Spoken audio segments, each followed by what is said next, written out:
housing developments along with the shopping habits, instead of ensuring that the people who are already here, like my family, the students that I've served and that I continue to serve, and myself, have what we need. We need locally developed arts and culture events to feel connected to one another and in the city that we live in. People get excited when we have these sorts of events in our community. You see it being shared on social media, in posts, the word spreads out. My friends find out about it, students find out. Don't you want to feel good knowing that you have a seat right now that can make an impact to continue this in our community? The OPAC nonprofit is filling a void in Oxnard, and the city's administration must grant them their own agreement so that they may continue providing the city with activities that enhance and build our existing culture. The OPAC is a very historic community space in the city, and my generation is going to make sure that it stays like that. Thank you. Thank you. Christian, and then followed by Tommy Nast.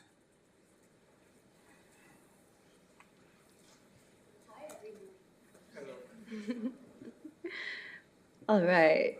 Okay, my name is Cristian Agüero Quirino. I'm an Oxnard resident, artist, scientist, and public school art educator. The kids know me as Miss Christie. Growing up in Oxnard, I quickly came to terms with the realization that I would have to leave the city to find what I needed, and I did. In my adolescence, I didn't know that what I was looking for outside of Oxnard was something known as third spaces. It's kind of a new concept, so let me help you understand it. After leaving Oxnard, I easily found third spaces in Los Angeles, where I moved to. I found them in Mexico, I found them in Germany, where I studied, and I found them in France. For most working class communities like Oxnard's, the average person spends a large amount of time between two spaces, work and home. Third spaces are locations outside of work and home in which a person can build connections and community. In this way, more fully developing the self. In the past, we have understood these spaces as coffee shops or bars, libraries, parks, later evolving to movie theaters, music venues, and arcades. But working youth and families go if they're not able to afford paying for admission or to travel far. This is where community-run spaces come into place as the third spaces. In third spaces, people are in a neutral location, away from routine, that allows space for exploring new ideas, exchange of opinions and beliefs, and participating in the creation of local culture. Potentially, Oxnard residents, youth, and families could look for local events that are free of cost and easy to get to, like the kind OPAC nonprofit develops and hosts. They create third spaces for us. At 21, I confronted the reality that Oxnard would not give me the experiences I needed to excel as a low-income, high-caliber critical thinker. I was getting into trouble here at home, so I left.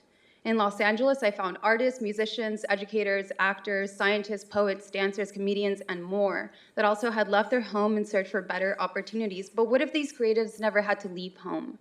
What if brain drain didn't have to apply to Oxnard? A late friend of mine would stay up long into the night with me talking about what our community needed. We talked in Oxnard, we talked in Los Angeles, we talked in Paris, and we always talked about Oxnard and what we wanted to see in it. He would tell me to return home, which would make me furious. He would tell me to not forget my neighborhood, and that influenced my difficult choice to return, because who returns to Oxnard? I came back and became a community organizer, an artist, and educator to prevent people from having to leave here, because who actually wants to leave Oxnard by the sea, baby? The people involved in creative and artistic endeavors help sustain optimism and social advancement in our community. Do the right thing, the smart thing, the forward-thinking thing, and grant the OPAC nonprofit its own agreement so that a local entity can make local things happen for the locals. Thanks. Thanks, Christian. Thank you. Tommy Nast. Tommy, you're going to be followed by Rosie Cervantes.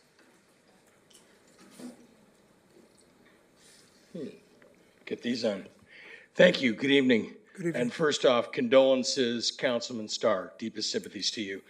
Mr. Mayor, City Council members, my name's Tommy Nast. I'm an Oxnard resident and voter since 2004, and so appreciate the work you all do for our community. Tonight, I'm here to share my thoughts and support For Sterling, Venue Ventures had Lance Sterling and the 30-plus local residents he's employed since operating the Performing Arts Center. A little background on me, since it relates to what all is being discussed. I've been in the music, entertainment, and venue business for 50 years now, and have been an executive at both Clear Channel Entertainment, which is now Live Nation, and AEG, and I've also worked with some of the greatest artists and talent through my career. And I've been blessed to have Lance as a friend and business associate. I've known Lance since he was one of the co-founders of the House of Blues franchise, opened the infamous Canyon Club over in Agora Hills, and has successfully operated the legendary Saban Theater in Beverly Hills, and that just scratches the surface. When my wife Luann and I moved here from the West Valley, we saw firsthand how stagnant and empty the Performing Arts Center was, and year after year thought, if only a true professional venue operator and talent acquisition person could take that over, it would be so great for our community. Well, just before COVID hit, Lance and his team did just that, fought through the COVID challenges, added an electronic billboard that looks fantastic, cleaned up the homeless issue that's been a significant challenge for the city, and most importantly, he's brought our community some of the top talent in concerts and productions, and that is true, as well as working with many local charities here, as he's always done. And from what I'm told, he's made the city a pretty good profit under his leadership. Not to mention bringing all of our Oxnard neighbors together for many a good time at the venue that they've made so much fun again. And I know they're happy to work with the nonprofit as well, but you won't find any more experienced operators that care about local employees, the community in general, and continue to be a tremendous partner to you, the local government, who I implore to vote to renew Sterling Venue Ventures for another 5 years to continue the great job that they do and the success that they'll bring our fine city. Here's to Lance Sterling, his amazing team at Sterling Venue Ventures, and 5 more years, please. Thank you. Thank you. Rosie Cervantes, followed by Rafael de la Cabada.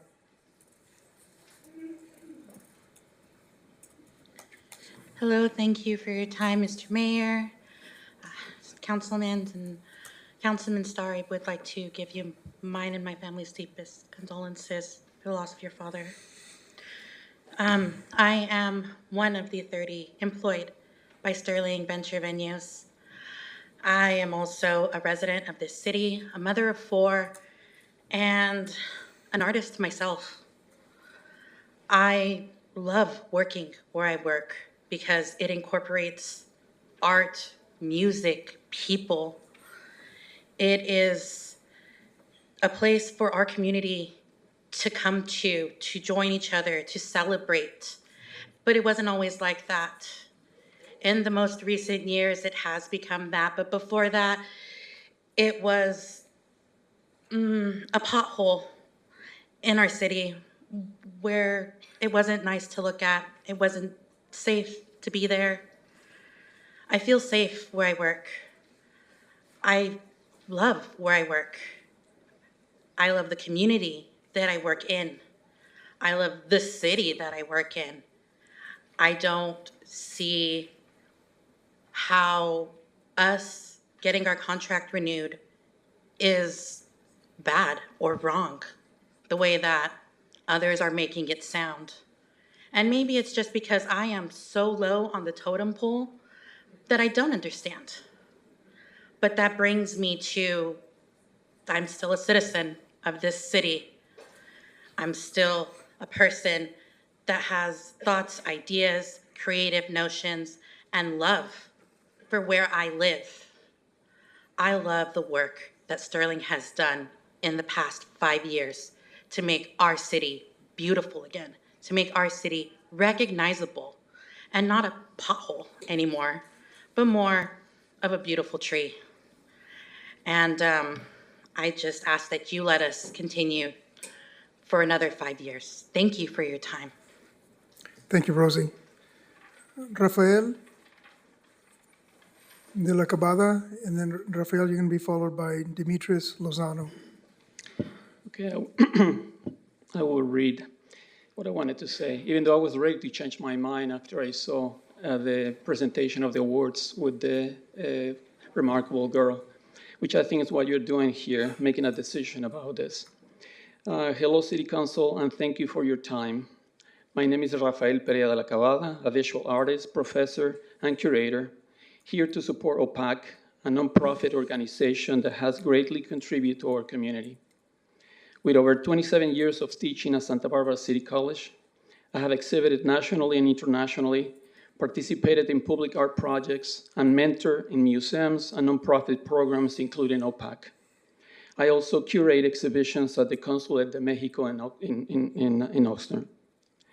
I'm not here to emphasize the importance of the arts, as I trust you already recognize their value. Instead, I want to highlight the power of healthy, respectful, and equitable partnerships. These connections, built on mutual trust and shared goals, help sustain and grow the community. The issue I wish to address is the need to support and protect OPAC, a nonprofit that has proven its worth to this community. OPAC has built a diverse network of relationships, strengthening both the local art scene and economy. The arts are not only an economic driver, but also crucial for community building and the flourishing of democracy. The city has the responsibility and the privilege to help preserve and expand the legacy OPAC has created.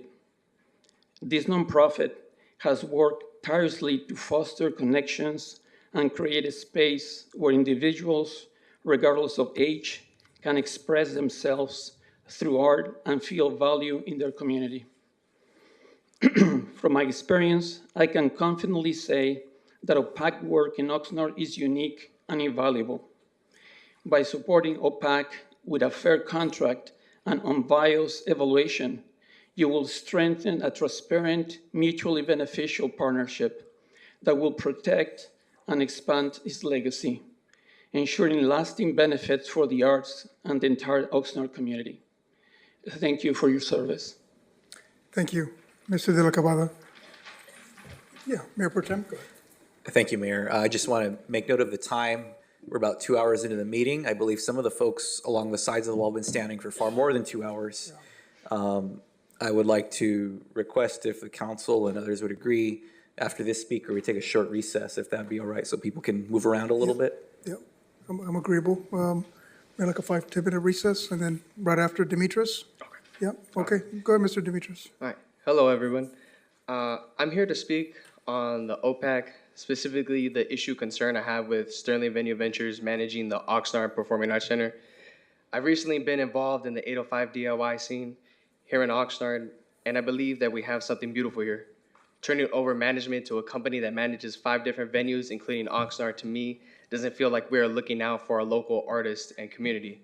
I don't trust SVV to support our community and local artists compared to the Oxnard Performing Arts Center Corporation, which is a nonprofit that is focused on the community and bringing it together while nurturing it. Not a business that is for profit. I've discovered bands, met new people, made friends, and have found a community because of the Oxnard Performing Arts Center Corporation and the continuous support that they have shown for our local artists and vendors. I hope this center for the community stays for the community and in the community, not in the hands of a business that is based out of Agora Hills. At the end of the day, this is about community, not for profit. Thank you. Thank you, Demetrius. As soon as we come back from break, we'll go to Mariah and also Robert Auclair. Actually, is that right, Robert Auclair? Robert, okay. Okay, we'll take a, 5-10 minutes? Yeah, we'll take about a 5-10 minute recess, okay?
Yes, dear.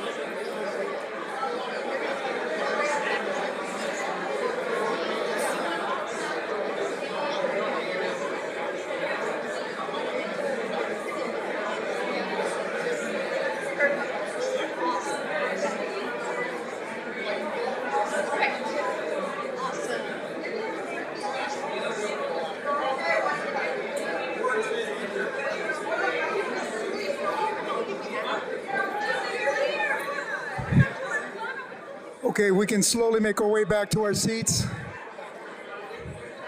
If we can just slowly make our way back to our seats, please, so we can get started.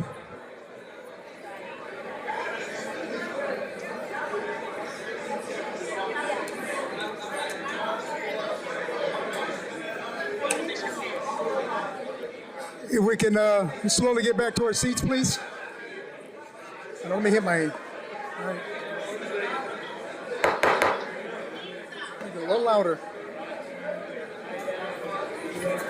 All right. Okay, if we can just get back to our seats, please. We're going to resume here. All right. All right. Thank you, everybody, for your patience and for allowing us to take this small recess. I think it helped us all. We are going to resume with public comment we're still on the PAC Center item. We're going to resume with Mariah Ramos for public comment, and then she's going to be followed by Robert O'Clair. Hi, Mariah. Hello, City Council. I'm a senior attending Pacifica High School. Growing up, I personally have seen Sterling venues grow the OPAC with more concerts and parties than before. Going to school in Oxnard, you'd be surprised on how many students that claim that going to school in Oxnard, you'd be surprised on how many students that they claim to be helping didn't even know that the OPAC was operational until recent years. Sterling Venues brings all kinds of people from all walks of life, from protesters, educating youth, and all of Oxnard on Martin Luther King Jr. Day, bringing in families for birthdays, concerts, hosting rappers, bandas, and schools to raise money for kids to express themselves through dance and song. We hold Catholic Church, Jehovah's Witnesses Church, and as well as casual dinners. Working with Sterling Venues, I've seen them turn the place around, fixing issues with the building within mere days.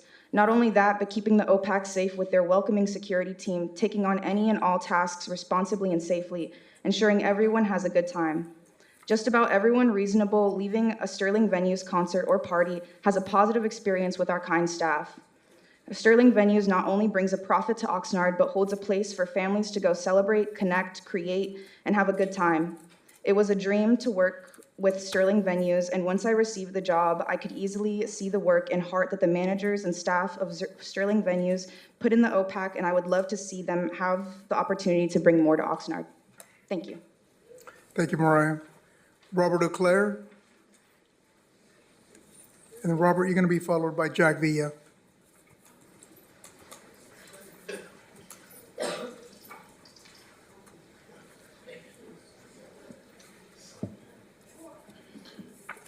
Hello, everybody. My name is Robert Auclair, but a lot of you guys might know me by my name Alex. I know some of the people here know me by Alex, but that's my first name. The reason why I'm here is to advocate on behalf of OPAC. I believe community spaces are completely essential to a lot of what's going on. It's completely essential to just community, and it's essential to community growth. It's been shown that places that support community art centers like this, you see a rise in quality of life for students, for youth, for people of all ages. And I think a for-profit entity obstructs the entire mission of a place like OPAC.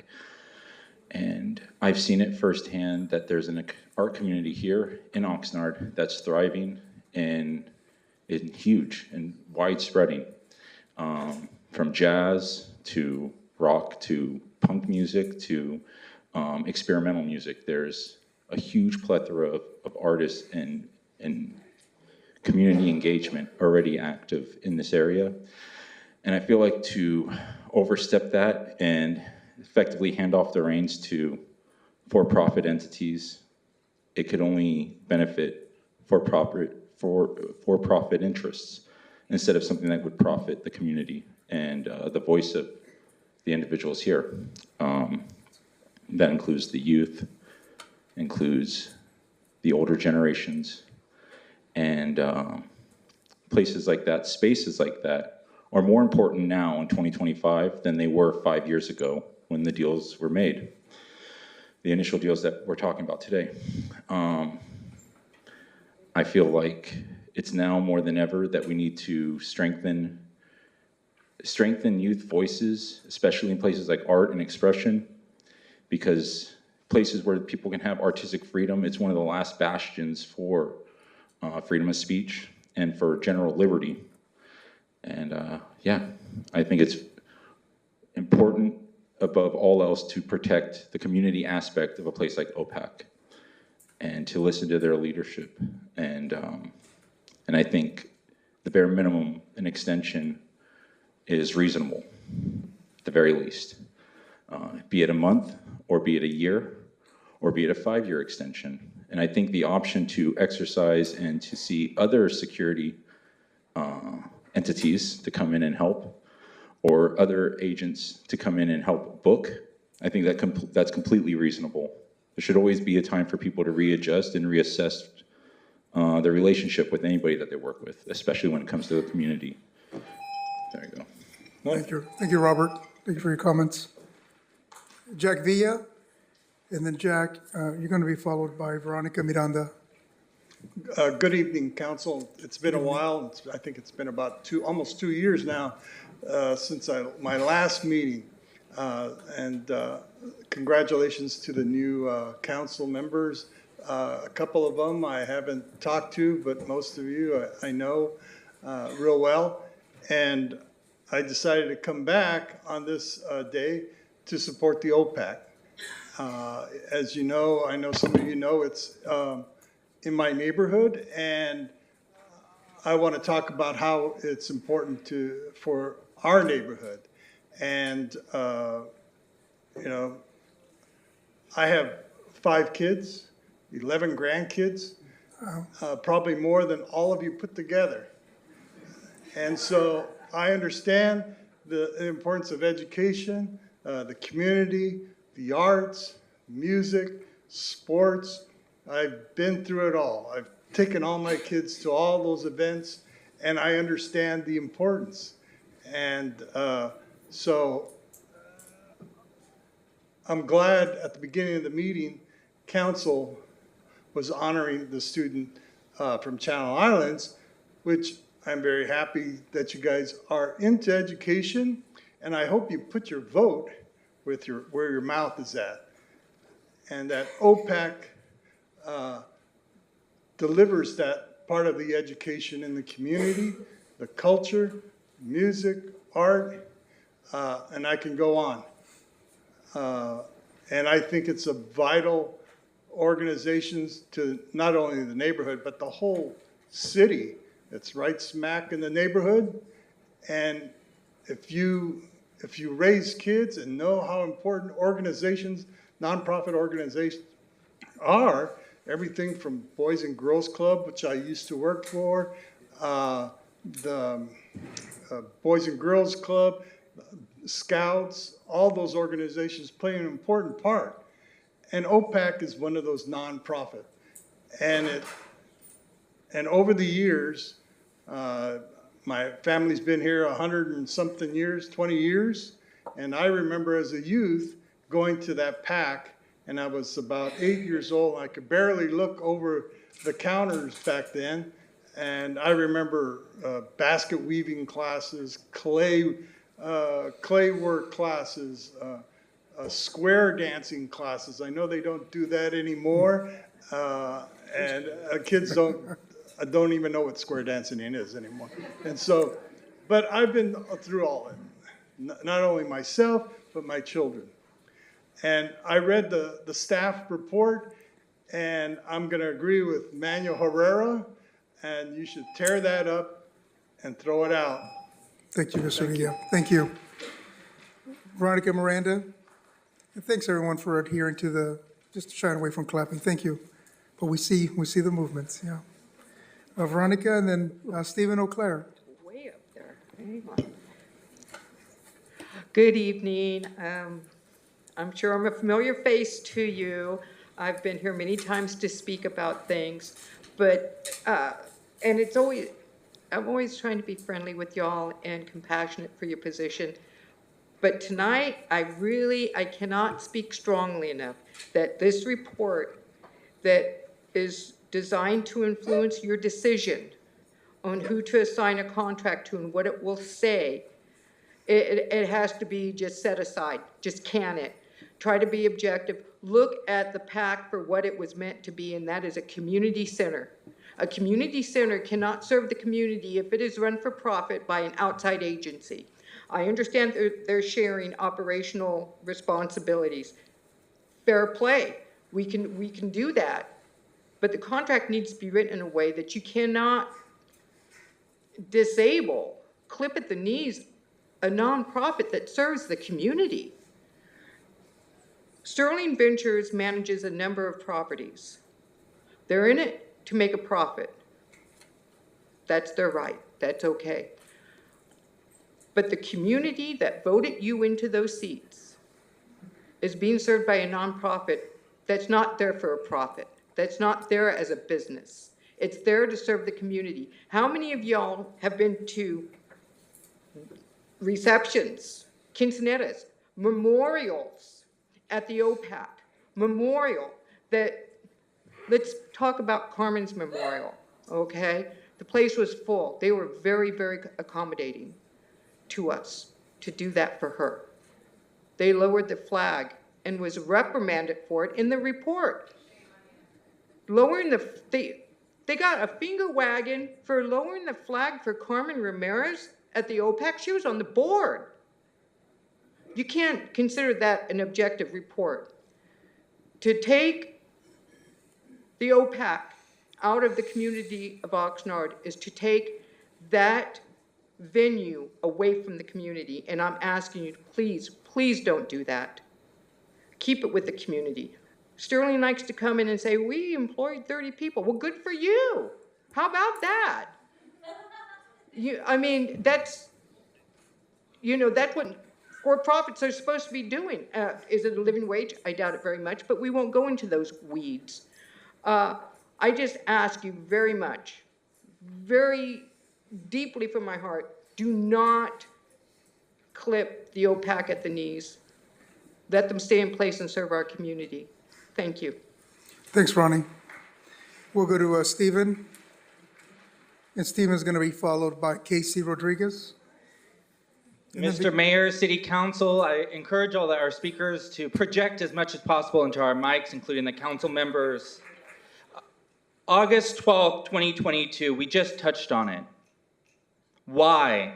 Because Supervisor Carmen Ramirez was hit and killed blocks from here. Why is she in this staff report? Because somebody saw fit to report it and somebody thought fit to order the city attorney's office to send a letter to build a case for tonight. Let's make no mistake. Let's make no mistake. That's how that happens. A staff attorney's not sitting in City Hall thinking, let's write a letter about Carmen to the OPAC today. That was an order that was received. I don't know who issued it, but it's unacceptable. This, in a city that has remembered her, I've been over to 19 memorials in this city. 19. Congress adjourned in her memory. The state Senate adjourned in her memory. The state Assembly adjourned in her memory. 8 municipalities in this county adjourned in her memory. The county of Ventura lowered its flags. The League of California Cities recognized her. We got certificates from across this country. And why is this important? Because if staff saw fit to issue that letter, which, and I will pause and lower my voice, and I want you to hear this, council, is inaccurate. The U.S. flag code is guidance. It is not required to be followed. I'm not saying that. The United States Congress Office of Research says that. There's over 6 Supreme Court cases that have said that. The County of Los Angeles, Marietta, and Long Beach allows the mayor or mayor pro tem to issue the flag to half staff. I encourage you to adopt a similar resolution. I've sent it to you today. Correct this mistake so nobody, and Carolyn, I am so sorry that somebody saw fit to send that to you. It is mean-spirited from a city that did so much, staff that did so much to remember her. That was a mean-spirited and, lest I forget, incorrect legal opinion issued. Incorrect. Don't listen to me, listen to Congress, listen to the Supreme Court, listen to other municipalities. I urge you to support the OPAC's position. As far as the staff report goes, it's already been mentioned. I've emailed you all about it. Don't listen to me, listen to artificial intelligence. This is what they have to say about the report. A negative framing of OPAC was highly emphasized. This report is biased. Positive framing of SVBC was issued. Strategic use of alternatives were in favor of Sterling. It's not an unbiased report. Omission of OPAC's contribution. The conclusion was written as a foregone decision. When in doubt, feed it into AI. It'll tell you that's not a good staff report. Set it aside. Make a decision. I support OPAC's position. I hope you do too. Do the right thing. Nobody's proposing getting rid of Sterling. 2 separate agreements. Thank you, and may we remember Carmen. Thank you. Thanks, Stephen. Casey Rodriguez. Victoria Aves will follow Casey. Hi again, Casey. Hello. As a Ventura Art and Culture Commissioner who sits on the new Advocacy Subcommittee, I came tonight to support Carolyn Merlin and the entire OPAC Center. Oxnard City Council, it is crucial you do all you can tonight to protect OPAC. OPAC is Oxnard, and a new company will see OPAC's love for Oxnard and will be respect for collaborators, for they know only doing this will add to their favor. OPAC is a gem. OPAC is an amazing nonprofit organization who excels largely due to their director's exceptional leadership and dedication. And I know full-heartedly that Carolyn Mullen is top-notch, a shining example of professionalism, kindness, and love. And I am grateful to have been personally connected to OPAC to share Shumash culture many times. It is absolutely one of my favorite places to do that. OPAC has provided Oxnard and greater community incredible amounts of art and culture over the years. Currently, we are living in a time where culture diversity is a threat. Therefore, it is of utmost importance to remind all Oxnard citizens that Oxnard will always be an inclusive city, prioritizing making all people feel welcome, seen, safe, and celebrated. For this to continue, Oxnard must save OPAC tonight. In a moment where so many, especially our youth, are feeling high anxiety and stress, it is crucial we continue to provide OPAC services. According to Google, 80% of individuals experiencing mental health issues report considerable improvement after participating in art therapy sessions, including lower levels of biological stress, lower daily anxiety, post-traumatic growth, reduced PTSD symptoms, higher self-esteem, and enhanced communication skills. Saving OPAC will be worth it. Every dollar spent on the arts and culture yields 17 times more in economic benefits. Lastly, it is disgusting, it is disheartening, it is fucking unbelievable that someone had the desire to complain about Carmen's respect.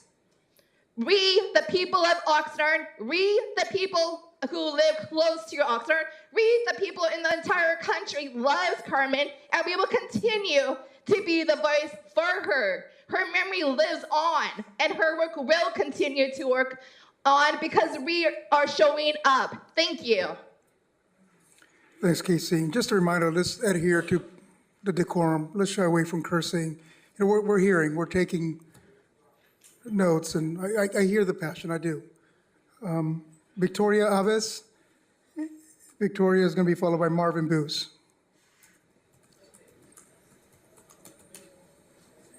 Hi, Victoria. Can I lower this? Tiny. Good evening, council members, Mayor MacArthur. I look forward to working with you this year. Shout out to Gabe and Michaela, Gabby. My name is Victoria Aves. I'm a lifetime resident of Oxnard. I want to take a moment to express my deep appreciation and wavering support for nonprofit, the Oxnard Performing Arts Center. Since I was a little human growing up in Oxnard, I have known OPAC to not only be a cornerstone of arts and culture in our community, but also a vital resource for local organizations like mine. In 2020, my wife Daphne and I founded the nonprofit organization Oxnard LGBTQ Community with the vision of creating safe and inclusive spaces for LGBTQ plus family here in Oxnard. But no vision can come to life without support, and OPAC has been there for us every step of the way. Through their generosity, we've been able to host our annual Pride festivals, providing space, audio and stage equipment, and a platform to celebrate love, diversity, and unity. We hope to continue supporting each other like the family we are. OPAC has never been a corporation that takes for their benefit. For OPAC, it's about the people. Our gente of the 805, it's about fostering connections, lifting up underrepresented voices, and making sure that organizations like mine have a home to grow and thrive. Their commitment to inclusivity and the arts is what makes Oxnard stronger. As we look to the future, I urge everyone to support OPAC today, but also through advocacy, donations, or simply showing up to the incredible events that they make possible. This nonprofit is an essential part of our community. With our continued support, they can keep providing the resources and spaces that make a difference in so many lives like mine. Thank you, OPAC, for everything you do for my little org that could, and also for the countless amount of times you let our Grupo Folclórico Fusión Mexicana use the Ventura room when it rains. We are forever grateful to you. Thank you, council members. Thank you, Mayor. We are grateful to you. I really hope you hear your people today. And let's keep the arts and our community thriving together with a dedicated agreement between nonprofit OPAC and the city of Oxnard. Shout out to Carolyn, Christian, and especially Selena Torres. Gracias por tu dedicación a tu trabajo con OPAC y por siempre ayudarnos. Gracias y mucho respeto. Thank you. Thank you, Victoria. We'll move to Marvin Booz. Mr. Booz, welcome, and then we'll move after him to Juana Martinez. Hi, Mr. Booz. Hello. Thank you for allowing me to be here. Yeah. I am in support of OPAC. I'm a 81-year resident of Oxnard. I've worked at OPAC part-time for 10 years, so my heart belongs there. Okay, I got a couple of things to say. Number one, OPAC thinks about the people in the city of Oxnard. Everything they do is for that purpose. Sterling Venue, on the other hand, all they're thinking about is how much money they can make. Granted, you make money too, but that's their goal. They can give a crap about the city of Oxnard. Money, money, money. Okay? Let me get Sterling here. That's my opinion for Sterling. The OPAC should be divided in a way that Sterling, who is a musical production company, gets the auditorium, the dressing room for performers, and that's it. Their thing is music. I read on the computer one of the many, many comments that were made that Sterling Venue wanted the ballroom for one purpose and one purpose only, so they could get a liquor license. It wasn't because they wanted to entertain the city of Oxnard. No, let's be realistic. We have quinceañeras, weddings, funerals, birthday parties, you name it. It could be utilized for the city of Oxnard instead of Sterling's liquor license, okay? Let's see here. Once the agreement is made, give all the other rooms to the OPAC.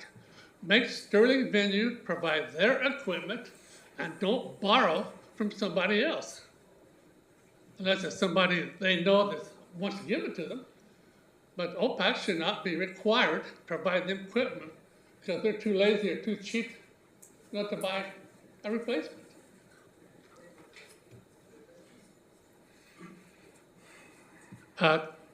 Plus giving all the rooms to OPAC, there'll be no controversy as far as double events on the same day, because one person will control all of it, okay? Sterling Venue is not in the banquet business. They're in the music business, okay? And one thing that I've observed, being a non-politician and not involved in all this stuff, I think all reports put out has been so biased towards Sterling Venue, it's unbelievable. Okay, thank you. Thank you, Mr. Booth. Juana Martinez, and Juana is going to be followed by Andy Conley. Can you hear me? Yes, I can hear you. Okay, cool. All right. I speak from the heart today, and as an activist artist, I've been with OPAC for about a year now, and firsthand have seen the impact a nonprofit has done on the community in such little time being there. Like from Family Art Night, where I see families bonding together, and we know how important family is and how precious that time is. So that's always been a great event to go to. I take my nephews, they're 8 and 11, Logan and Ramon. I love them so much. The Day of the Dead event, seeing the community honoring our beloveds who have passed away and showing us moments of being united. Nothing brings the community together than being in a safe space together and seeing the images of our past ones, like my grandparents and my coworkers, Thea, who had just passed away last year, so her coming to me saying, this has been such a great community event. I am so thankful that you let me know about this, and like, just thank you from the bottom of my heart. So that has been a very healing moment for people like her. From mental health art programs that I personally have led, and having people reach out to me asking for the next event and how they can get involved to help others. So it's very inspiring to see other people from the community wanting to help the community. A lot of love and hard labor goes into these events, trust me. I got the muscles to show it. I would show you now, but I really like my OPAC nonprofit sweater, so there's a lot of moving of tables. You think that we have like a big staff, but it's because this intimate staff that we all just get together and we like put our heart and soul into it.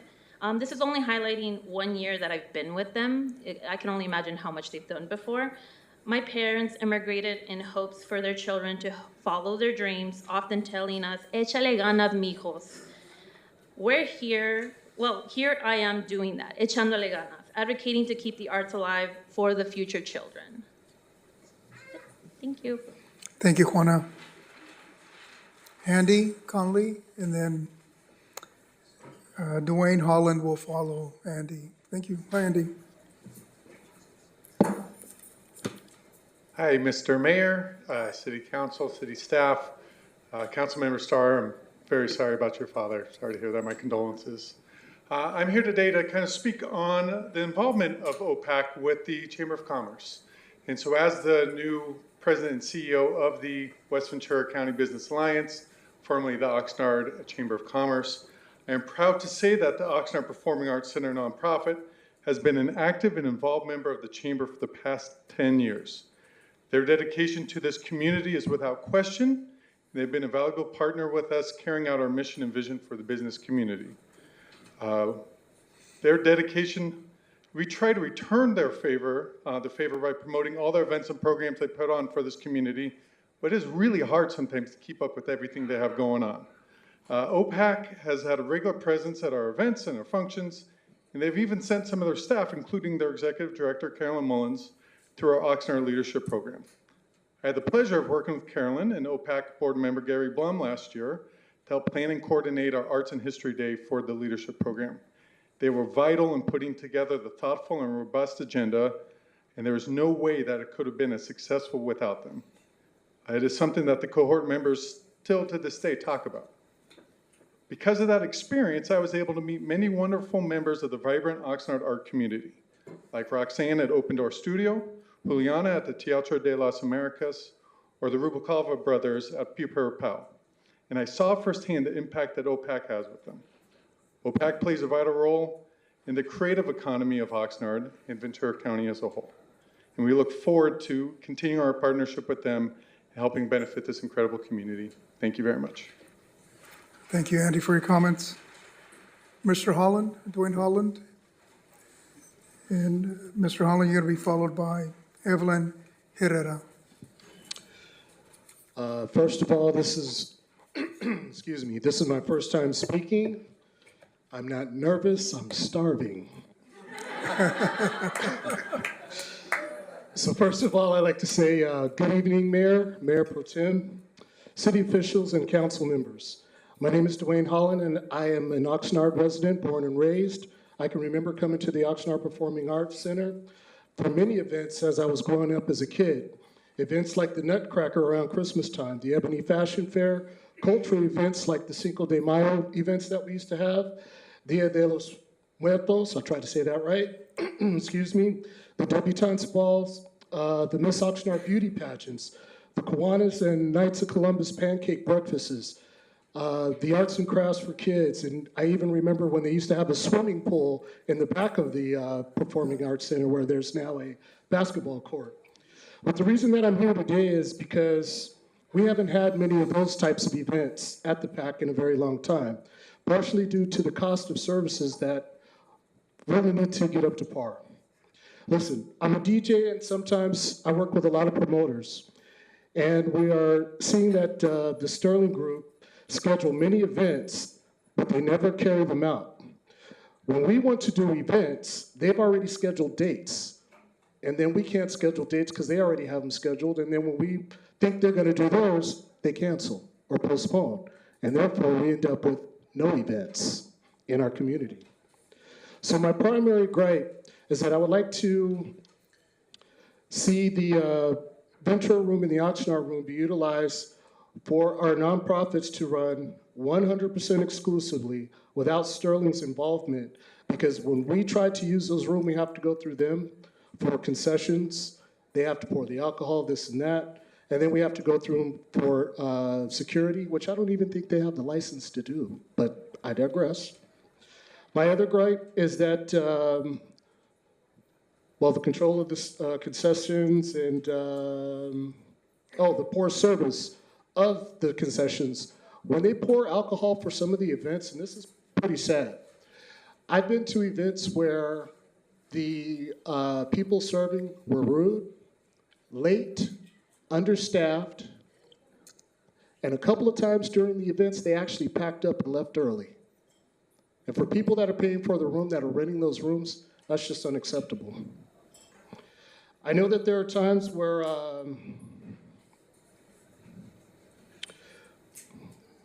I know that there are some issues on the other side of the house that can be fixed, and I'm talking about our nonprofit. I'd love to see them take over, but I'd also like to see them do better this time around if they're, that's it? That's it. Yeah. Well, thank you. Good night. That's it. Thank you, Mr. Holland. Evelyn Herrera, and then Evelyn, you're going to be followed by Kevin Brendan. Sorry. Hi, Evelyn. Hi. Good afternoon. My name is Evelyn Herrera, and I've had the pleasure of attending a wide range of OPAC's events. And I'm here to show my support for my favorite, OPAC's anime and gaming event, IchioCon. I also consider myself a dedicated convention attendee, having visited many anime and gaming expos across Southern California. Over the past year alone, I have attended around 10 conventions, with IchioCon ranking among the top. I never imagined that an event like this would be hosted here in Ventura County, let alone in Oxnard. Events like this are typically reserved for the largest metropolitan areas in the country, but IchioCon has managed to put itself on the map in the world of gaming and anime. This wonderful event has attracted attendees from counties such as LA, San Diego, Orange, and beyond. It has gathered attention from well-known individuals, including voice actors, artists, performers, and so many more. IchioCon is still in its early stages, yet it continues to grow year after year, showing immense potential. The Ichigocon staff has consistently shown their dedication to creating an immersive experience each year, introducing new elements to best support the community's enthusiasts. The anime and gaming community has long expressed their excitement for this event. Following its conclusion this past year, many attendees shared their appreciation for having this event hosted here in Ventura County. The Ichigocon Instagram page conducted a poll to gather feedback on their favorite aspects of the experience, which included the following: the event's local setting, interacting with local vendors and artists, the resilience and adaptability of OPAC staff, connecting with like-minded locals, the diverse vendors and performers, talented voice actors, special guests from LA, and having the only regional high-scale Smash Bros. Tournament in Ventura County. Thanks to OPAC, our community now has the opportunity to attend an event of this caliber. Such an event has never been possible until OPAC staff worked tirelessly to make it accessible to those who are passionate about gaming and anime. It was truly disheartening to see the event relocate when it was originally meant to be in Oxnard, where it was established. This unexpected change had a significant impact on the event, causing confusion and frustration. As a result, many attendees had to find alternative transportation. Some arrived at the original venue at OPAC only to find that the event had been moved, and others were unable to attend a convention that would have been a unique opportunity in their own hometown. To conclude, OPAC deserves a direct agreement with the City of Oxnard to continue its operations and expand its ability to host more events in Oxnard. This organization has consistently demonstrated its commitment to the community, offering a space where individuals can share their talents, experiences in our very own hometown. Thank you. Thank you, Evelyn. We'll move to Kevin. And Kevin, you're going to be followed by Dana Morris. What up? What up? I'm a community Kevin, and I'm another director of a nonprofit called Real Guppy Outdoors. And I'm here for Carolyn and her team to run the organization. As a nonprofit director, you have to have a sick passion to love what you do, really. It's not just like a regular job. Like, you have to grind and get out there, and Carolyn does that. We utilize their facility as well when we did some project-based learning for our students. I'm an Oxnard College alumni for the film program, which is art. We talk a lot about STEAM. Used to be STEM, and we add the word A now for art for us students that are not the super academic. Like, you don't see them saving a science lab or a research center or something like that, like you do with art. I remember we had to fight for Oxnard College television for our film program. So when I see this come up, it seems like we're always fighting like for art. It's just not a hobby, you know, for us to be creative and do it here culturally and locally in our area. It is important. And I know Carolyn and her team, they do that. You know, again, for nonprofit, it's a crazy racket that you have to put countless hours in. It's not something you clock in and you clock out of. And the reason that they do it for these programs is so that we can have a place to do that. You know, there's not a lot of art places out here for students and adults and everybody. You know, you come home and say, hey, Dad, I want to be an artist. And like, oh, that's cute. You can do that. But what do you really want to do? And art is a career. You can make a career. I'm a filmmaker that started a nonprofit that we lure them in with fishing, and then we brainwashing them to take over the world. And that's through creativity and imagination. And that's exactly what art is. So,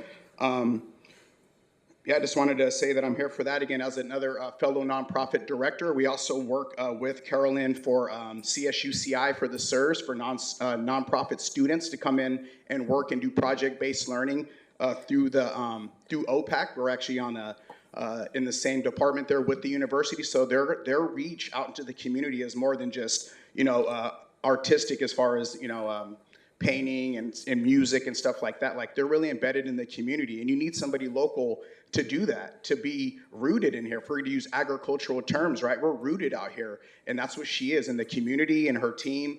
And I think you should let them run the ball. I won't take up all 3 minutes because I just start flexing, and I don't want to do that on you guys. So, but again, from a nonprofit director to know what goes into it, Carolyn and her team are the real deal. When we called them to do our blue carpet premiere with Channel Islands High School project-based learning, opened the door. We had the Oscar there. We partnered with Oswald Trophy, and they were very welcoming for us to do that. Let us borrow their popcorn machine. And again, when you're another local nonprofit and you have to collaborate with your resources, they're one of the best. So let them take over. Keep running it. Thank you. Thanks, Kevin. Thank you. We'll go to Dana Morris, followed by Amy. And thanks to everybody. I see like Manuel Herrera and everybody's just been standing. So thank you for your time, for being here. We're on number 38 out of 60. So we're getting there. I promise I'm I'll keep it optimistic here, but I'll keep it short. My name's Dana Morris, and I'm actually the Vice President of Operations for Sterling Venue Ventures, and I've worked with Lance for about 10 years. I actually run the Beverly Hills location, but I also work with all the various locations of hiring and training the managers, and I couldn't be more proud of Oxnard. I was a part of it when we first started. Before we had a manager, I came out and managed some of the larger events. We did George Lopez, we did Dionne Warwick, we did Louis C.K., lots of comedians and concerts. We've done a variety of programming. And I want to say how Lance is such a gift of bringing in big names as well as inexpensive entertainment.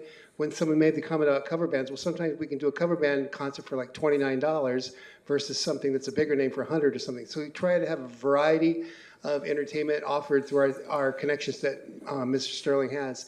The other thing I'm really proud of is our manager, Richard, has really developed a community of different type of clients that come in, whether it be a school or a church or a city organization or something where we do different things for the community a lot. I've heard several people tonight kind of say that we're not community. That couldn't be further from the truth. We are such a community type group, and we are so proud of being a part of the community of Oxnard. We got involved now with the Dallas Cowboy Training Camp. We're talking about doing some concerts at the beach. We're talking about concerts in the park. We just love this community, and I feel that we're such a plus and bring a lot to the table for that with our strength of having, all the experience that Mr. Sterling has to bring in large things and also just to do small local things to help people. So I just want to strongly recommend you continue on with Sterling Venue Ventures. We love being a part of Oxnard, and we hope that you continue using us. Thank you. thank you, Dana. Amy, and then Amy is going to be followed by Adrian Francisco. Amy Decker? Yes. Okay. Sorry. You may want to lower the mic, Amy. Yeah. Okay, thank you. Hello, esteemed City Council. I'm Amy Differ. I'm a volunteer with the Oxnard Special Populations and a teacher with the Oxnard School District. I've been a volunteer art teacher with the program for over 10 years. I want to say 13. Our art program serves individuals with developmental disabilities. It focuses on building art skills, confidence, communication skills, and connecting families together. We provide art projects with multiple media and adaptive tools. We provide personal support while working together with families to make the participants comfortable. We do collaborative projects so that participants can learn to work together. We have an art show a few times a year where we display their amazing work and participants win prizes, and we celebrate together with the families. The program's been very important for participants, and it brings families and the Oxnard community together. I've seen individual growth and friendships form in communities that suffer from more isolation than the general population. I know how important that is, as I am also a parent of someone with autism. It's so important. Your continued support is appreciated in providing space for the arts for all people, including people with disabilities. It's so important so we can all thrive together. Thank you. Thank you. Adrian Francisco. And I'm not sure if Adrian's here.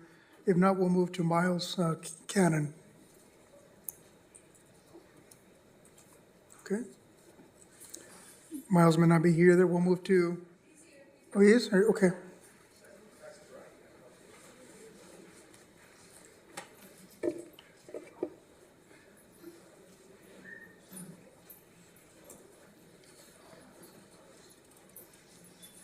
Hi, Miles. Good afternoon. Afternoon. My name is Miles Cannon. I'm a part of the local art and music scene here in Oxnard. I'm here to show support for the return of a nonprofit-ran Oxnard Performing Arts Center. I do not claim to care for the community if you continue to prioritize profit of a private company over the people that you work for. These people who make up this community and truly benefit from the arts programs and community spaces. This for-profit company, SVV, does not care nor understand what we stand for. And I'd also like to point out how everyone speaking on the SVV's behalf is an employee, which I think is interesting. Oxnard has a rich culture of art and music, and it's a shame to allow them to rob us of yet another cultural center and venue. We need to return OPAC to the people. To quote our late great Oxnard legend, Cola Boy, don't forget your neighborhood. Thank you. Thanks, Miles. Daniel Altamira. And Daniel's going to be followed by Diego Castañeda.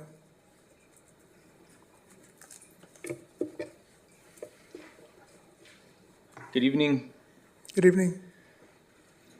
My name is Daniel Altamira. I'm 24 years old. I've lived in Oxnard my whole life. I'm here today to express my opinion on the OPAC issue. I believe that OPAC should stay as a nonprofit without SVV interference. For years, the PAC has provided services and activities that many locals of different cultures and of all ages have attended to express themselves. It is an integral part of our community. I've had the privilege to live and play music here all my life in Oxnard, and the PAC has had a profound effect on me and the community. It is home to my most favorite shows and all my most favorite memories. It's where I've made most of my friends today. And it deserves to stay as part of the community because it is a place that is run by Oxnardians for Oxnardians.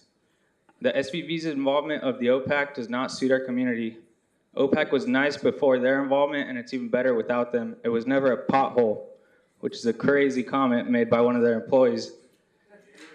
Entities like SVV host events to make profits that don't come back into our community. They fail to connect with the likes of the locals, like bringing cover bands. The Canyon has a hand in several venues around Ventura County. If I wanted to see one of their acts, I'm more than fine to drive out of town. Sterling involvement in the PAC is useless. And I'd like to keep the convenience of driving just down the road to play a show for my friends. Don't renew with Sterling. Adding their hand into the OPAC only removes the hands and grasp of the community and our expression. Thank you. Thank you, Daniel. Diego Castañeda. And then, Diego, you're going to be followed by Haley Martinez. Good evening, Mayor, Council. I'm speaking on behalf of OPAC. As a resident of Oxnard, every day I ride by OPAC on my way to work. And as somebody who loves this city, loves seeing OPAC, honestly, OPAC should stay where it's at. It's not about the money, it's not about, who comes. It's about the city of Oxnard and the people. Yeah, we could talk about this, but let's be honest. There's other issues here in the city of Oxnard that need to be addressed more than who owning OPAC. Me as a member of the lowrider community, there are no other events that I enjoy more than what OPAC is hosting.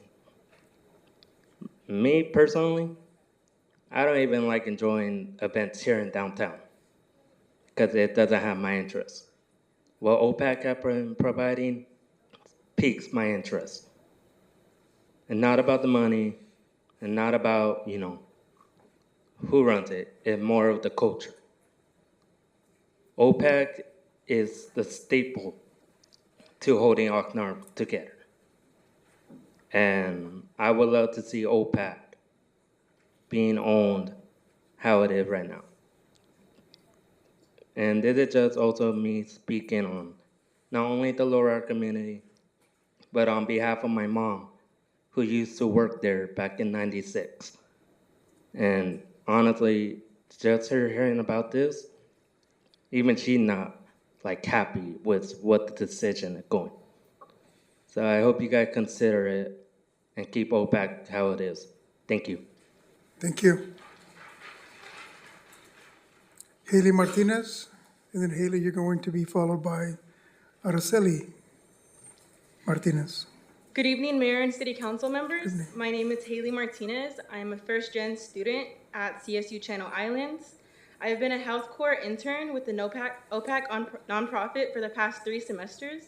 In this role, I have had the privilege of engaging directly with the community by working at events to spread opportunities to access the free programs and resources that we provide. It is truly inspiring to see firsthand how these services have made a difference. Throughout my time here, I have not only grown in the knowledge of my major, but I have also learned how to be an active advocate for the people. It has been a privilege to work directly with community members, hear their stories, and connect with them. Seeing the impact of this work firsthand has reassured me that community engagement is the career path that I want to pursue, as I am passionate about advocacy and continuing to create opportunities like these. I have seen individuals take initiative by attending workshops, accessing our services, and finding a space where they feel supported. Organizations like ours are already rare in Oxnard, where community resources are already limited. Losing this building would mean losing a safe, accessible community anchor for education, empowerment, and support.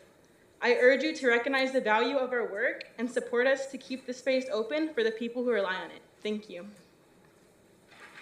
Thank you. Araceli Martinez. I apologize, I think I said your name wrong at the beginning. I said Araceli, but it's Araceli. Huh? That's okay. I tell people as long as you remember me. First, I want to say my condolences to Mr. Starr for your loss. Good evening to Mayor, Mayor Pro Tem, council members. Thank you to everyone, all the supporters who went home and hopefully are watching us online. No clapping, just spirit fingers. You'll see why. My name is Arcelia, and I'm a local filmmaker and Oxnard resident, 20 years this year.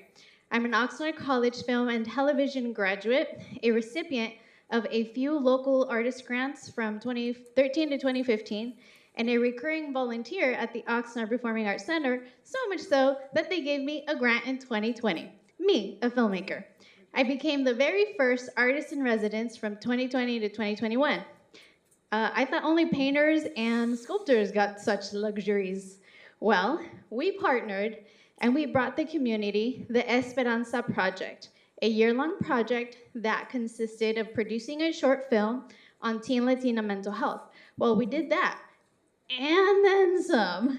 We put on multiple, and this was during COVID, we put on multiple closed group events for youth, for teen Latina youth to learn a new activity, a new craft. We also put on multiple panels for family members in the community to attend on Zoom for free during COVID to learn about how to help the teen Latinas that we're talking about in the documentary. Because it takes the whole community to help, not just focusing on the people who need it.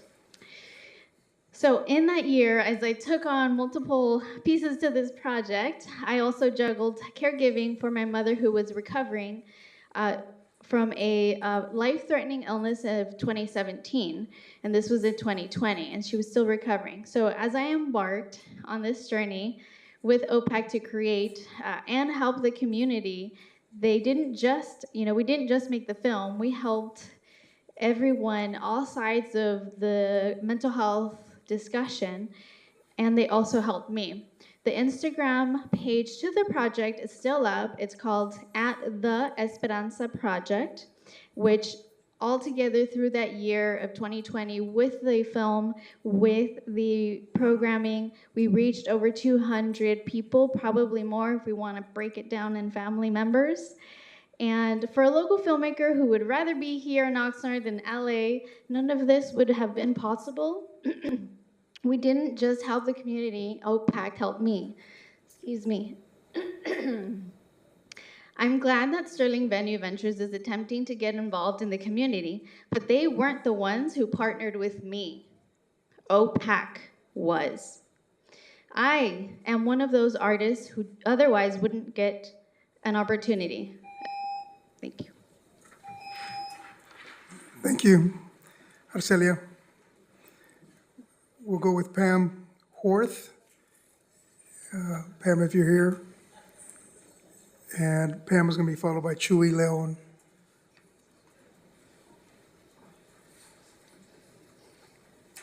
Is Pam or Chuy here? Yes.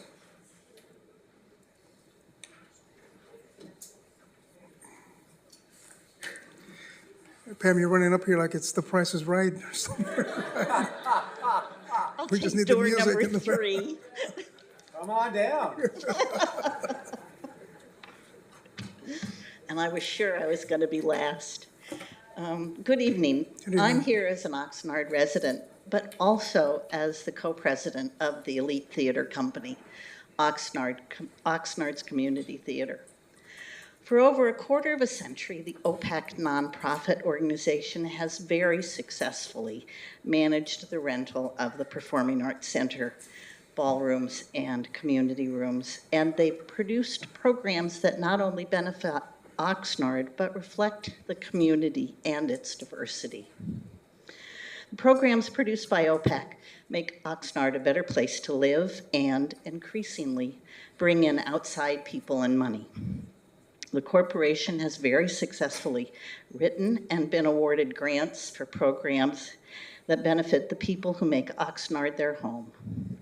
It is my understanding that they have met their financial obligations to the city, and the money they bring in remains primarily in Oxnard. In addition, Oxnard is the keystone of arts and culture in Oxnard. Though their support to fellow nonprofits, arts organizations, and individual artists. They provide affordable meeting and performance space, are an informed source of information, education, and partnering in grant applications. The Elite Theater is a perfect example. You may be aware that the Elite, after 20 years in our current location, is losing our home at the end of the year due to the renovation of the Fisherman's Wharf. OPAC has been our biggest champion in our search for a new home. Both of our boards have approved exploration of making the Elite Theater the resident theater program of OPAC, which would be wonderful for us. And now the city is planning on turning over the management of the entire center to a for-profit company, Sterling Venue Ventures, and its owner, Lance Sterling, who is not a resident of Oxnard. I have some questions. Can you tell us what Mr. Sterling plans for the center? Has he submitted a proposal that details what programs he will provide, what he will charge Oxnard residents for rental? Has he detailed what grants they will apply for? What do the city and the residents gain by the changing of management of the center? Will the money they make remain here or go to Los Angeles? Have you looked into the reasons why the Libby Bowl and 4 other venues discontinued their relationship with Sterling? Have you talked to the Oxnard residents who have dealt with both entities to see how they were treated? Taking a government contract away from a successful, valuable nonprofit and turning it over to a for-profit based outside of Oxnard is not a good look or a good idea. Thank you. Thanks, Pam. Chuy Leon. And then following Chuy is Maria Durant. Hi, Chuy. Hello, everyone. I'm here to encourage the council to seek and approve a new agreement that will allow the OPAC to remain at their current site, being the OPAC nonprofit organization. I've been a witness to the value that the OPAC nonprofit organization provides to our community. And I just want to take this opportunity to point out that we are standing inside of a building with 2 beautiful murals outside of it. And for an artist to achieve that level of skill, she or he needs an environment where their talents will flourish. And the OPAC organization provides that environment. Thank you. Thank you, Chuy. Maria Durant. She's going to be followed by Janice Weiss. Hello. This is my first time speaking to you all, so hi. So my name is Maria, and I run a company called Dance for Wellness. We actually provide performing arts programs for local school districts. We're have actually been able to install theater programs across all of Wainimi School District and expanding into Oxnard. So we actually bring industry actors, choreographers, and voice coaches to work with our kids in the elementary schools, and then they get to put on this amazing production at OPAC. So I'm in a unique position to advocate for what we do, because we do have a good relationship with Richard and Amber that we work with over there and the staff. In fact, Gabriel actually was talking about our program when it comes to kids performing on stage. But I'm also a fierce arts advocate, and especially for artists getting paid well and what they're worth. And I'm also on the board of the Ventura County Arts Council. I've also worked with Carolyn in multiple ways through OPAC. We've written grants together. And so I'm in this unique position where we have both. And so the way that I look at it is that when we're bringing children and families to a theater that they've never seen in their own community, we're actually adding future patrons for the theater and for the events that Sterling Ventures provides. So in a way, if there were a way to understand that we are bringing people from the community, and just so you know, the way I was introduced to Richard was through Carolyn. We were actually going to work with Carolyn. Carolyn introduced us to Richard, and to date, at the end of this year, we will have done 23 productions in 9 schools and have a 3-year relationship with the OPAC, bringing 6,000 audience members and now pretty much filling up the theater. And we rent about 2 weeks a year at the OPAC, and we also referred the middle schools, which now rents another 2 weeks. So we represent 4 full weeks, 6 days a week, 24 days of rental with them, and we have had no issues, but I'm advocating for future generations to know what that theater looks like and also be able to participate in other arts programs that OPAC provides. I think also from a business perspective, as a business owner, I think you can't have a successful brand exists that is not tied to a philanthropic cause. So I'm hopeful that this, on both parties, that what is in the best interest of the community can be resolved so that our community can continue to benefit and we can have our little first graders and fifth graders become future members and see themselves on a stage that they may have seen, big places. Thank you. Thank you. Janice Wise. And then Janice, you're going to be followed by Sophia Inez. Good evening. It's nice to see you. My name's Janice Wise. I'm the Director of Community Relations for Art Trek, and we are a nonprofit arts organization. We bring quality art to the classroom and the community. So I want to talk to you a little bit about the relationship that Art Trek has with OPAC. We rent at least once a month space at OPAC to train our teachers in a big workshop space. So we train about 75 teachers, and our teachers then go out and teach the kids in all the Oxnard schools in the Oxnard School District. So the elementary and middle schools, we're in all 20 schools. We run 2 programs, an art enrichment program and a STEAM, a science-based program in the schools and the after school in all those schools. So when you think about the ripple effects of 75 teachers, many of them, I would say most of them, live in Oxnard, grew up in Oxnard, and when we interviewed them, the comments that they made were, I want to give back to the community that I love. And so all of the work that we do together really stems from this relationship at OPAC. Without them, we were really lost. We didn't have a place where we could train our staff that was big enough, that would accommodate our schedule, that would be a nice local place for all of our staff. We have a big facility in Newbury Park, but we outgrew it. Art Trek grew exponentially after the pandemic when the ELOT funding came for after-school programs. So we got bigger and bigger, and our facility wasn't big enough, and OPAC really came to the rescue. They were a lifeline for us, and we enjoy that relationship. It is just so perfect for us, and it really matters to your community that our teachers get a place where they can get trained to come back and serve your students, and they get the art that they need. So the ripple effects are really important when we connect the dots. These nonprofits working together is what you hopefully will want to support. Thank you. Thank you, Janice Weiss. We'll go to Sophia Inez. Good evening, Mayor and Council.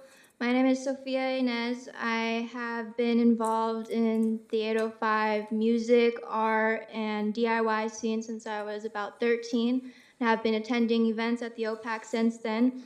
Oxnard's art and music scene has been a pillar for the community, especially the youth, for a very long time. The talent that continues to consistently emerge from Oxnard is very unique, and I know personally that the thriving scene has kept many of us alive. We do not want greed to prevent our scene from continuing to flourish. For decades, the OPAC has been providing arts for the community, not for corporate benefit. SVV does not serve our community. SVV focuses on alcohol, sales, and legacy or tribute acts. They do not want our community to thrive. They want profit. City Council, I ask you to grant the OPAC its own agreement. We do not want non-local entities running our community centers. I ask you to terminate its contract with SVV and allow new proposals for the theater that have our community's best interest at heart. As an actress, artist, and student, local nonprofits have been crucial for me to have access to education that furthers my growth. It's an awful feeling to be a kid that wants involvement in education but is not able to afford it. Thank you. Thank you. Thank you, Sophia. We'll go to Lorenzo Castillo. Lorenzo's here. And then after Mr. Castillo, we'll go to Roger Poirier. Hi, Lorenzo. Good evening. Good evening, Council, Mayor. My condolences, Aaron, for their loss. I'm here as a resident. I don't work for Sterling or for OPAC. My understanding is that Oxnard is a community center. And I have a very specific date that I don't know if any of you remember, July 30th of 1978. Probably not. Okay, look at it. I don't think there's any doubt that OPAC has a lot of support for what they do. I question the same thing, and I'm glad that Manuel spoke a little bit better today. I think he's following direction now. My problem is the same. Where is it? Manuel's like, I'm standing right here. My issue is the same thing that a lot of the people have said, and many said this too. Why do we bring people from outside the city of Oxnard? You know, I heard somebody said that we lack intelligence here in the city of Oxnard. That was the city manager at one event. That's why we don't have enough people here to perform the jobs that are needed here. So I truly believe that as a city council, you need to put this aside. I think that OPAC could run the community center as they're doing. I think we need a new promoter for the auditorium, which is what it used to be called before. It was a community center and the auditorium, which is a theater. We need somebody local. We're losing a lot of events that should be here at the auditorium to Santa Barbara, Arlington Theater, Ana Barbara, a lot of Hispanic. The only thing that I could think of is here is the Mariachi Festival. Yeah, the quinceañeras and everything, that has to do with the community rooms, Oxnard, and a lot of things that are performed there. But we need somebody that could promote, because not even the city was able to manage the OPAC. At one point, they even talk about tearing it down. And I think it's on the newspaper where they're thinking about tearing it down to do something else. If we don't have money to keep it, I mean, the restrooms look horrible. You know, and I'm gonna say that again. If the city can run and operate the community center, we need somebody that is for profit because there's employees. We need money to pay for what needs to be paid. We can't do it by getting things for free. I'm a business owner, and I've been here since 1972, and I'm here because I think you, City Council, there's new members, need to make a decision for the people that voted for you. Not one person or two persons should be making the decisions. You are here to make the decisions for the community. Thank you. Thank you, Mr. Castillo. And no problem. Roger. And after Roger, we'll go to Pat Brown. Thank you, Mayor. Good evening, City Council and staff. My name is Roger Poirier. I thought I was OPAC's biggest fan, but as you can see tonight, well, we'll see what I have to say about it. So I had the honor of serving on the Parks and Recreation Commission for 8 years, and I love park staff and I love recreation staff. I love them, but I don't always agree with them. And sometimes on the commission, we had to reject staff recommendations, and I think, and I hope that you reject staff's recommendation tonight, because when I read staff's recommendation about renewing Sterling for 5 years and eliminating OPAC altogether, that's an existential question for that nonprofit. I'm also the chair of the Hobson Park East Neighborhood Council, which is the neighborhood that where the PAC operates.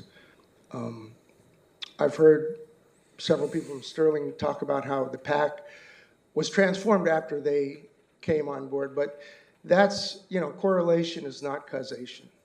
They just showed up after the city had already started to clean up the PAC, and it was actually Chelsea Reynolds, a city employee, who began that process. I'm a close observer of the Performing Arts Center. I've lived next to the Performing Arts Center the entire time. I've lived here since 2013.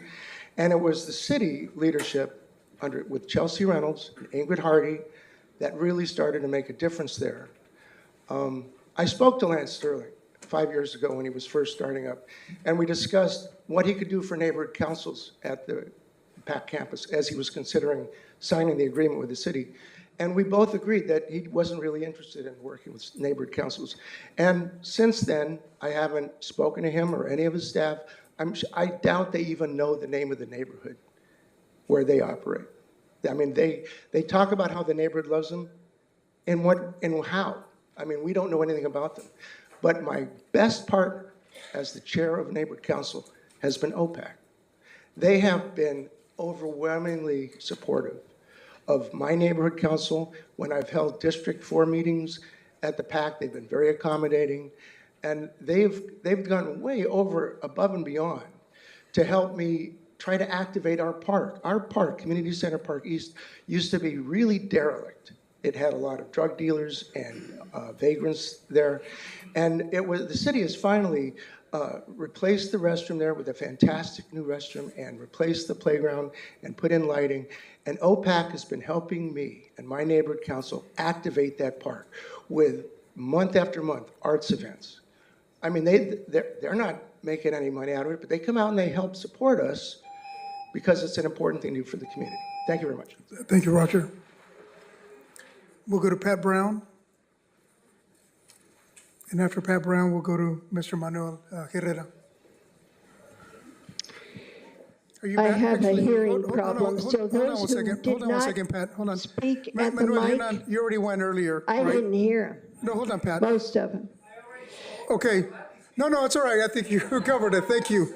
Is there another Pat Brown around here? No, it's you, Pat. I'm sorry. No. Go right ahead. I misspoke. I've always been looking for a Pat Brown. You know, my maiden name was Smith, and then I went from Smith to Brown. Yeah. Oh. Okay. My first experience with performing was when I was about 6 years old, and my sister was 4.5, and we were going to do a little tap dance at the intermission in the middle of the basketball game, and so they had a stage at the end of the gymnasium, high school gymnasium, and this was way up north, way out of California, way up north. So they asked my mother for her to get us in our little costumes and come and do this tap dance. And what did my sister do? What did she do? She quickly pulled up her skirt to let everybody, and I'm trying to nudge her and come on, we got to do this, And here I was trying to do the tap dance, and she was making them all, they were just roaring with laughter. And I was so embarrassed. And then my mother decided that we needed to learn how to memorize poetry and poems. And so she made us do this. And then we went to other farming community neighborhoods. We were asked to perform at those too, not just at our own. And so we were getting ribbons and for contests and all that kind of stuff, okay? And then when I left high school, when high school was over, I did 1 year of college, and I did it terrible. And I was so embarrassed, I could have died. If there'd been a hole, I would have jumped in it. So anyway, but after that, that was my last time of entertaining anybody. And professionally or semi-professionally, not getting paid for it. But then I went to design school, fashion design school in San Francisco, and we had to make our own patterns, and we had to learn how to do it so we could do it professionally and so forth, and learn how to sew. Well, I already knew how to sew, so that wasn't a problem. I was already making coats and suits and all kinds of stuff for people anyway. But anyway, we went from that. And then there was art. There was well, it wasn't art. It was, they called themselves, had some name. They were performers doing stage performing. And so anyway, thanks, Pat. I went and made their costumes. Yeah, thanks, Pat, for sharing that story with us. And then with the Aviation Museum, I'm thanks, Pat. fixing stuff all We're the just out time, of time. sewing. So Thank that's you. where I come from. Thank You're you. getting a lot of applause back there. Thanks, Pat. Miguel Fernandez, we'll go to Miguel. And Mr. Fernandez, you're going to be followed by Angela Wycombe. And we are at after Angela, we are at number 55. And we got 62, but then we've got a whole list of, people on. And then actually, yes, City Manager. All right, so we can do that now before we go Sure. to Mr. Fernandez. I'll Sure. move that we extend the meeting past 10 p.m. I'll second. Yeah, without any objection, then we'll just go past 10 o'clock. Isaiah is also here taking notes, right, for your VC Star. Well, let's take a vote. We'll take a vote, Madam Clerk. Mayor Pro Tem Teran, Yes. Councilwoman Perez, Yes. Councilwoman Basua, Yes. Mayor MacArthur, Yes. Councilmember Perallo, Councilmember Starr. Yes. The motion carries 7-0. 6-0. Oh, I'm sorry, 6-0. I'm sorry, Mr. Miguel Fernandez, go ahead. Thank you, Mr. Mayor, members of the council. You know, the OPAC nonprofit provides an important and valuable service to the community that no for-profit entity can or is interested in providing. OPAC and Sterling serve two very different purposes. The city should be working towards integrating them better so that they can each continue to serve the community in the way they each do best, instead of completely taking one out for the sole benefit of the other. I cannot imagine a for-profit company replicating all or even some of the magnificent programming that OPAC provides, much of which is free to the participants, such as art classes, art camps, festivals, like the recently held Native Plant Festival, and major events such as Dia de los Muertos, and the list goes on. And you've heard a lot of what they do here tonight. Sterling promotes concerts and rents out spaces to various groups, all for profit. Sterling does not organize or create activities and programming. Other outside entities do that, and Sterling merely books and schedules it and sells tickets. Nothing wrong with that, but that is not what the community center was solely intended for in the first place. Much of what OPAC does is geared to our youth, and again, much if not all of this is completely free of charge, funded through facility space rental for private events and augmented by grant funding that the nonprofit gets. And that is a major difference. A for-profit entity cannot get grant funding that a nonprofit can. Can you imagine a for-profit organizer providing to the community all of the free of charge programming that OPAC does that you've heard about tonight? I surely cannot. The stumbling blocks that all appear to me to be solvable in terms of structuring a proper agreement, and this should be the goal. If OPAC is forced out, for sure, practically all of the community serving programming that they create and promote at the PAC will vanish with them. You've heard tonight from a lot of Sterling's employees talking about the wonderful things that Sterling has provided to the community here. You haven't heard what they don't provide. You heard that from OPAC. OPAC does what Sterling does not. They need to be able to coexist, or else you need to be able to restir the pot. And I've got about 30 seconds left, and I just want to express my condolences, Mr. Starr. I lost my dad in 2020. I lost my mom in 2016. I was a caregiver to both of them in their age-old years. So thank you and good night. Thank you, Mr. Fernandez. Angela Wakecombe, and Angela's going to be followed by Greg Runyon. Angela. Good evening. I'm Angela Whitecomb. I wear a lot of hats, no pun intended. Well, maybe a little one. So I want to just say that I have a lot of support for the OPAC. As the downtown chair, we've partnered with them for the mural on 3rd Street. They've come to us to help us try to really create that arts hub in downtown. We talk about trying to make downtown a cultural space. OPAC is a huge partner in that.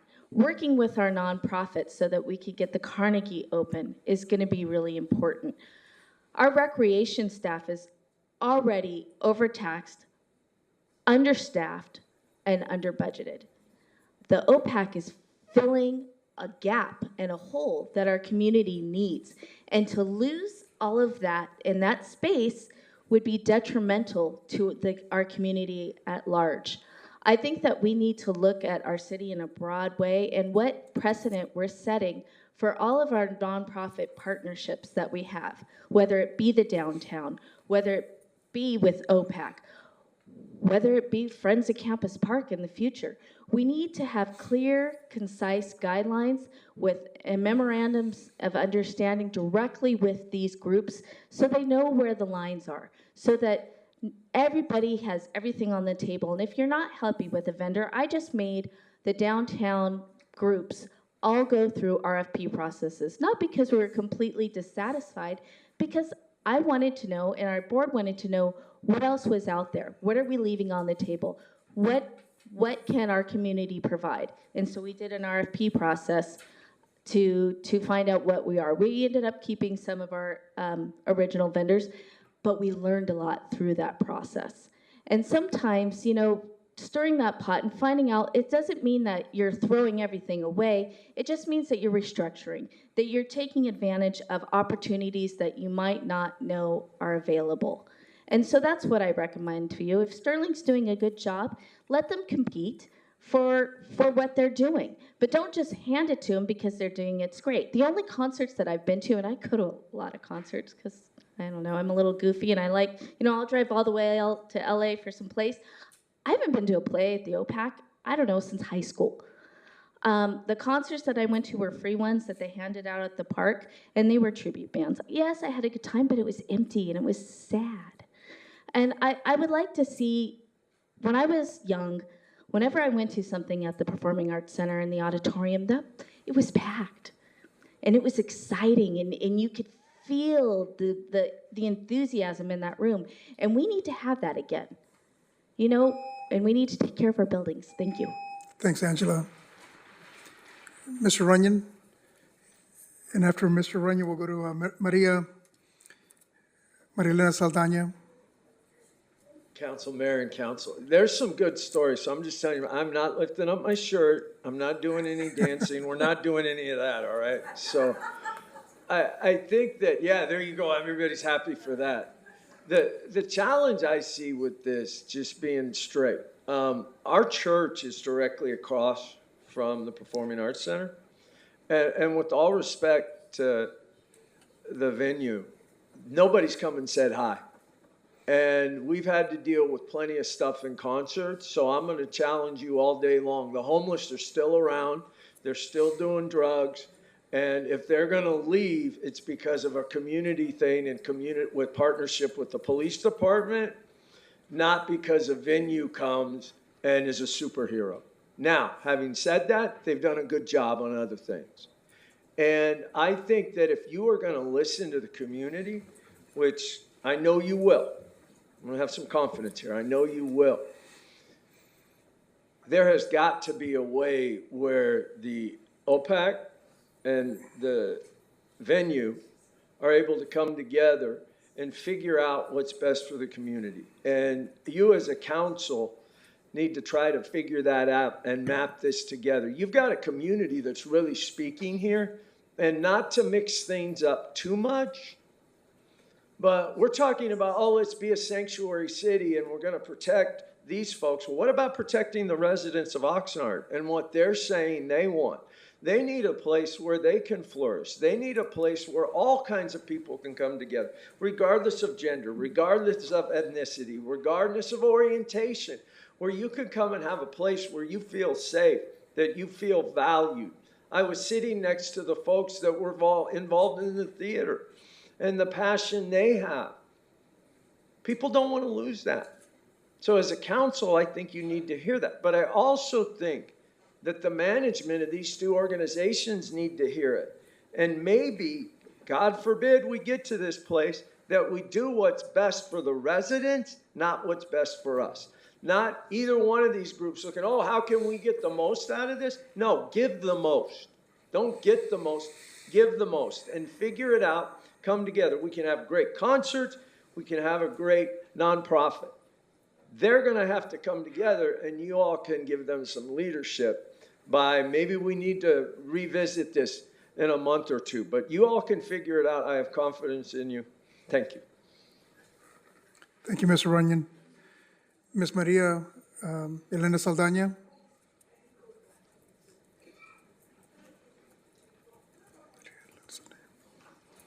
Hi, Ms. Saldana. And then she's going to be followed by Luann Rocha. Good evening, evening. respective council members and Mayor MacArthur and Mayor Pro Tem. Before I begin, my condolences to you, Mr. Aaron Starr, and to your family. Good evening.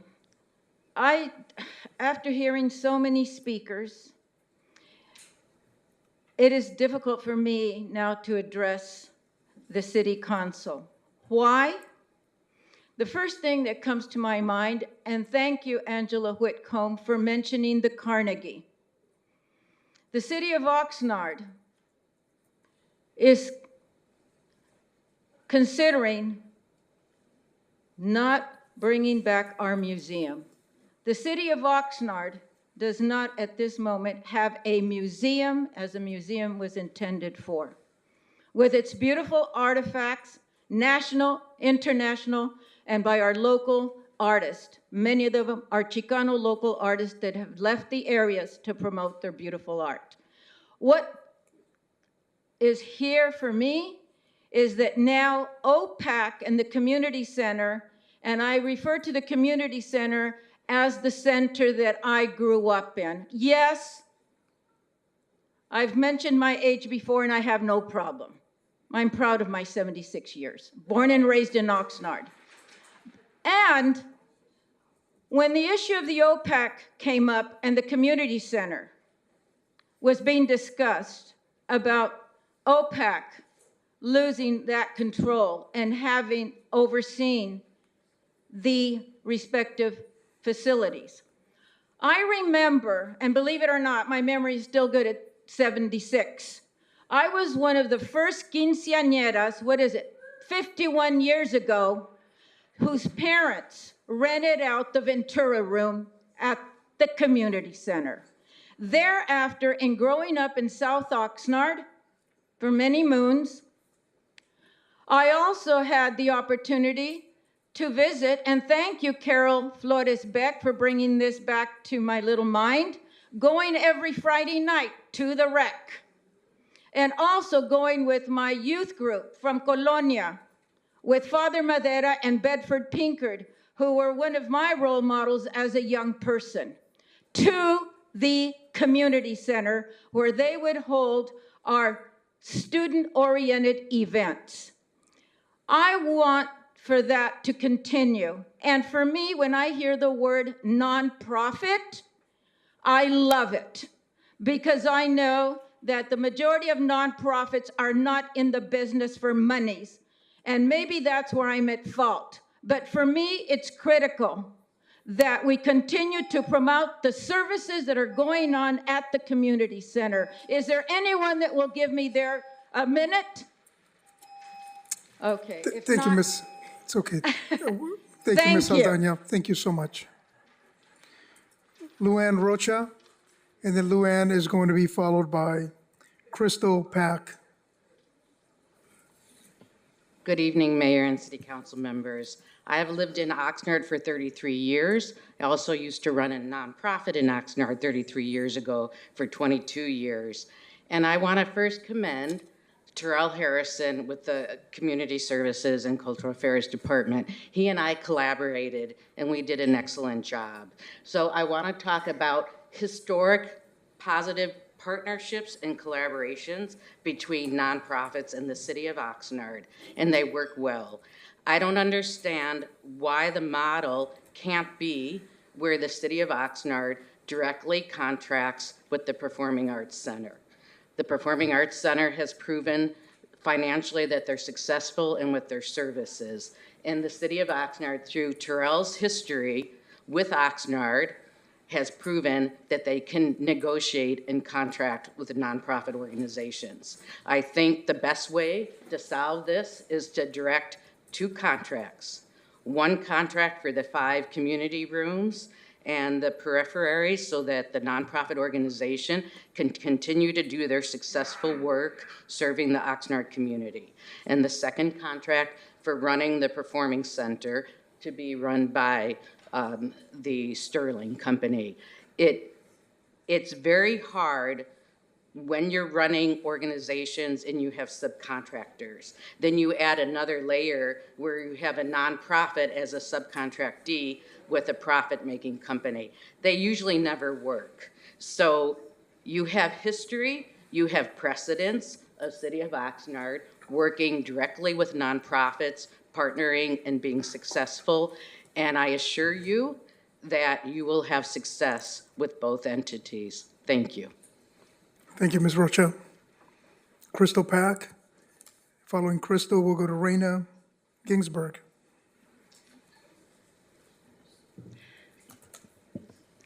Hello, my name is Crystal Pack, and I am a UCSB alum, and I am a musician. Up until last December, I was a 3-year chair for Alaska Airlines Latin Business Resource Group, which directly supports and advocates for our Latin employees company-wide. I say that to say I understand how it feels to be on the other side of this podium, respecting the values and passions of your constituents, and I want to thank you all for your time. I also understand what it means to advocate for your people and to do the right thing no matter what spaces you find yourself in. I did not grow up in this community the way that so many people before me have and have shared their stories, but I do call this community my home. I am here today to express my support for OPAC and the art community of Oxnard. I chose to study at UCSB because of the music and arts community. I left during COVID, and I chose to come back specifically for this music and arts community.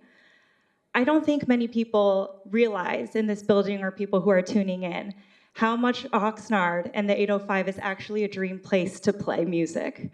I've toured throughout the US and internationally and can confidently say that there are people in Kentucky, in Florida, in the Philippines, and in France who want to come here to Oxnard to play music. How is it even possible that a kid in Jakarta knows that Oxnard exists and wants to come and experience the art community here? To me, that is literally amazing. And I can't stress enough that Oxnard is a dream place to visit in this music world. This reputation was built off of the youth and the backs of community members, and OPAC has directly played a part in fostering that growth by showing our youth what true community partnership looks like.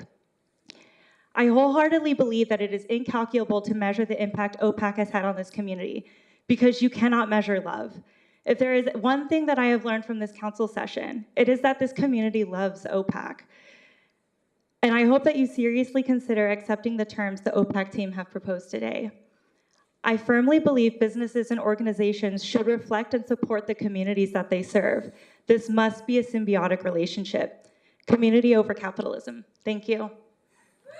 Thank you. We'll go to Reina Ginsburg. And Reina, you're going to be followed by Mr. Juan Flores, if he's here.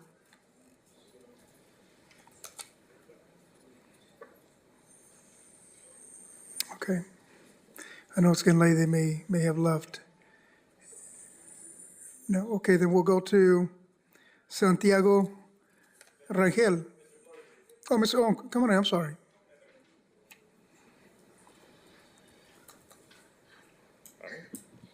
Hello, good evening. Good evening. My name is Juan Flores. As an employee of the OPAC nonprofit, it's my first time here speaking.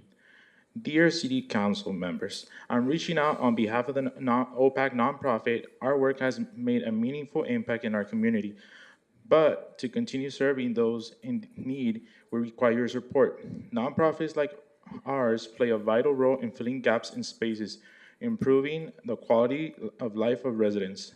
Let's not forget how much fun the community has with the local community events, but also the fun stands for the families when they book for the special events such as quinceañeras, weddings, birthdays, baptisms, all the events. Make sure to follow the OPAC page venue so you can see how much fun the people have enjoying the great time at the OPAC nonprofit. Shout out to my employees of the OPAC nonprofit, to Caroline, to Jose Becerra, who's watching from home. Also, shout out to my wife and my son who are watching at home and supporting. Thank you and have a good night. Thank you. And we are going to our last speaker, at least here, Santiago Rangel, before we go to the virtual speakers. Santiago Rangel, if you're here, come on up. I don't think we skipped anybody. Okay. I don't even know where they... No. Look at Castillo saying no.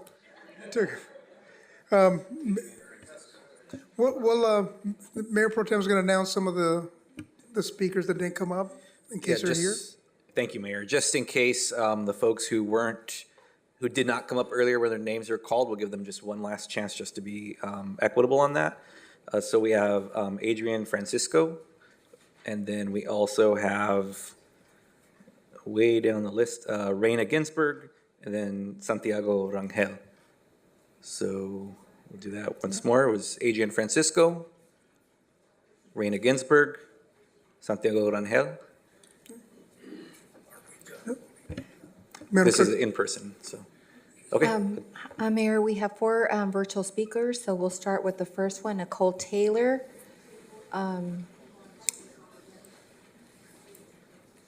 Nicole, you have, if you can press *6 to unmute and begin speaking, and you have 3 minutes starting now. Hello, my name is Nicole Taylor, and I'm CEO of Creativity Through Music Cultural Consulting. I am also the director of Ventura County Behavioral Health Arts and Wellness Program, and I'm an arts envoy for the United States Department of State and the Bureau of Educational Affairs. Since 2010, I've led over 150 community arts outreach programs across 15 countries, and I'm here to express my support for a direct and separate agreement for the OPAC nonprofit. Last year, I had the pleasure of directing OPAC Arts in Schools together with Carolyn and her amazing staff. This was a California Arts Council-funded visual and performing arts pilot program, which we rolled out across Oxnard Union High School District with excellent results. Our performing arts program brought interactive concerts and workshops with international performers to over 2,000 Oxnard Union High School District students. Programs were held at Oxnard and Pacifica High School Performing Arts Centers and included artists such as Suam American Indian Dance, Ballet Folclórico do Brasil, the Westlake Village Symphony Orchestra, Melody of China, percussive storytelling, and many more. We also developed partnership with the Los Angeles Music Center and continue our partnership with TO Arts. Our visual arts program provided over 50 classes and intensive workshops to 700 students across 6 local high schools. And our youth artists used simple materials to explore themes of pattern, identity, community voice, and the healing of trauma through the power of the arts. The artistic output of this program is the Voices Youth Art Exhibit, which is a collection of large-scale artworks measuring 8 by 16 feet that have been created by local youth, incorporating the efforts of 700 youth artists, 20 arts educators, and 21 direct and indirect community partners across 4 sectors. OPAC, lastly, is a cultural partner of the VCBH Arts and Wellness Program. This is an innovation project which prescribes the arts as medicine, and it will include the training of selected OPAC staff in trauma-informed arts practice, as well as the use of its community spaces to support the mental health of transitional aged youth who are clients of VCBH and are experiencing prodromal psychosis and other mental health diagnoses. I cannot express my support enough for the continued autonomous presence of OPAC, the nonprofit, at the community center. Thank you for your comments. Thank you. Your time is up. We'll move to the next virtual speaker. So the next speaker will be Open Door Studio. Please press star 6 to unmute, and you have 3 minutes starting now. Hi, good evening. Good evening. Can you hear me? Yes. Hi, good evening, Mayor. Good evening, City Council. Yes, my name is Roxanne, and I am the Executive Director of Open Door Studio in Oxnard. We're a working arts studio for adults on the spectrum and an open gallery museum for my local art community. As a lifelong resident of Oxnard, the OPAC has impacted my life in so many ways. As a child, I went to see magic shows and the Sesame Street Live, which was amazing. As a teenager, I was able to attend quality concerts like Ice Cube and Shalimar. I can name a bunch. As a young mom, I was able to take my sons to affordable art classes at OPAC, which I probably wouldn't have at any other venue. And now, as a middle-aged woman, there's no other place where I would have opened my own nonprofit than here in downtown Oxnard. And I just pray that I'm able to offer a place of inclusion and plant the seeds of creativity and community engagement the way that OPAC has done for me and continues to do so. Please grant OPAC the ability to negotiate its own contract and allow it to stay a nonprofit and organization. Thank you. Good night. Thank you. We'll go to the next virtual caller.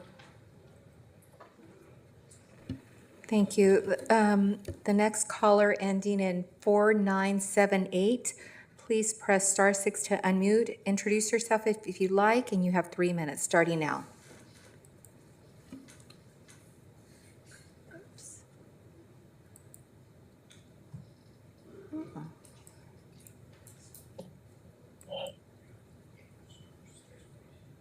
Caller ending in 4978, please press star 6 to start speaking.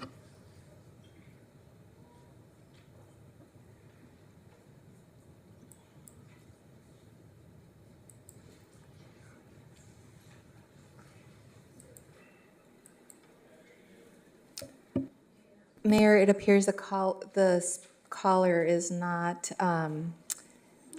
is not connecting with us. Should we go to the next one? That actually concludes our virtual speakers. That's the last. Look at that. Okay.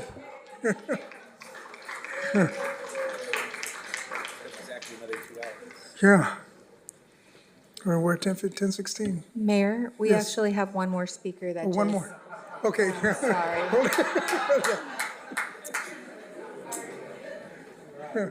Nick, press *6 to unmute, and you have 3 minutes starting now.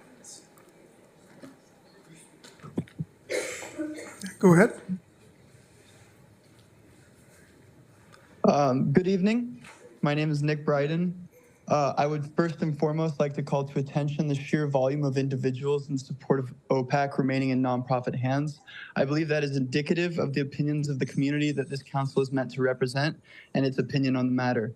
As a member of the aforementioned community, I have on multiple occasions found myself at the OPAC, and in every one of those instances been grateful for the nonprofit staff who maintain the Performing Arts Center as a safe space wherein the local community could showcase its diverse artistic talent. I stand firm in my belief that moving such a positive thing for the community into the private sphere is not only a mistake, but a disservice to the citizens of our community. Moreover, I have had first-hand experience working with OPAC staff and would like to emphasize how pleasant that experience was. In April of 2023, Dustin Snyder and I hosted Rapid Fest at the OPAC. The event was an all-day fest which showcased local music and simultaneously brought acts from all over the United States to celebrate the communal aspects of music. Not only did this event end with 400 happy fans, but more so with a lasting impression of OPAC staff as one committed to professionalism, safety, and community. While there indeed was a minor accident at the event, it was just that, an accident. As we know, accidents occur in the workplace, at the park, on the swing set, even on the sidewalk. Accidents happen. Luckily for all involved, OPAC's professionalism ensured that the accident would be insured and all parties could leave confident that the said accident would not hinder their day-to-day life or the goings-on at the Performing Arts Center. It goes without saying that this is in direct contrast to the event which resulted in legal case number 2024 CUPP 019157, where a member of the public was beaten by security. While a simple broken leg covered by insurance and understood as incidental by all involved can be called the sort of accident that comes with day-to-day life, surely violence at the hands of hired community security cannot be. This is just one of the reasons why a community center falling into the hands of Canyon Club is a disservice to the public.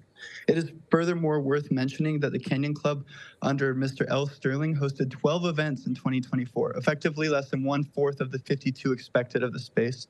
Moreover, many of the acts which the Canyon Club showcases are legacy acts who do not now or never have represented the community where they're playing. I would also call into question Mr. L. Sterling's paying 50% of the gross concessions fee to the community center in those 12 shows, which he did showcase, and whether that happened or not. To reiterate my point, I, along with numerous other members of our Ventura County community, demand the Oxnard Performing Arts Center remains in the hands of the community. This will ensure safety, proper use of the space, and ultimately a performing arts center continually committed to its original intent, a place to celebrate local art. Thank you for your time, and I hope you make the right decision tonight. Thank you. Madam Clerk, does that conclude the virtual speakers? Yes, Mayor, that does conclude our virtual speakers and in person. Thank you. Great, thank you. Before we get into, the comment section for us here to deliberate and discuss, people that know me understand where I stand on the arts.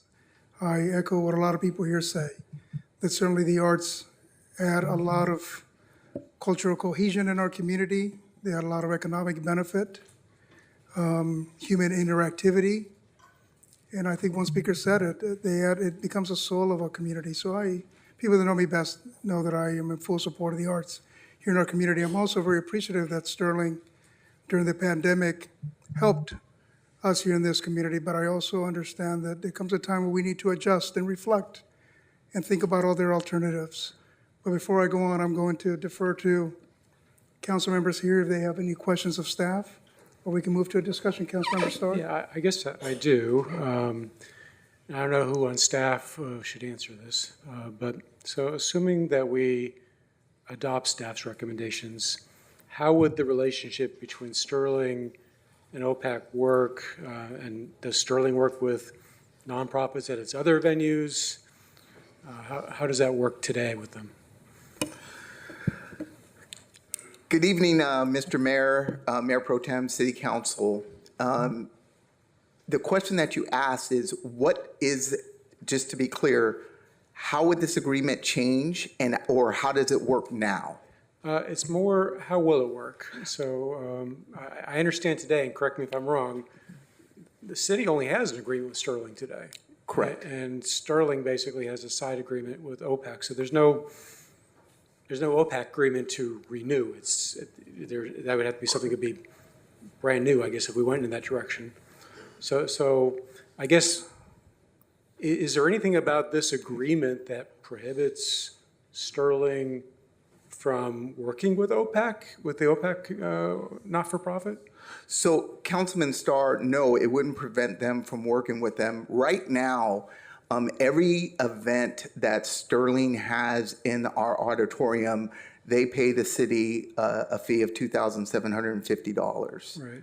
Right. In the meeting rooms, currently right now, if the nonprofit books an event, the rental of that event, half of it stays with the nonprofit, and the other half is given to Sterling to then give to the city. If Sterling should have an event in the meeting rooms, that means that Sterling would keep half of that rent, and then the other half would go back to the city of Oxnard. Currently, that's where it is right now. Okay, and my question also was, does Sterling work with nonprofits at other venues at it? Yes, we could actually have Lance, Sterling Venue Venture CEO, come up here and speak about that. Oh, you're Lance.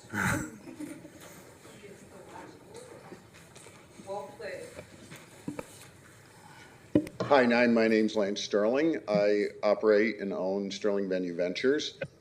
First, my condolences to Mr. Starr. And the other thing that, as a salute to my mom, who passed away a little while ago, she said, tearing down another doesn't make you better. So I want to be clear that we are working with the nonprofit. We didn't ask them to leave. We only asked them not to do things to expose the city and me to liability and lawsuits. So I want to make sure that you understand I have no intention, and I think everybody would agree, we didn't say that the nonprofit has to leave.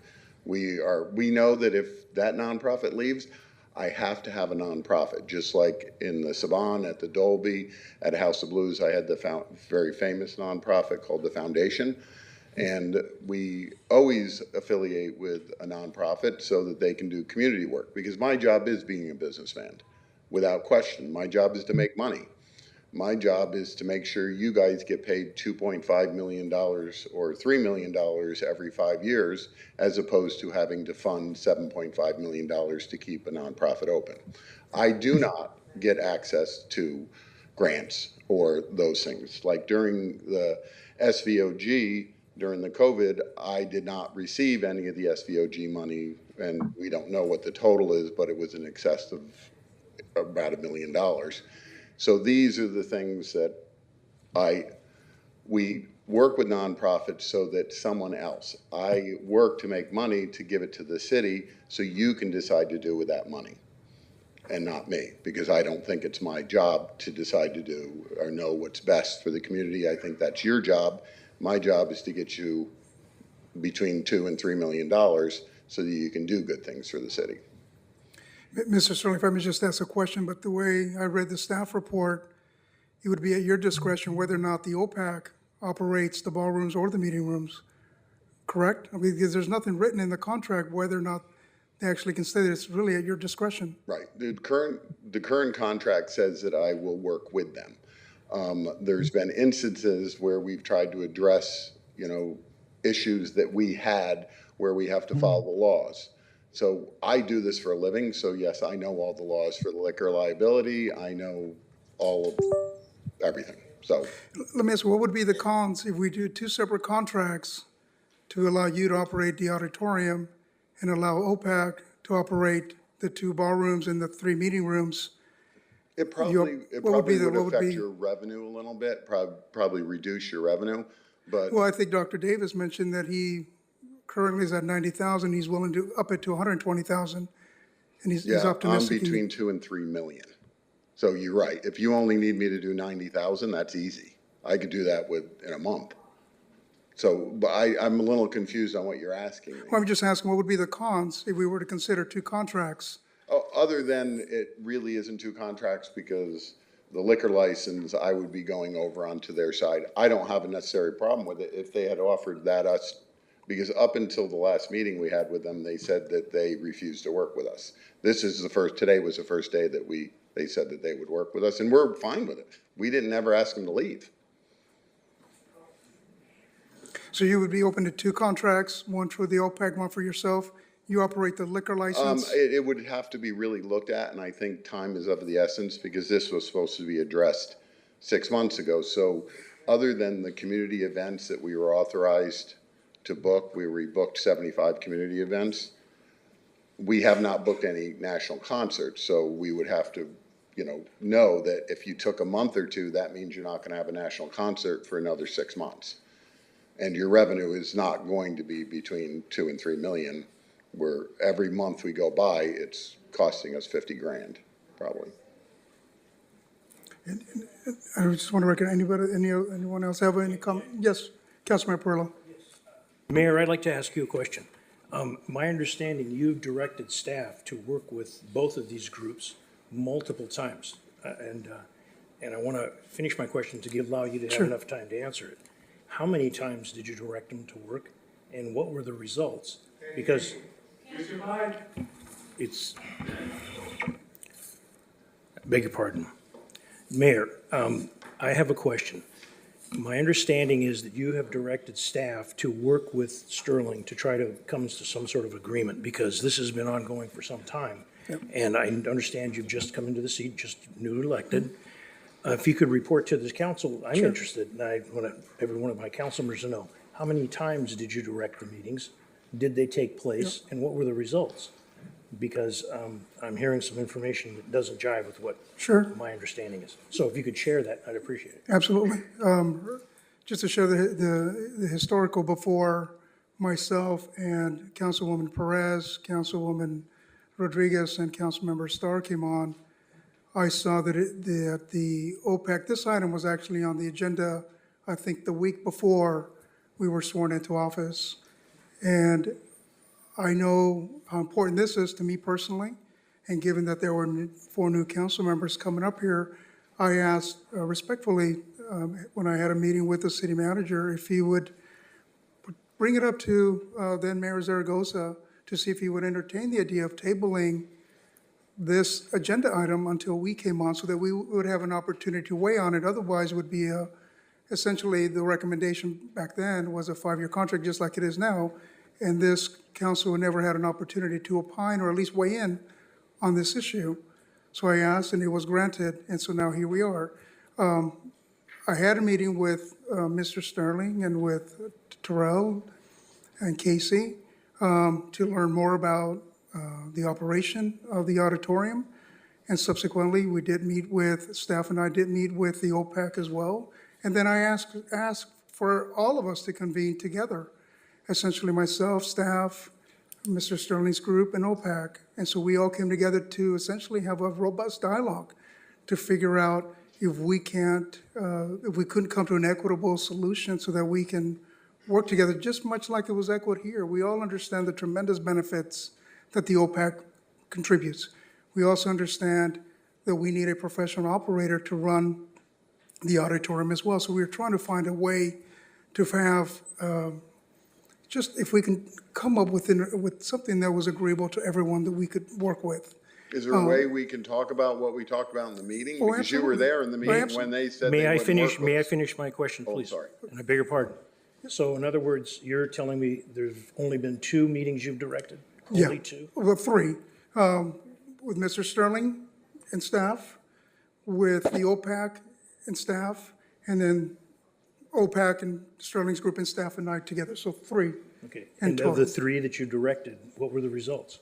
I think the results, at least the one that I saw, was that we talked about potentially two contracts, but then Mr. Sterling was opposed to that because of the liquor license. And so that was what that you needed the kitchen to be able to have access to the kitchen. That was one of the ballrooms, I think.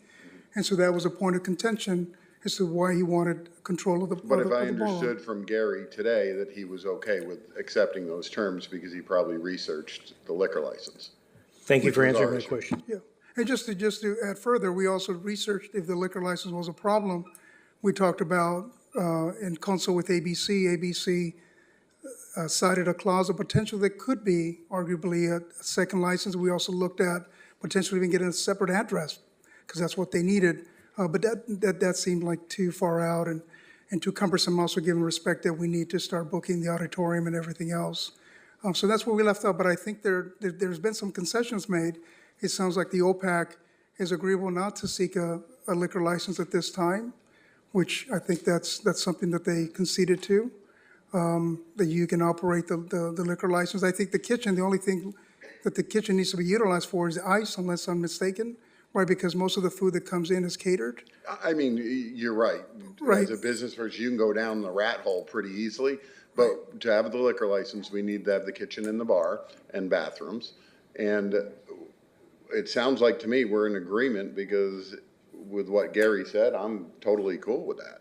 I mean, that's what we were fighting over the whole time, because we couldn't get a second liquor license. But now that we have to share the liquor license, and I'm fine with the liability, I have the insurance for it and everything, and I'll just operate their liquor. So I don't know if it needs a second agreement, but I just wanted to be clear that we don't want, if we get rid of them, we have to get somebody else that's going to do the same thing. And I think the nonprofits always will have what's best for the community, and my job is to make money to give to you so that you can do what's best for the community, because I don't think you care what I think is best for the community. And is there a way that I could bring up, because some really terrible misinformation was given during that, or do you guys know what is misinformation and not? I get more concerned with, when people say, we only did 4 events. That absolutely is not true.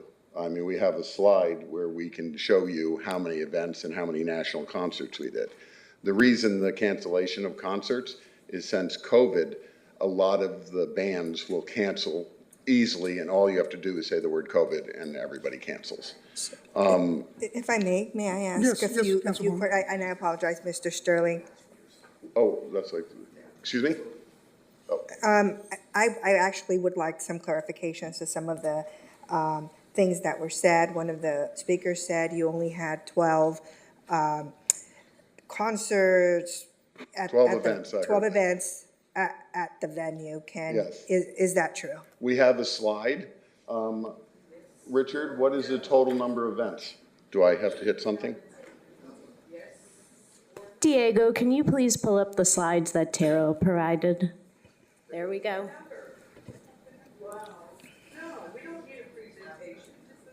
Well, you probably should know.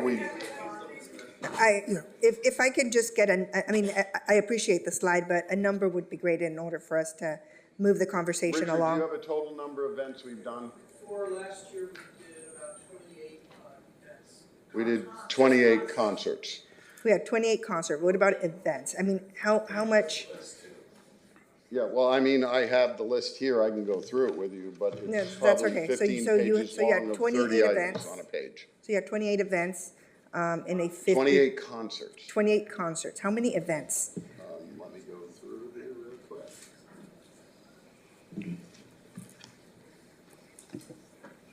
I mean, when you say events, do you want the Jehovah Witness in there? Yeah, I want the whole thing. I want the concerts, the events. I want to know how many. 126. Okay, so we had 126. Okay, that your company, Sterling's, booked. Yes. Our rent Okay. this year will be for the total venue over $500,000. Okay, so what we heard today that it was 12 was incorrect. That is incorrect information. The other thing that we heard today was that the liquor people, employees leave early, they don't show up, they're rude. Can you speak a little bit about that? Is there any truth to that? I don't believe there would be truth to that, knowing our overall guest comment rating is like 4.5 stars. So I'm assuming that there is anomalies. We are scheduled, we are told by the nonprofit when to come in and when to leave. So lots of times the events will go long, and if they ask us to say, we will, because again, we're a for-profit company. Okay.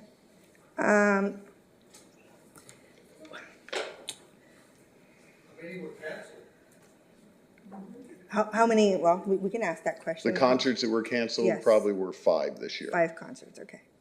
Because Bones Thugs and Harmony, he got into an accident about 4 days before, so he canceled. What are the other big ones that canceled? It's usually because of injury, but it was mostly the bands. We did not cancel shows. Yeah, and I'm sorry, I kind of sound like an attorney right now, but I do have another question. Mr. Sterling, would you say that your relationship with the nonprofit is not a good working relationship? I was unaware of that until we had meetings. Their board, I think our day-to-day operations, I do believe we get along. I do not think the board likes us, but they think they can make me go away. But the problem is, if I go away, then my $3 million worth of sound, light, video, all that go away also. So to replace that, I don't quite know how to do that. Okay. Yes, I have 2 follow-up questions. Thank you, Councilmember Basua, regarding just if we can get clarity regarding the lawsuits and the closure of other venues. We closed Ojai because we operated Oxnard, and we thought that Oxnard would rather have those 26 events in Oxnard than Ojai. And the problem with Ojai, which I love Ojai, but it's 126 degrees there. And the last 3 concerts, we had people passing out, staff passing out. So we chose to leave, and we submitted a letter showing you that we were not asked to leave. We left them and handed it over to somebody else. In regards to the lawsuits, can you clarify the information that's out there publicly regarding the lawsuits as well as? There is a lawsuit on us because we pulled a gentleman off beating up his wife. So we did pull him off, and we did detain him, and there is a lawsuit, and we have insurance, and it's covered, and, you know, he said he was struck. I don't think he was injured, but he said he was struck, and we did detain him because we did restrict him from beating up his wife. My follow-up question in regards to, similar to what Councilmember Basua asked, is regarding the mistreatment of workers and customers. How do you anticipate to remedy those, and what actions have you taken to ensure that it's a healthy and a respectful workplace for not just your employees, but also for the customers coming in from our community? I think a total of 4 incident reports had been out for the past 5 years. And I know half of that was COVID, but there's been 4 incident reports, and I follow up on them personally. If our security touches anybody, then they are terminated. One last question. Are your security guards certified? Yes. Thank you. They're certified and registered in Oxnard, and we also procured a security company if it goes over our capacity that also is registered in Oxnard. Thank you. Councilman Perillo, anything? Or Mayor Pro Tem? Yes, Councilman Perillo. Oh, your microphone. I'm grateful that my fellow councilwomen members are asking these questions because from the knowledge that I have on this issue, there's been a tremendous amount of misinformation that's been presented. And I don't hold the people that are repeating that as much accountable as I do hold the staff of the nonprofit.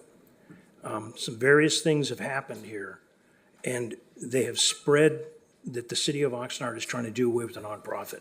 That's not what's going on. So I'm going to go a little bit backwards, ladies and gentlemen. Bear with me. I got elected to the council in June of 13. When I got elected to the council, the mayor of Oxnard was brand new because he had been a council member. And there was a seat on something called the PAC. And council member Carmen Ramirez was on it. No other council member wanted to sit, and Tim Flynn put me on it. I didn't look for the job. When I got on the job, various things came very clear very quickly.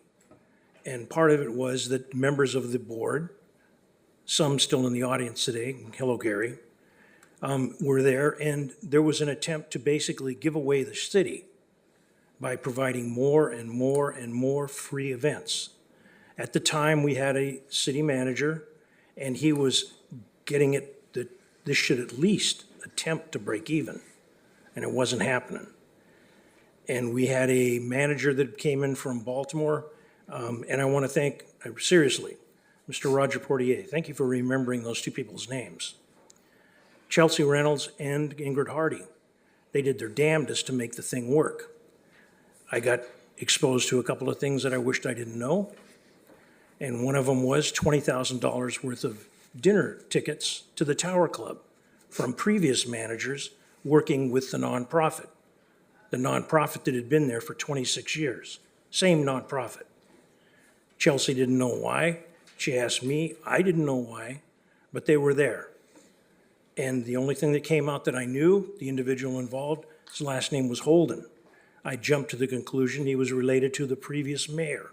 Turned out, no relation. But when I got on the board, he was no longer working there.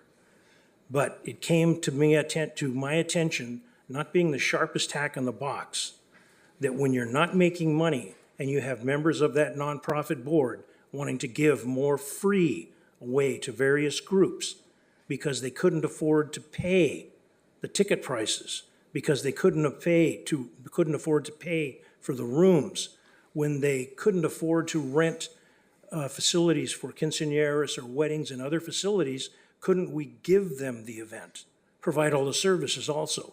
And I started asking questions and got a lot of hell for it. The issues that struck me at the time was the board did not have the control that they should have, and we had two council members sitting on it, and a city manager that was supposed to be sitting on it, Mr. Nyhoff. Mr. Nyhoff, to my knowledge, sat in on one meeting. The things that came about when the city of Oxnard decided that not only was the PAC going to have to pay the bills that they owed, the PAC was going to start having to pay utilities. And ladies and gentlemen, any of you that rather rent or own a home, I mean, you may pay the mortgage and you may pay the rent, but somebody's going to ask you to pay the water, sewer, and trash. Somebody's going to ask you to do that. And all of a sudden it was like, how in the hell are we ever going to break even? I remember buying thousands of dollars of tickets to give them away to everybody that served on a PAC. I felt it was my obligation. I'm no saint, but I'm a council member and I get paid for being up here, and there's people that volunteer to serve on these PACs. So you buy the tickets. The play was a dog, in my opinion, but it was it. But I also had the privilege of sitting in on sold out events. I also have to be that person. I used to do all BB Kings, and as he got older, they would spend their time complaining to me how he couldn't play guitar anymore, and I would tell them that it's still BB King. That's right. And I was very fortunate to see BB King years ago at Ventura College when he came and did a freebie. I appreciate it. The issue, the night of Earth, Wind, and Fire, Tower of Power, that was one hell of a night. But it became very obvious this place was not going to fill that pack up and have people buying tickets. It wasn't going to happen. And then we found out the financial straits that the city of Oxnard was in. And then we had to make a decision.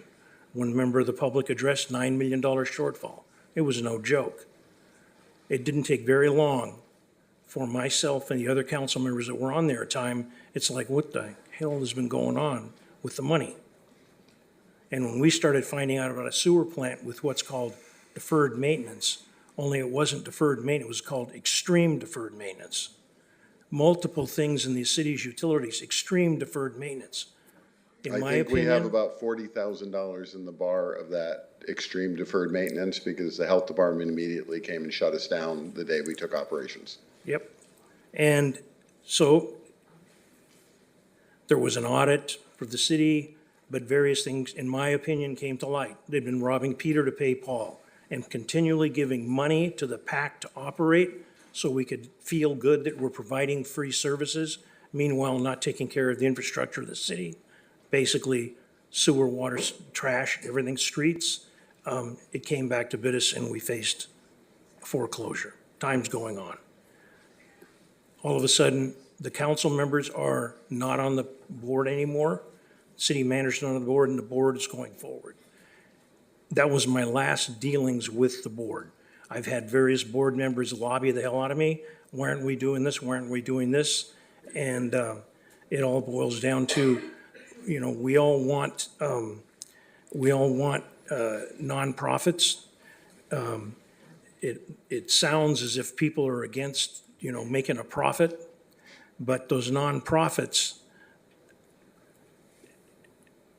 if I go to McDonald's after this meeting, they're not going to let me in on my good looks. It's not going to happen. I'm right there with you. And if I try to take the food, and if I try to steal it, we got an Oxnard Police Department that if it's a complaint, I'm in hot water. The city of Oxnard, I am an elected official. There's multiple parties here. You have Sterling, you have the nonprofit, you have the PAC, which is owned by the city of Oxnard, and the other group that people don't really talk about are the residents and businesses of this city. That's who I'm supposed to represent, all of these parties. But the residents and businesses of these cities, of this city, some of them are speaking here rather vehemently, and it's great. It's been a long time since we've had this lively of a meeting, and it's only not even 11 o'clock yet. But the issue in my mind is we are potentially being asked to start all over again. Ladies and gentlemen, I think that's insane. Well, we're not starting all over. We're going to be behind 3 months. So next year, this year, we did over 500,000. Next year, that's going to be a struggle because every minute we wait, like this weekend, there's nothing. Next weekend, there's nothing. And I understand that, but my concern is they're asking, various members of the OPEC are asking me and members of the public, put it out for bid, start all over, we can get somebody. I have a friend that would do this. I know somebody, I got a friend, and I'm like, you want to start all over again after everything this organization? The thing that I need, because this is what's been brought up to me by multiple people, I have an inventory here of equipment that it would take to operate. And unless you have $3 to $5 million laying around, I don't know where that equipment's coming from. You can lease the equipment like they used to, but they were paying like $15,000 to, you understand, we're not in that high profit margin of a business. We're in 8% margins. And the equipment that is there now is your equipment. It's all mine.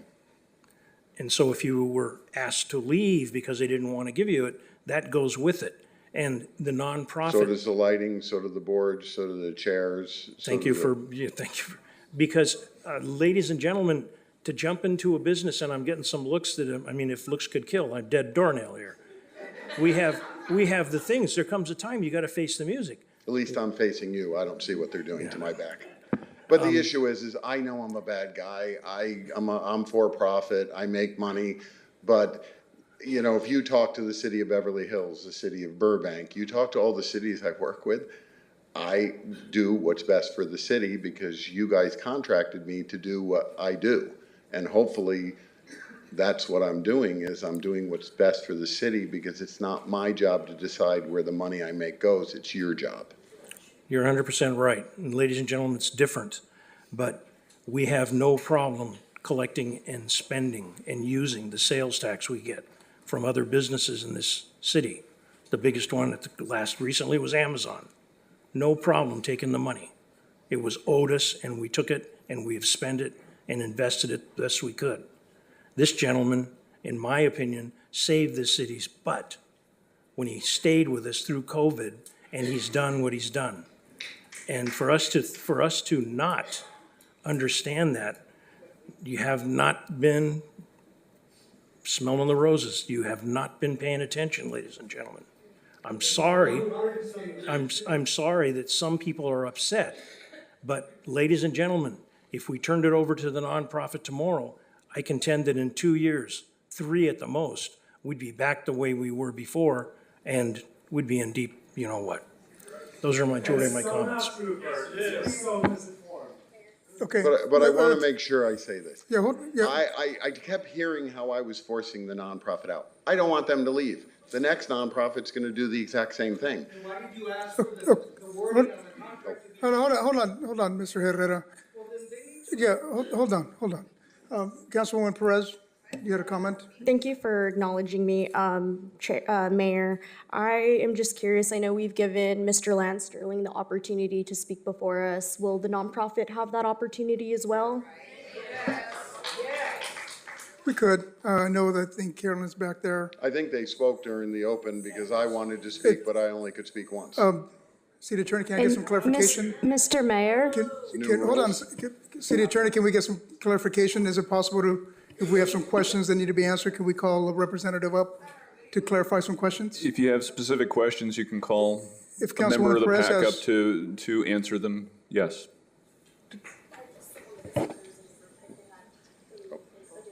Before I leave, I brought you guys each the industry magazine, which is Polestar, and I'll leave them here for you. So you can understand and know what I do is a science, not a guess. Lance, the Mayor Pro Tem had a question, and then I think followed by Councilmember Starr. Go ahead, Mayor Pro Tem. Thank you. I do have a question for you, Mr. Sterling, and another question. First, I think that our staff was going to be looking into over the weekend. The contract, I believe, calls for a contribution of gross profit, a percentage of gross profit going towards the city from, I believe, concessions and a few other items that are listed there. And then in the report or the presentation, it referenced net profit. And a question was raised by a member of the public as well as folks from the OPAC about which is it, what has actually been paid to the city. Was it gross or was it net? If it was net. We accidentally paid gross where we overpaid the city by $14,000, and we have those documents. But in the world of $500,000, you know, the 14,000 was an error because of cost. Okay. Because when you say net profit, you still say the word profit means one thing. Gross profit is the same thing as net profit because gross profit is net profit. And I'll let our staff. It's either gross revenue or net profit. Okay. Net I'd like to hear profit our and staff's gross profit response are if the we same can. thing. Thank you. Thank you, Mayor Pro Tem Peron. It was a miswritten word on staff's part in the original agreement. The agreement should have used the industry standard language for concession payments of gross margin, food and beverage, less cost of sales. This is the amount that Sterling has been paying the city for the current terms of the agreement. And just to let the council know, we are using the same language change to the golf course agreement that's coming to council shortly. After this PRA request was sent to staff, as Mr. Sterling noted, the city reviewed and discovered that Sterling has been paying the city a 15% gross margin for concessions for the whole facility. So that includes the auditorium and the meeting rooms. And what we would recommend to staff, should you follow, or I'm sorry, to the council, should you follow staff's recommendation tonight, is in the agreement before you, we'd recommend modifying section 4.1 for each event in the auditorium and PAC rooms. SVV shall pay 15% of the gross margin, food and beverage less cost of sales. So that is a very high-level summary of what we went through. We can answer any follow-up questions as well. Okay, just so it's clear and it's on the public record though, what has been paid by Sterling Venue Ventures to the city is in alignment with what the contract spells out. I'm sorry, yes. Yes, okay, thank you. And I apologize, Mr. Sterling, I probably should have told you not to leave, but I did have another question. That's right. I saw you had a list on one of the slides about what's been booked thus far. How far in advance do you have bookings for 2025? We were authorized to book all local and nonprofit events. So we have the Jehovah's Witness, we have 75. We have 75 events currently booked for 2025. Up to what month of 2025? Till April of 2026. April of 2026. Okay.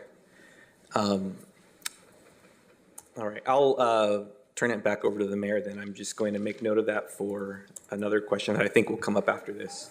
But Sure. Thank you. The only comment I want to just ask, I heard Mr. Perello and his comments, and I appreciate them, but I also think it's the responsibility of local government to allocate money to address community needs, right? That's what government stands for, and I also appreciated what Mr. Herrera mentioned about our need as local government to also deal with the repairs that are needed to uplift the PAC. But I will defer to, at this time, to Councilmember Starr. I think you have some comments or questions. Yeah, a question for Mr. Sterling and a question for staff.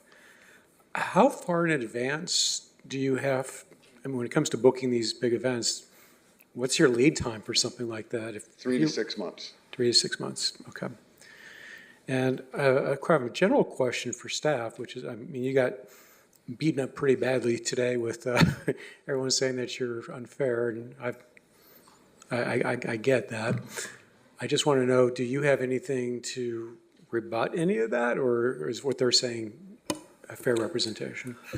Mr. Mayor, City Council, we were honest. And throughout the whole time, I would say that we had two different presidents that we met with, Gary and Gary. Sometimes I felt when we brought both groups together, I should be wearing a black and white shirt as if I'm an official in a football game or a basketball game. But we were honest, and what we didn't side with Sterling. We want both groups to be successful.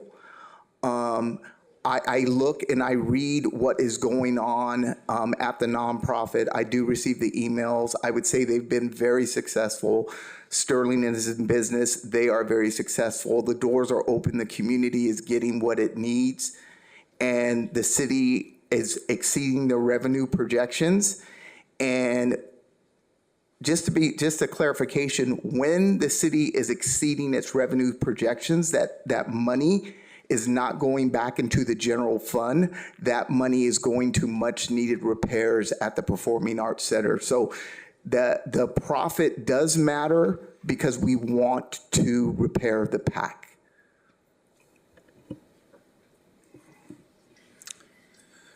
Well, I personally want to introduce a motion at this time. I'd like to see if we can do like an 18-month contract, 2 contracts, one for the OPAC, one for Mr. Sterling, and to have like a robust accounting and maybe.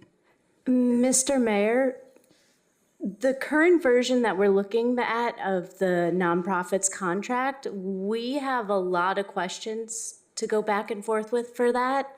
So I don't know if we have the time this evening to go through with it. The recommendation is a March 1st start date. We just heard this evening new information about the liquor license and the sharing, so staff needs time. Okay.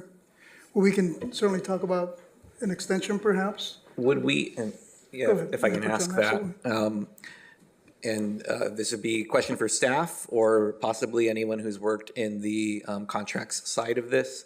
Would we have the ability to do a shorter extension of that to allow staff time to work with both entities who have, on the public record here tonight, both said that they'd be willing to work together on this and look at, and that's why I asked Mr. Sterling how far out in advance he's booked.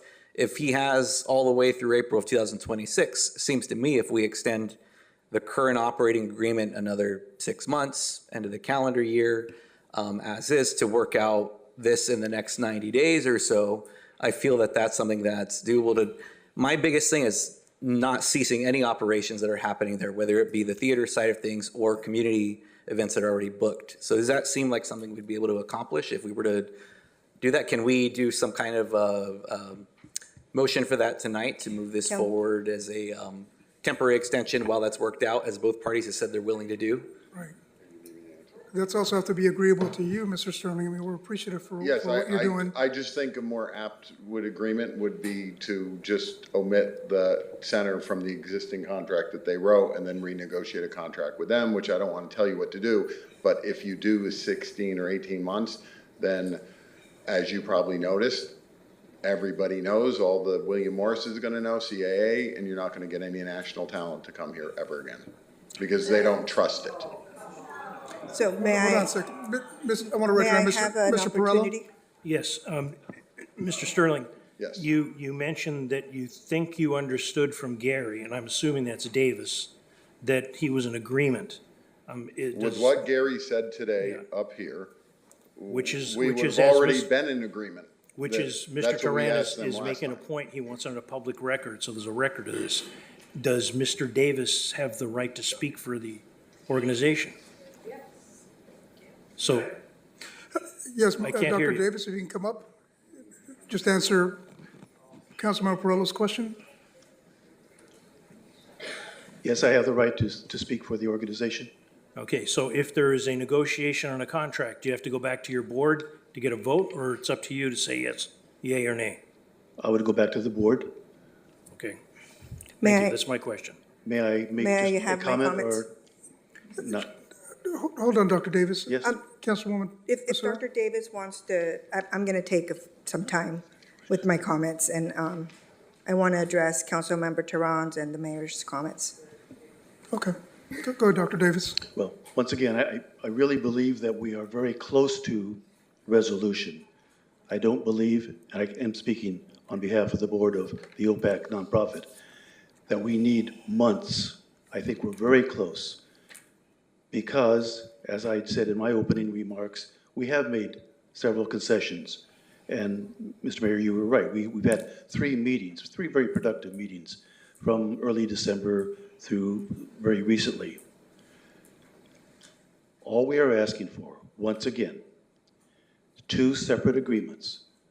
We, the board, and on behalf of the board, have never asked for Sterling to go anywhere. Their specialty is in the theater. We are only asking that we, the OPAC nonprofit board, be given the right to have a separate agreement with the city to manage the 2 ballrooms and 5 meeting rooms.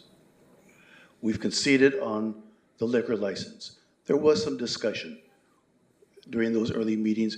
Maybe we could have a liquor license. It became very complicated, and as the mayor said, maybe that can be revisited sometime in the future. It's not on the table right now.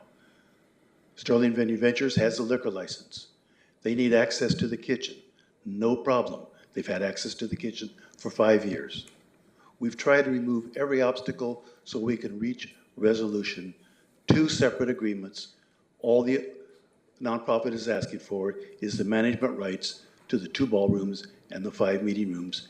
Everything else will fall into place. How about in regards to security personnel? Should you rent one of the Yes, ballrooms? Who and provides Mr. that? Sterling has been adamant about if there is bar service, then those patrons who had requested the bar service would be obligated to use Sterling's security company. Absent bar service, who would provide security then? I'm sorry, Mr. Mayor. say- If someone rents one of the ballrooms or meeting room and doesn't request alcohol Yeah. or bar service, who provides the security? Then the OPAC Corporation Board would hire local security services for that because there's no liquor involved. Thank you. I'm sorry, come on up, Lance. I'm sorry. The ABC is the reason that we couldn't, because if they would give us 2 liquor licenses, I'd let him have his own liquor license, but that's not the way the rules work. So the deal is, I'm in agreement with Gary. We're really close with what he said. I'm okay with. You know, and I know the nonprofits are going to be the nonprofits. They do things I don't do, and I'm okay with them. You know. So, Mr. Mayor, with what they're agreeing to at the dais in front of you this evening, that's what our original intention was with the meetings that you had us have with the nonprofit. This is the side letter agreement. Now, the reason why staff has recommended operations with Sterling, we clearly couldn't run the facility to its potential. Everything up until 2020 failed. It was a disservice to the facility. We did not invest in it. So we went out and got a professional operator. And what the agreement has been up until March 1st of 2025 is Sterling has overseen the auditorium and the meeting rooms. So all of the successes that the nonprofit has spoke to today has been under that current agreement with Sterling. So our motive and intention is to not have staff have to do 2 contracts and double the time in overseeing that. We want a professional operator leading the facility and moving us forward. We know the old operations models didn't work. This is working, and Terrell and his staff can speak to what is working if you want more insights on that. Thank you.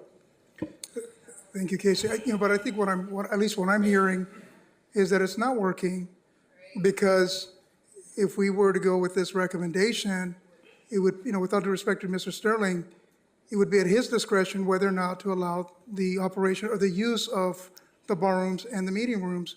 So it would be at his discretion. I think that's what I'm hearing the OPAC arguing, that this is the need for 2 separate contracts to really concretely stipulate who has control of what. Mr. Mayor, City Council, currently right now, the contract says in coordination with the nonprofit.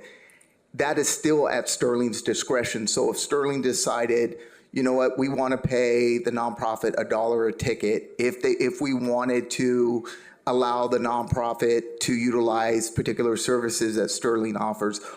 But what Sterling did was they took it to and gave them the matching contract that Sterling had with the city of Oxnard and allowed them to do their own bookings and take 50% of the rent from that. So right now, although they're not under a contract, that's the system that had the nonprofit has been under to this very day. Dr. Davis, do you want to answer Terrell's comment? I think we're being asked a question. May I? Yes, Councilwoman. May I just kind of take this conversation somewhere else? I'm really disheartened what's going on here. I really am. Councilmember Perella and myself were the only ones on this council back in 2020 when we had a lot more people than this. I think we had to open up another area across the street because we were full at capacity and we were looking to close down the OPAC. We were getting ready to we couldn't afford it. Staff came up with this idea of coming back, and to me, it was an experiment, because I think that's what my words were back then. We're going to try this out. We're going to see how this works. We're new to this. We're still kind of new to this in many ways. And we directed staff to have Sterling work with the nonprofit.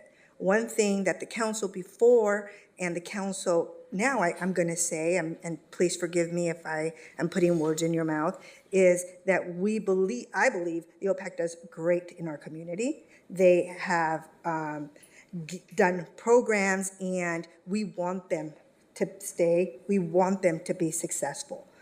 Mr. Sterling is in the industry of booking out a year and a half. Doing a disservice as a business, we would be doing a disservice to him and his organization if we were not to approve at least a 3 to 4 year extension. I'm not asking the council to do 5. Maybe we can cut it down to 3, 4. I don't know, Mr. Sterling. And then make sure that, I would love 5, in order to give staff the opportunity, and I think this is what really needs to happen, is come year 2 of this agreement, we really need to go back out for an RFP and allow at least a 1 year notice that we are terminating and we are going with somebody new. I have to say that I did have a conversation with Mr. Sterling and his group, and never in any of those conversations did he say anything negative about the nonprofit. So I have to say that. It was all about his operations and what he could do for the city. It was never, ever, he never, at least to me, said anything bad, nor I don't even think he mentioned the nonprofit.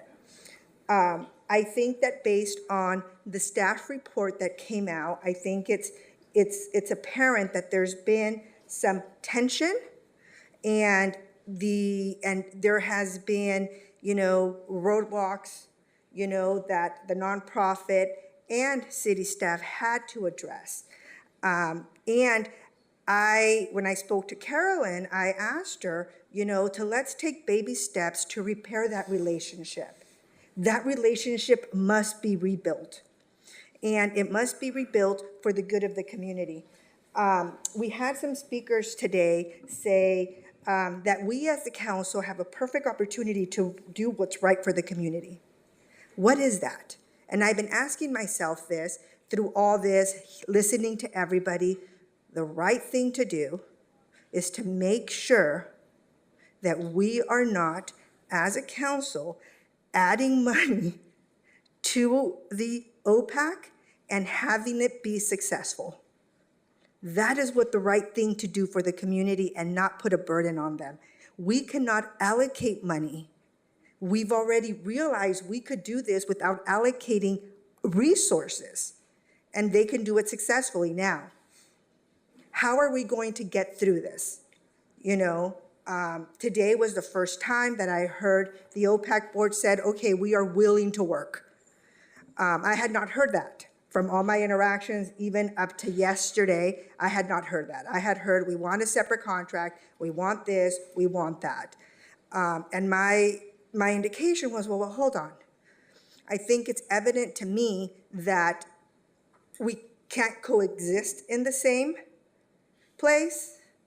Okay, that's just what I feel, So I have a suggestion, and it might be way out there. Okay, we have a beautiful center in the South Oxnard. What if the nonprofit takes that over? So, staff, if you could please tell us what the South Oxnard community room, and the reason is because that can be, we need arts in South Oxnard. Okay, I don't know, but if you can speak of this location, because I would really love for you guys to come over, and see what that would look like. Will they be able to generate what they generate now and be able to be sustainable? Councilwoman Basua, I would like to invite Assistant Director Renee Rakestraw up to speak about the South Oxnard Center.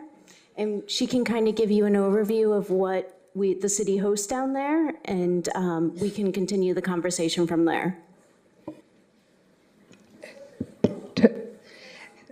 Good evening, Mayor, Mayor Pro Tem, and council members.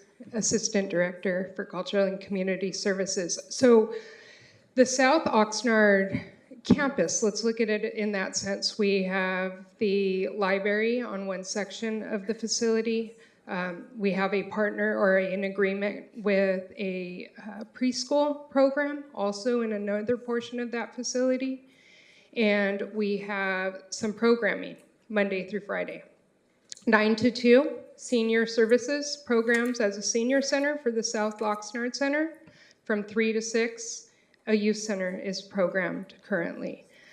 Within that, we have arts programs that come in and out of both of those programs. We also operate currently the after-school program. Some of the staff work out of that facility.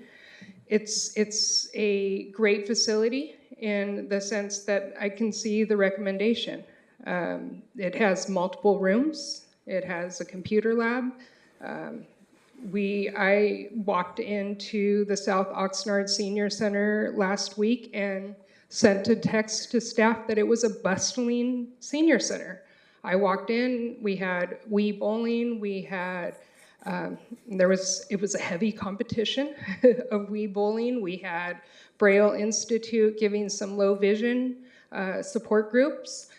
We had a full room of AARP tax prep also going down there. So there's the need, there's the community need to program in that facility. Could there be coexistence between city staff potentially and OPAC? We can look at and entertain possibly any of these ideas that are being presented. Is there classrooms for them to rent out? Is there, because I know there's a good community room where we hold meetings in there. Do they have the ability for profit? So there is a rental space. We do have a multi-purpose room that is used everything from, Is there a kitchen? So that kitchen is not accessible currently to rentals. Because? It's used under the preschool program, but we can look at that. Can they get a liquor license at that location? We can look into that.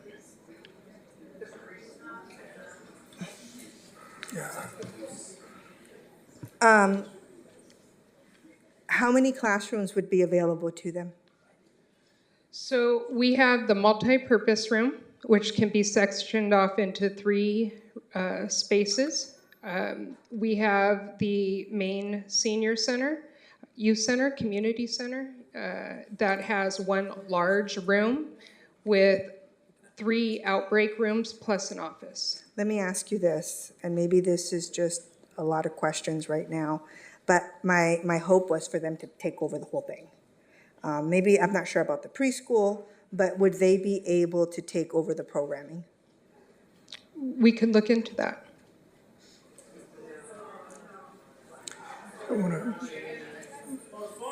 I've got Councilwoman Perez. Yes, I just wanted to circle back on the initial conversation as well, not to deviate to what you're saying, Councilmember Basua, but I know that it's evident that the 2 parties are interested in working together. Is it possible for us to just amend the language to ensure and put it in writing that this collaboration will happen, to ensure that the nonprofit is not, in there being removed, to ensure, through that language that it's consistent in that way? Yeah. And may I ask one more thing? In order just to table this, whether even, if Carolyn can just come, or maybe the board member, Davis, is that even something you guys would even consider? Because then we can just drop this.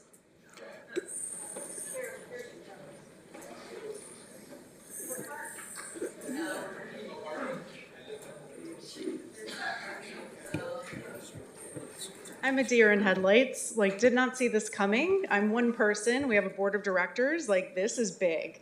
We have a board meeting tomorrow. We're the Oxnard Performing Arts Center Corporation. It's our home to be at the Oxnard Performing Arts Center. I think that's a very big conversation to have. And I think we are very cognizant about not stepping on anyone's toes. We need to work in cooperation and complement one another. And I'm not fully aware of the breadth of what recreation does out of that center, but it sounds like they already have pretty robust programming. So those are my comments on that. But thank you for thinking outside the box. I do applaud that.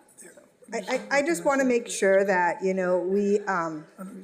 we're thinking, I want the nonprofit to be successful, and if that, I would love to see what you guys could do there. You've been successful, but being your own and not having to respond to anybody else. And I'm not sure that it's just, the liquor license is the thing. You would have to be sharing spaces, and that's been the whole thing, right? The sharing of the space. Carolyn, it's been an issue.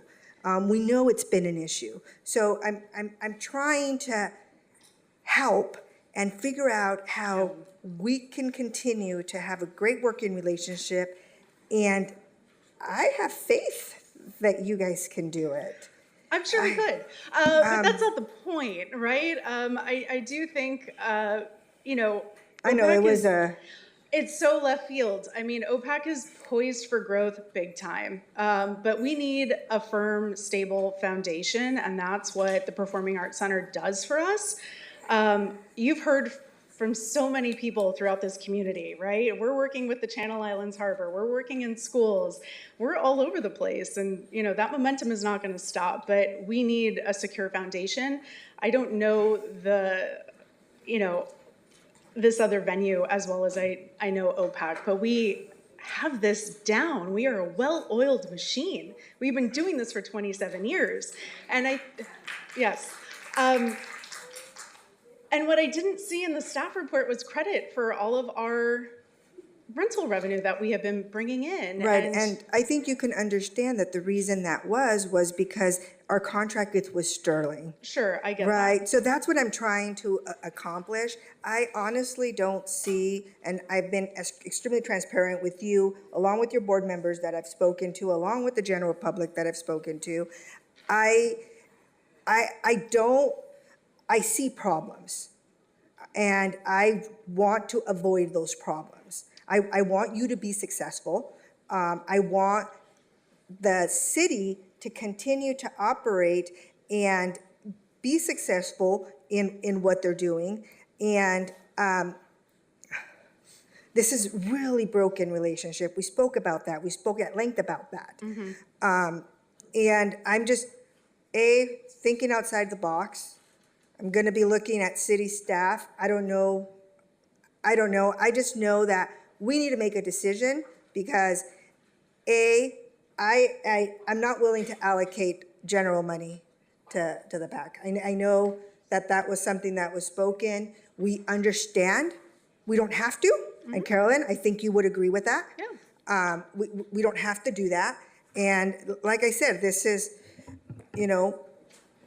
it's heartbreaking to be here.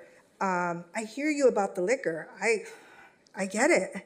I think what Gary Davis has suggested is workable, right? I mean, if there's two separate contracts and there's clean lines and we've made our concessions, and even Lance was saying, on a daily basis, operations are okay. Like we are working through that. Jose, our rental coordinator, is on site every single weekend, navigating all of those events. Obviously, Sterling's doing the alcohol. So I don't think that's an issue. I think this is that step in the direction to rebuild trust between all the parties. It would be healthy for us. There's accountability. I know it's a little more work for staff, apologies. But I think this is the right next step. Yeah. Let me recognize Mayor Pro Tem Turan. He's got some follow-up questions, and I think to clarify what. Just regarding Councilwoman Perez's question, is it possible, and I guess it's a follow-up to my question earlier,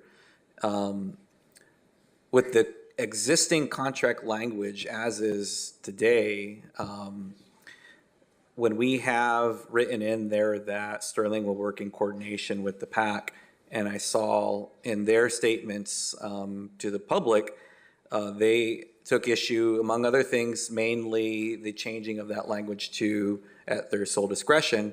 Can we temporarily extend what's existing now so that we can work out? And I'm looking at the staff report, and in the alternatives for the future of PAC operations, alternative option 3, establish a separate agreement with the OPAC. While this is an option, it's not feasible for sustainable operations of the facility. Theater operations also require access to the kitchen facilities located in the meeting rooms to maintain their alcohol license. Additionally, the theater operator needs the flexibility to book conventions and other events that require using the meeting rooms as breakout areas. It sounds to me if those were barriers to separate contracts. I heard both entities, specifically OPAC's board president tonight, say that's a barrier that they're willing to remove. So my ask is it possible for us to continue with operations on a temporary extension on where we are with what we have today, and in the meantime, look at the separate contracts now that we know those barriers have been removed as listed in the staff report? Does that sound like something that staff's able to do if that were the direction tonight? Mayor Pro Tem, City Council, if that's what the council's desire is, we can do that. We can look at contracts for 2 separate contracts. How long that would actually take to get something worked out, we're going to need some time to go ahead and do that. And I can appreciate that. Mayor Pro Tem, if I may say something. Well, if I can finish my thought, because I will forget it, okay, go ahead. Councilwoman, so it's pretty late for Yeah, me. I know. So, thank you for that. Along those lines, Mr. Harrison, whatever the time window is that staff needs to look at the 2 separate agreements as potential, if that's the decision made here tonight. Number 1, the agreement expires. This is the last meeting. Like we don't get another shot at this to say, well, let's see what happens and come back. We have to make a decision tonight. in order to maintain operations. I already made it clear that I have zero interest in ceasing operations or having any discontinuance of operations because of what's already been booked for folks. Number two, because those barriers stated and there have been stated that they're willing to work through those, I look at separate agreements as a potential positive for both entities here, because both entities have an opportunity for success individually and working together. At the same time, both entities have opportunity for failure here. And I hope that doesn't happen for anyone, but we'll be able, through these separate agreements, to be able to see what's happening, who's doing what, hold accountability because of the contract language for each, and be able to have them coexist with each other. That I feel like that could be written into each contract as well. So just my view on that, and I'm willing to send it back to Councilwoman Basua and anyone else who has something to share, but I'm willing to make a motion when the time comes to see if we have the ability to extend what's existing now so we can have staff have time to look at the separate agreements as both entities have agreed to looking at as well. That's not a motion just yet. I'm saying I'm intending to make that motion, but open to other discussion first. Thank you, and I apologize, and I just realized why I was trying to do something different, and thank you for that, Mayor Pro Temp. But to our attorneys, we went out for an RFP for Sterling. If we were to go into a contract, I don't think we can just give them a contract without going out for an RFP. That's just my legal, like, if I had a nonprofit and I was be like, wait. So that's where I was going. That's where my head was at with trying to get this resolved. If I put my city staff hat on, I'm thinking legally, can the city be in legal issues if we were just to authorize today to separate those contracts?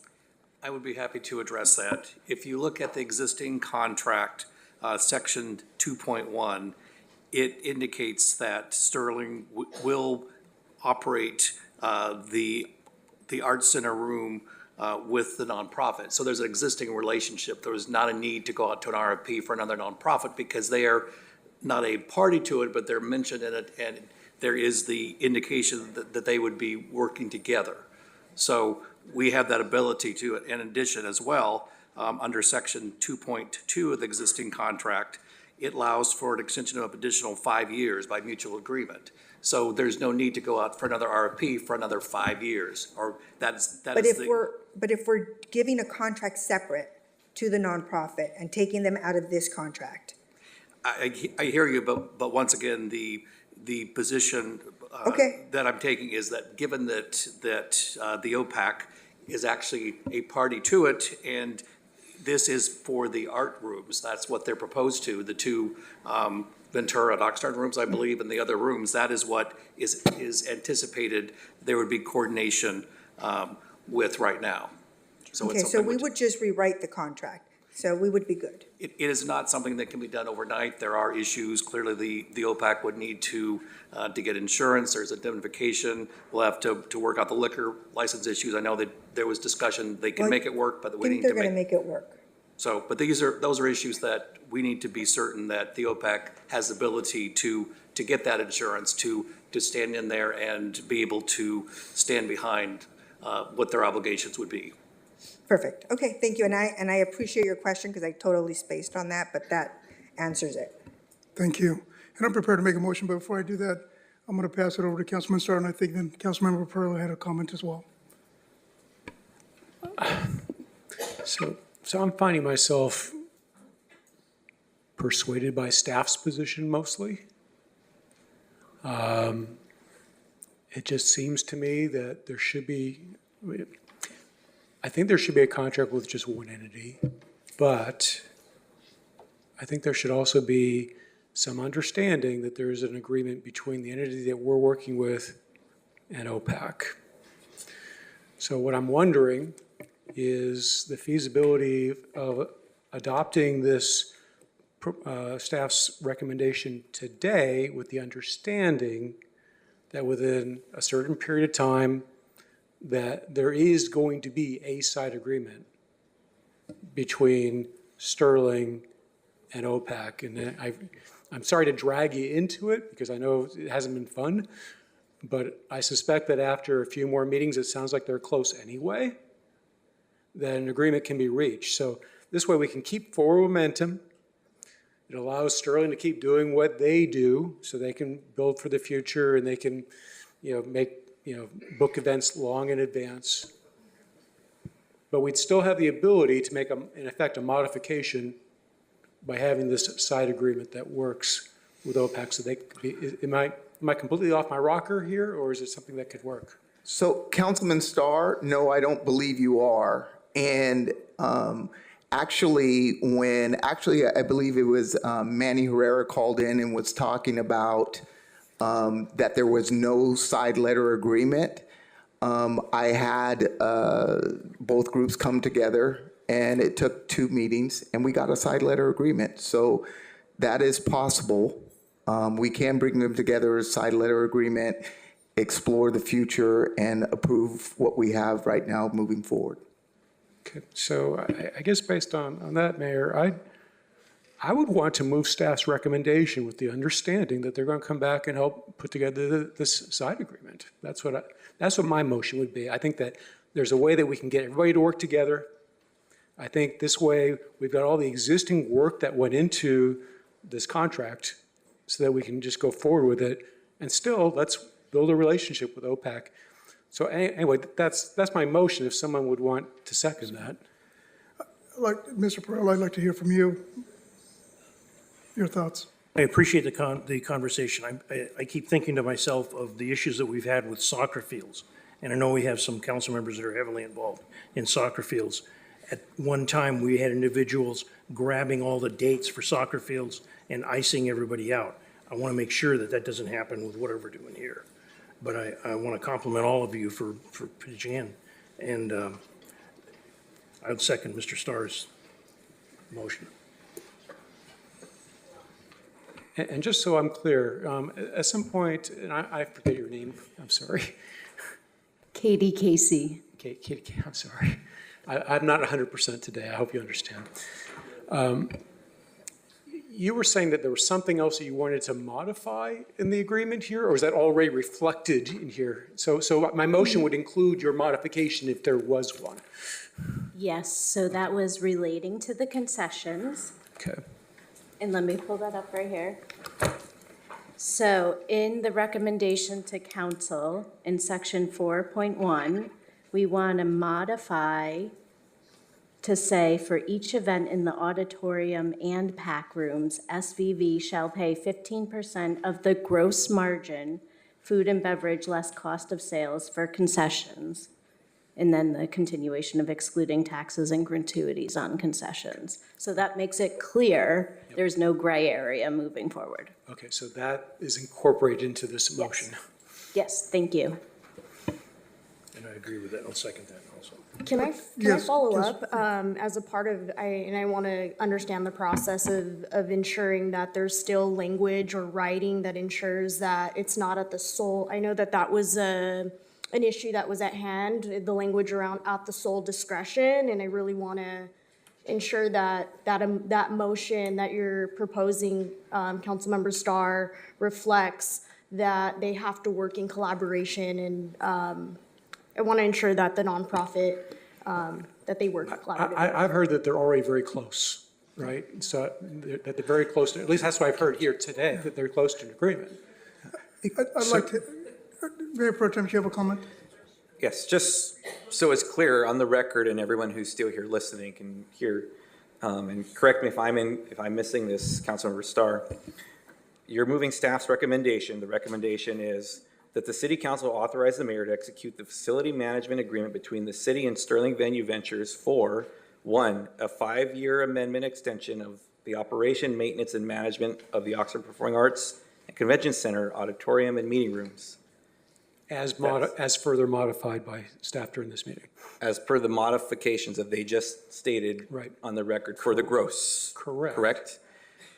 But I do have a question, though. Before, go ahead. Okay, ahead of that, though, Part of the recommended action, though, speaks in contrast to what I said earlier, that from what I heard from the OPAC, what I've seen stated publicly from them, is that one of the items in there does change from coordination with the OPAC to at sole discretion of Sterling for that. And I know Mr. Sterling has stated, well, I'm going to work with them no matter what. I have no issue with them. I don't want to have them leave. I would like, and I see Dr. Davis is here now, hearing Councilmember Starr's motion for the staff recommendation and hearing all the conversation, having all this information, are you fine with what he's saying, or is that still a sticking point? I'd like to add to what has been suggested. What is not sustainable from the point of view of the OPAC Corporation Board, what is not sustainable in the agreement before you that you're about to vote on is this statement. Sterling Venue Ventures may, in its sole discretion, operate the meeting rooms in coordination with the Nonprofit Corporation Board. That is not sustainable from our point of view. We must have a greater assurance than may in its sole discretion. That is not acceptable to our board. I will put that before you. Yeah, just a quick clarification question for you, Mayor Pro Tem. What was this a one-year extension? Is that what we're looking at? 5 years. Or 5 years? It's a 5-year. That's what the motion has been made and has a second. I see Mr. Harrison has a input on that. Mr. Mayor, Mayor Pro Tem, City Council, would it help if we went back to this language originally in coordination with, and that's it, not at the sole discretion? Well, I still see that as very ambiguous. What is coordination with? Because at one point, we can make the argument that we're not coordinated, we're not agreeing to anything, then you're putting on your black and white shirt again, right, trying to arbitrate between both parties. So I think we need to be very concrete in our language. And that's why initially, I think that my initial thoughts were potentially an 18, maybe even a 24-month contract, and then at that point, maybe 2 contracts, and at that point, look for an RFP, for example, and if Sterling is the best suited to operate, then in 2 years, and so be it. And if not, then we could look at other alternatives as to who can offer some activity here. Those are my thoughts. Mr. Mayor, I have actually a compromise that could work. So I think it'd be a combination of the existing language in section 2.1 and the proposed language. So going with the existing language about how it's in coordination, but indicate that the parties must enter into a side letter within 3 months or 6 months. That would basically put the parties in breach and allow the city to terminate the contract if a deal was not made. So that would be a strong incentive to get the parties to work together in good faith. Can we ask Dr. Davis's thoughts on that as the board president? May I just ask also, as he comes up, why wouldn't the coordination work for the rooms?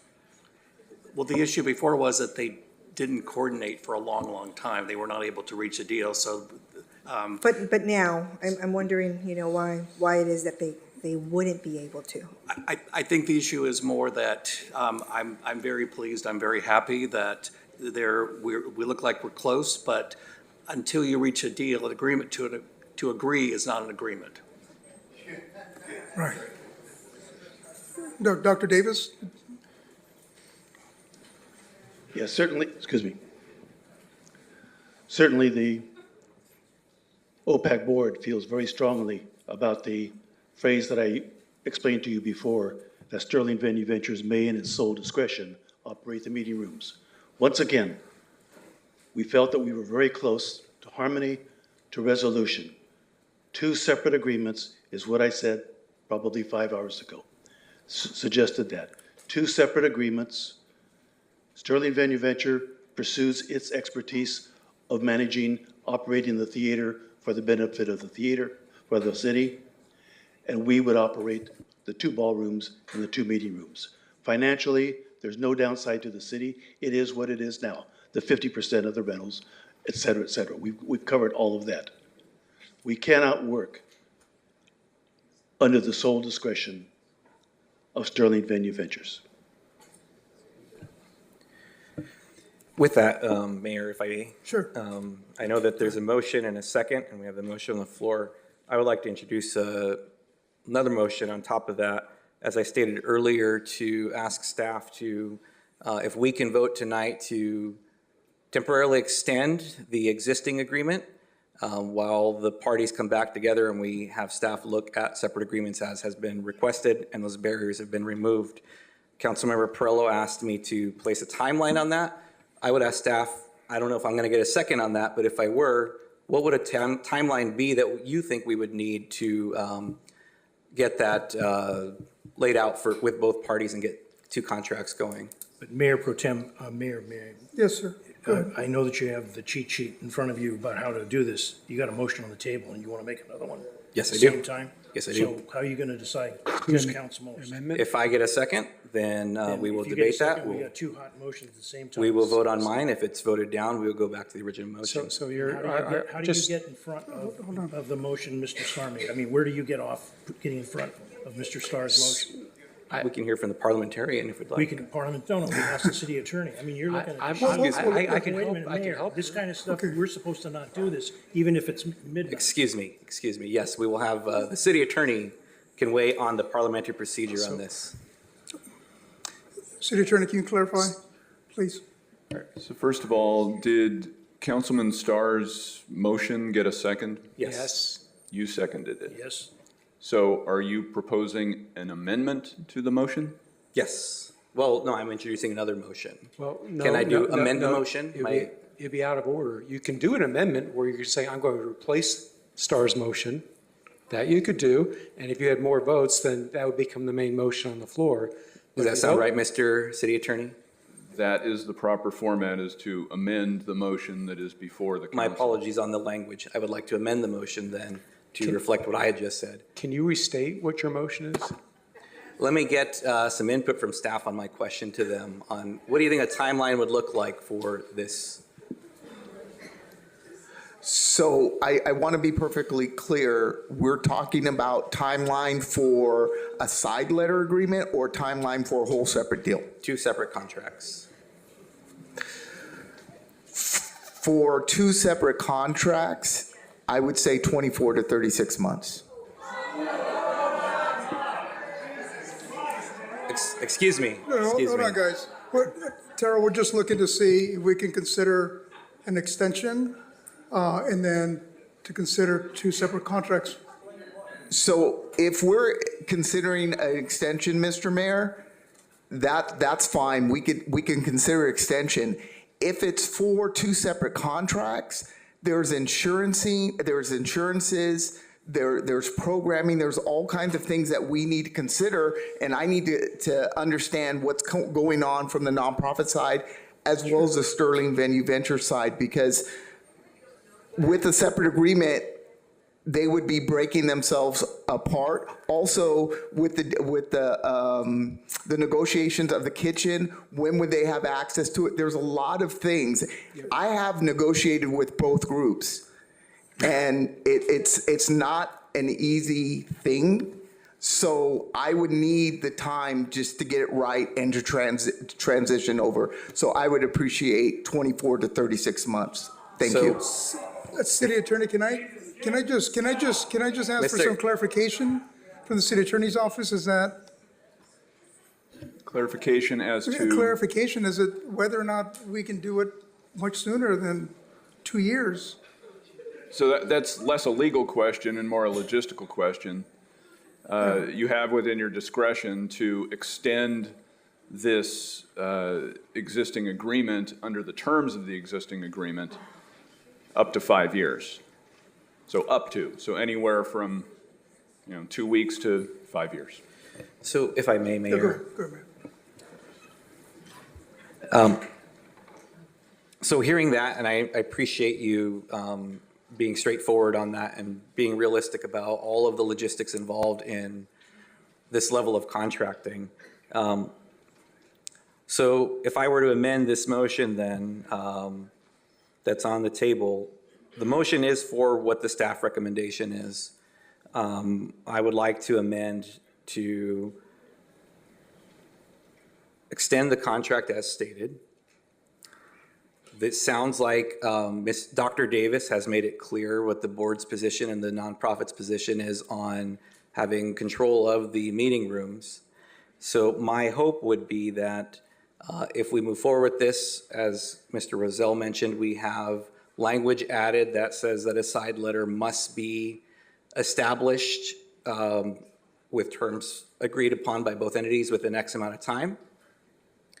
And in the meantime, over the 24 to 36 months which are going to pass anyways, we explore with the nonprofit what the feasibility of a separate contract would look like while this is in play, this agreement that's on the table tonight.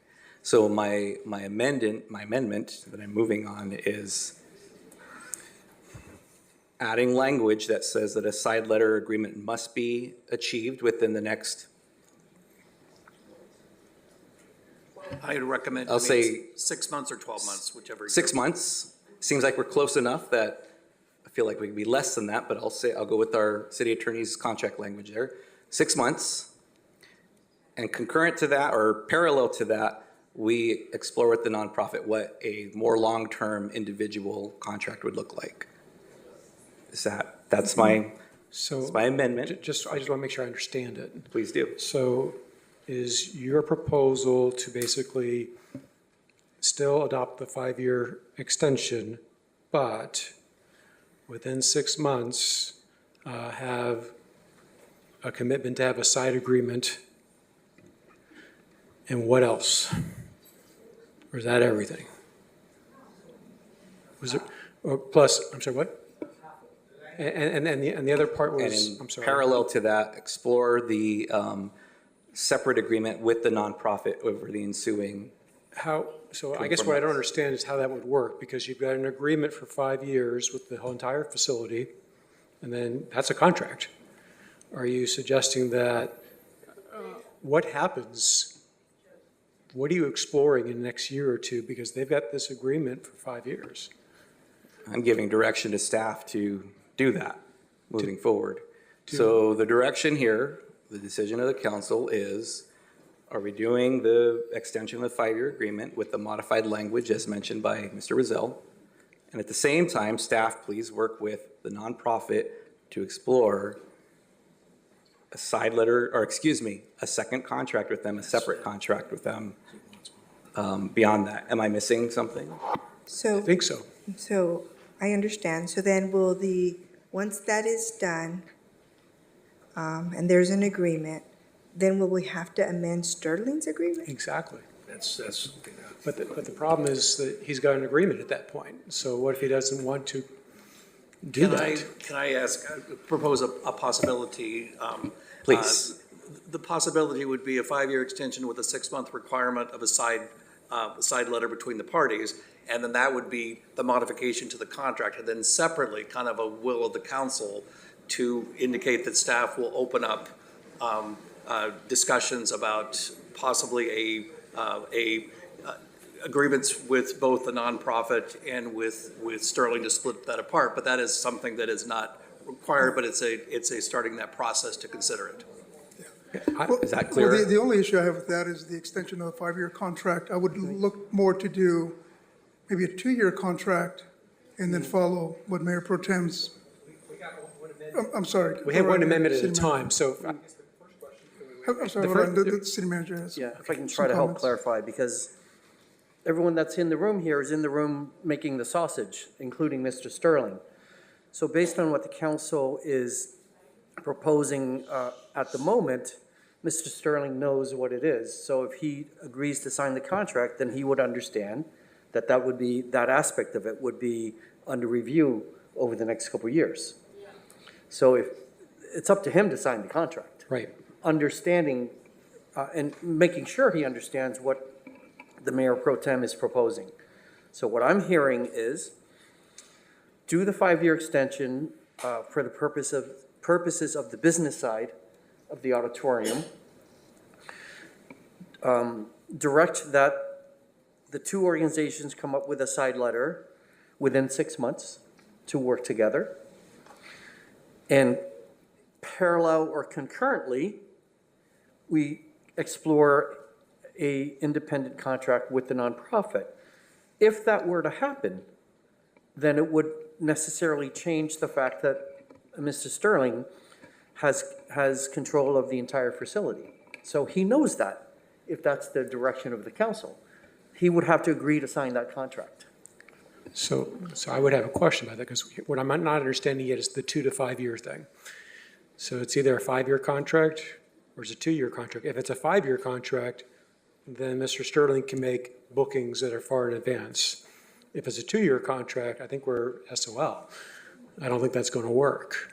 So it would seem to me that if you have the 5-year agreement, if you have the requirement for the side letter agreement, and certainly you can explore if there's some sort of mutual agreement to change it, that would be fine, but we have to be mutual agreement at that point.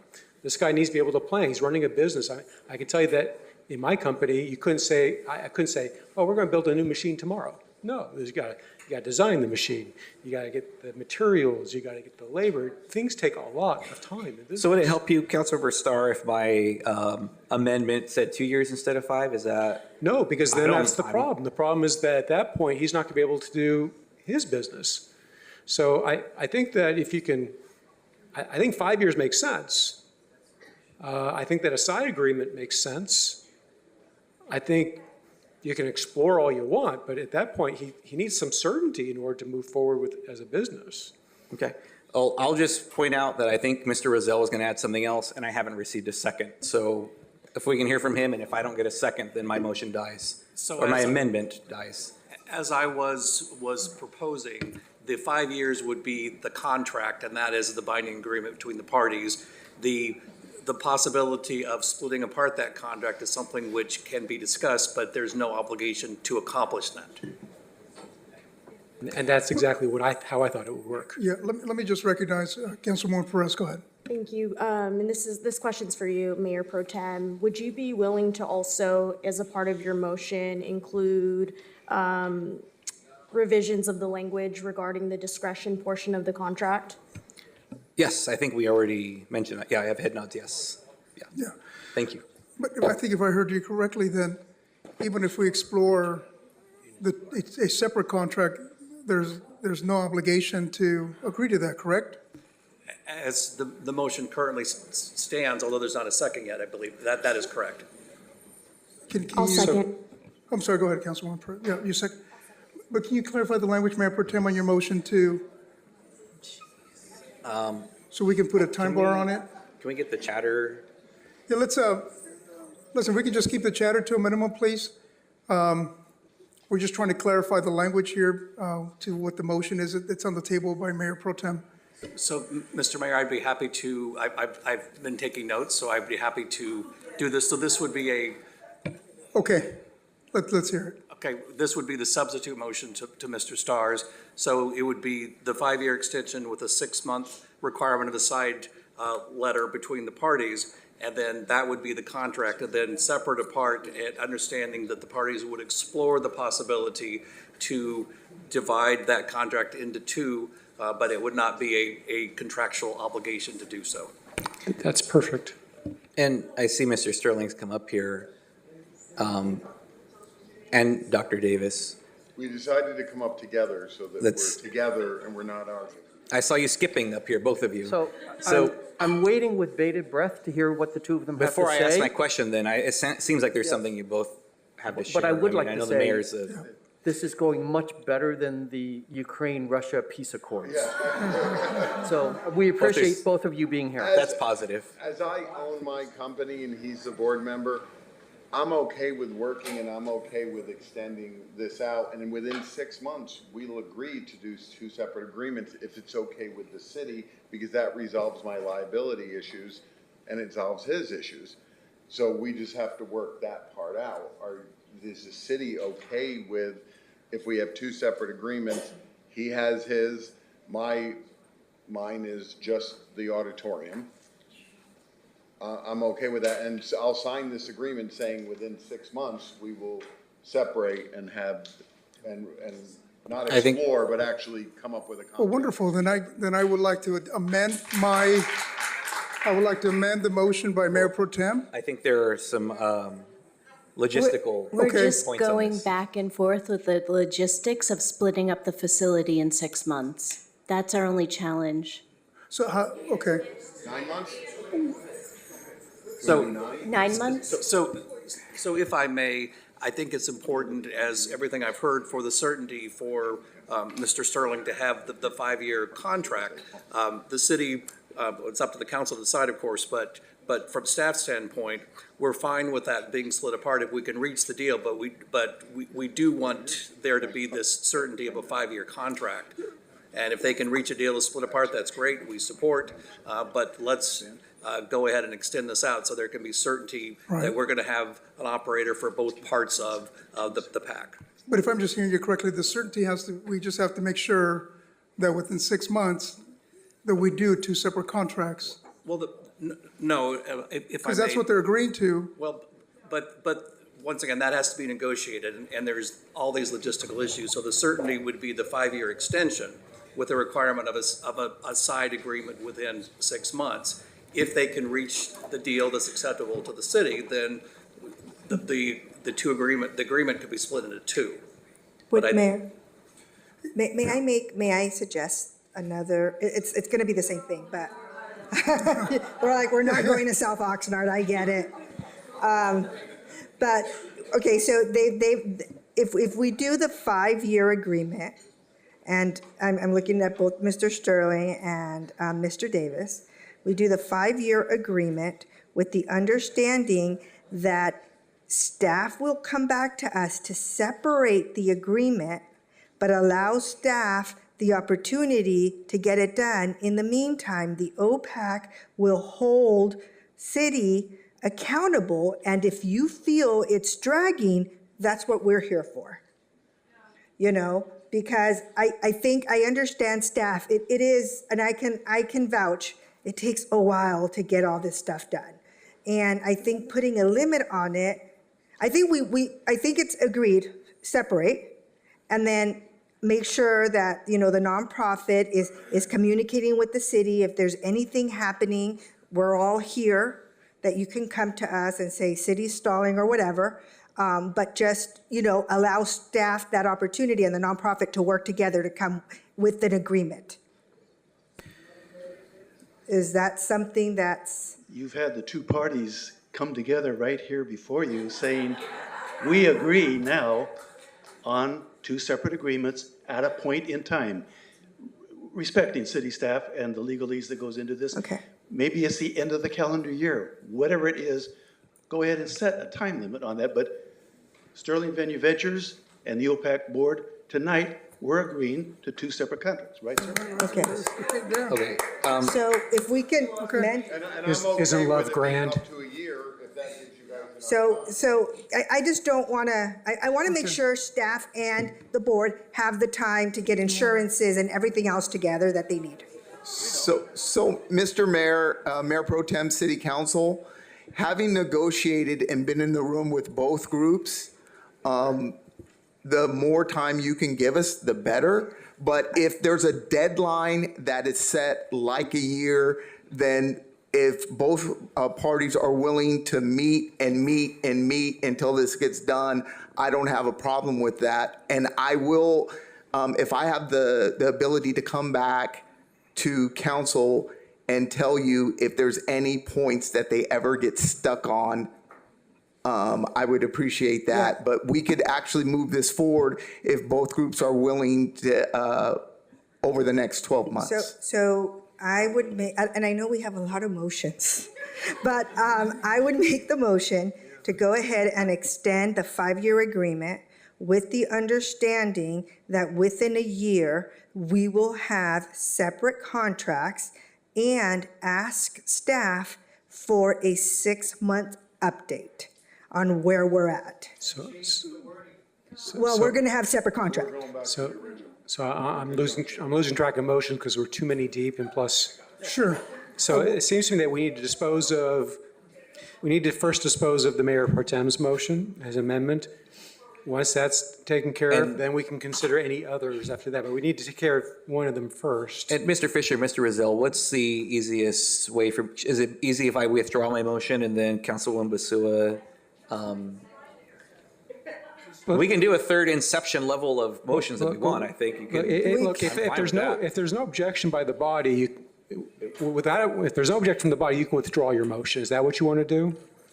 I'm asking, what's the easiest way to do this? To get to what Councilwoman Basua just brought up? You're willing to withdraw your motion?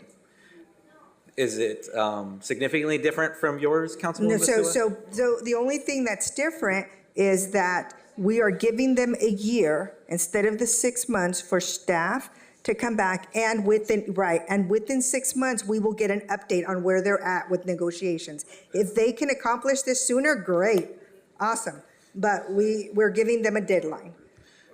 Mr. Rizal, can I just modify my language to match what Councilwoman Basua has brought up? You can't. The body owns the motion now. Okay. A substitute motion. No, I'm. No. We have a professional registered parliamentarian in the room. Alicia, would you please come up and help us through this? No, hold on a second. Let's bring order back into the courtroom, back into the council chambers here. I know, in my policing days courtroom. City Attorney, can you just read back the substituted motion that was made to see if we can get some clarity, to see what we're voting on? Which one, Mayor?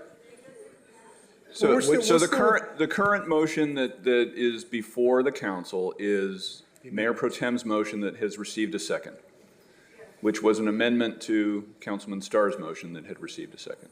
So unpacking that first, if you call for a vote on that and it gets If it gets a denied, majority, they will become the main motion at that point. At that point, we can vote again. You want to restate what, Or I we think can we just amend lost what, you want to just restate what motion we're, Yeah, I need Which one? to hear the motion again. let's just restate the motion if we can. We're not even through the agenda. This is the first item. So, I'm Mr. happy- Rizal, if So I know, I'm happy to restate with your the notes, motion. please. So this is an extension of the contract for 5 years with the modification and language in section 2.1 to indicate it's in coordination with instead of at the sole discretion of. And based on the current motion made by the Mayor Pro Tem with the requirement of a side agreement between the parties within 6 months. So that's restating your motion. Yes, thank you. And Councilwoman Perez had seconded it. Mayor, may I call the question? Yes. If we recognize for that. I'd like to call the question on the amendment. City Attorney, can we get some clarification on? Mayor, that would require a vote. Okay. So Mayor Pro Tem Teran, Yes. Councilwoman Perez, Yes. Councilmember Perallo, No. Mayor MacArthur, Yes. Councilman Starr, Yes. Councilwoman Basua. No. I'm sorry? Okay. That motion carries 1, 2, 3. I'm sorry, bear with me for one quick minute. 1, 2, 3, 4. That motion carries 4-2 in favor. Okay, so this is the main motion on the floor. So we have to vote on it again. Okay, Unless so there- it's calling unless the there's a new question. amendment. So the question is called. So at this point, I'd like to call the question on the main motion. Is there a second to call the question? Got a second? So, Madam Clerk, can we state for the record what we're all voting on? Just so the public's clear on that?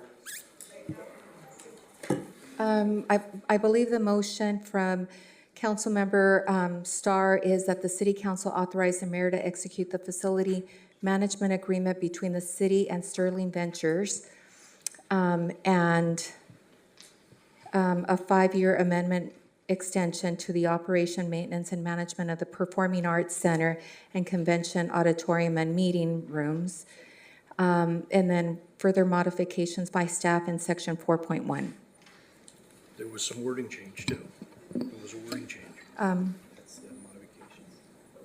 That was the original motion. We voted to basically amend it so it's now the Mayor Pro Tem's motion is the main motion on the floor. So the question is, at this point, hearing there's no other debate that people want to do for this, can we come to a vote on the motion as amended by the Mayor Pro Tem? We're all clear on that? Okay. Thank you, Madam Clerk. So if there's no objection, let's have a roll call for that. And that's on Mayor Pro Tem's motion with his- five-year side letter within 6 months. That is correct. That is the Mayor Pro Tem's motion. Great. Did that So motion that's, include and that's a two-year side contract at letter, the end but of the not year? to come back and split the contracts. I'm sorry, did that motion include a two separate contract at the end of the first year? Was that motion? No, it did not. No, it did not That include was, that. That was mine. So we have to vote on Mayor Pro Tem's first. okay. Can we get a roll call or vote? Mayor Pro Tem Teran.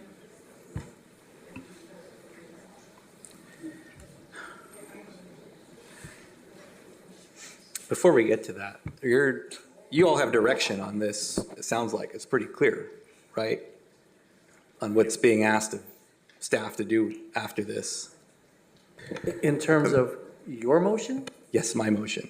Yes. Because it was just stated, work with them on the separation, and then they agreed, we're going to work on a separation. Well, I thought, Okay. I thought And that's not part of it now, but it's been stated here that that's what's going to happen. Okay. Right, but if your motion passes, that's a different path, slightly.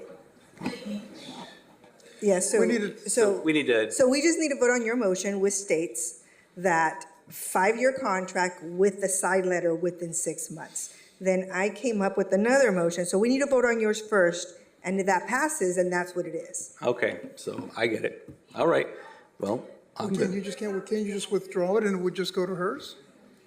Can. As No, opposed to taking a vote? I'm getting head shakes no. It's done, yes. So the Mayor Pro Right, Tem's so- motion is the main motion on Hold on, the, guys. the Mayor Pro Tem's motion is the motion on the floor. We could get another amendment from Councilmember Basu if she wants. Is that what she wants to do? Okay, Make an amendment? yes, I Make will an amendment to what, his motion is the main motion now. Do you want to amend that main motion? Okay, so my amendment, and let me know if we need to take that vote, because I think it'd be easier to take that vote, because I'm no longer going with the side letter. I'm going within a year, come back and split the contract. Yeah, I'm done. So, and then this, So then I want to do a, so the side letter is, they will continue to work together until we split the contracts. And they have a year, staff has a year to do that. just 1 second. Is That's my motion. is there a second on her motion? Can I just say? Can I, yes. Okay, so now, But I believe what Councilwoman Basu is proposing the amendment now is exactly what Vladimir proposed. That's right. So can you two come up and to clarify? Because I think that's what they proposed. Let's see if they agreed, and if they do, I'll second your motion. Lance, go ahead. What I understood and agreed to was a 5-year extension. Within a year, we will negotiate separate agreements, and within 6 months, you will give an update. That's what I understood. No side letter? yes. Within Doesn't 6 need a months? side letter. We have an existing deal which we're working through, where he and I believe will come very quickly to come up with a deal. Dr. Davis, is that, So 5-year agreement, Okay, 1 year to split it into 2, 6-month update throughout. if that's Right. Mrs. Basu's Yes. motion, then I will second that motion. Yes. Dr. Davis, is that agree with So I you? will make, Yes, I Thank will you. make that that's what I motion. understand. Thank you. Madam Clerk, can we get a vote? Yes. Councilwoman Basua? Yes. Councilmember Starr? Yes. Mayor Pro Tem Teran? Yes. Councilwoman Bettis? Yes. Councilmember Perallo? Yes. Mayor MacArthur? Yes. And the So motion now that's the carries. main motion on the floor. You have to vote one more time. We'll get the main Ready? motion on the floor. We'll get another vote. Mayor Pro Tem Teran? Yes. Councilwoman Basua? Yes. Mayor MacArthur? Yes. Councilman Starr? Yes. Councilwoman Bettis? Yes. Councilmember Perallo? Yes. And the motion carries 6-0. And we are officially done with the first item of business for this evening. Yes. Mayor Pro Tem? Just before we get folks moving around here, just real quickly, if I may. Thank you. I just want to thank everybody for coming out in the community to speak on this. This is your right, your constitutional right. Appreciate you doing it. But I didn't get a chance earlier to thank staff for all their work on this. I know you've gone above and beyond in working with these entities, and I'm glad we were able to land on something that's going to work for the community, not just entities, but the community. So thank you to staff, all of you. Hey, Lance, thank you. Thank you for being agreeable to work with the OPAC. Lance? Mr. Sterling, thank you. Thank you very much for being agreeable to work with the OPAC staff. Thank you. Thank you for your flexibility there. Thank you. And I'll see you in 5 years. All right. What do we do here for the next step? I don't think anybody's got the energy. Let's take a recess. Let's do a recess for 10 minutes. Yeah, because we have to take the next item. You got a flanger. When we come back from recess, we'll check with staff if there's anything. Mayor, are we taking a Yeah, recess? we're gonna, if there's no objection, we're gonna take a 5-minute recess. Thank you.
M6, is that the, M5, yeah.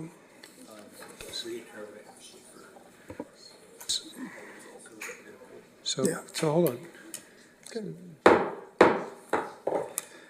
Good morning, everyone. I want to call the meeting back to order for. Happy Wednesday. Right, I know, I'm still saying, well, we're still on the February 18th, 2015 council meeting. And we are going to go to the next item in the agenda, which is item M5, but. Mr. Mayor? Yes. Before we begin, I'd like to, and we're going to need some input from staff on this. But after this item of business, I would like to adjourn the meeting to a date later this week. My understanding is that we're not available Thursday because the Planning Commission uses that. So it's either Wednesday, which I think is too soon because we'll be tired, or Friday.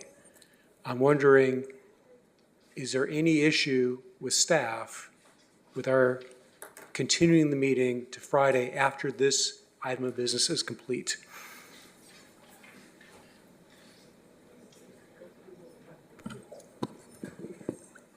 So we didn't look at a meeting that soon. We looked at a meeting based on your council agenda, and we have 5 items that you could move that don't have external deadlines or wouldn't impact contracts. I don't know exactly how much time they'll save you by moving. 3 of them are on the info consent agenda. That would be item K1, which is simply your minutes.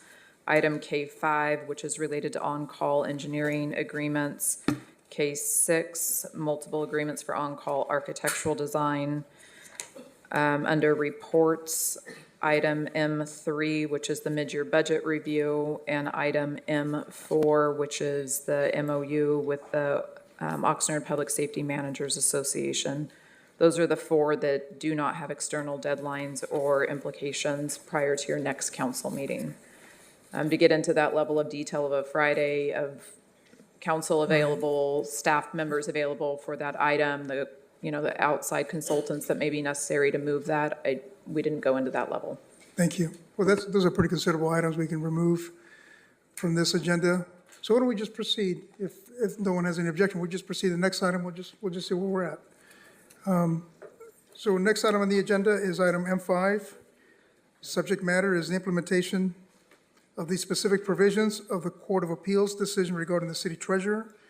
The recommendation is that the city council approve the first reading by title only and waive further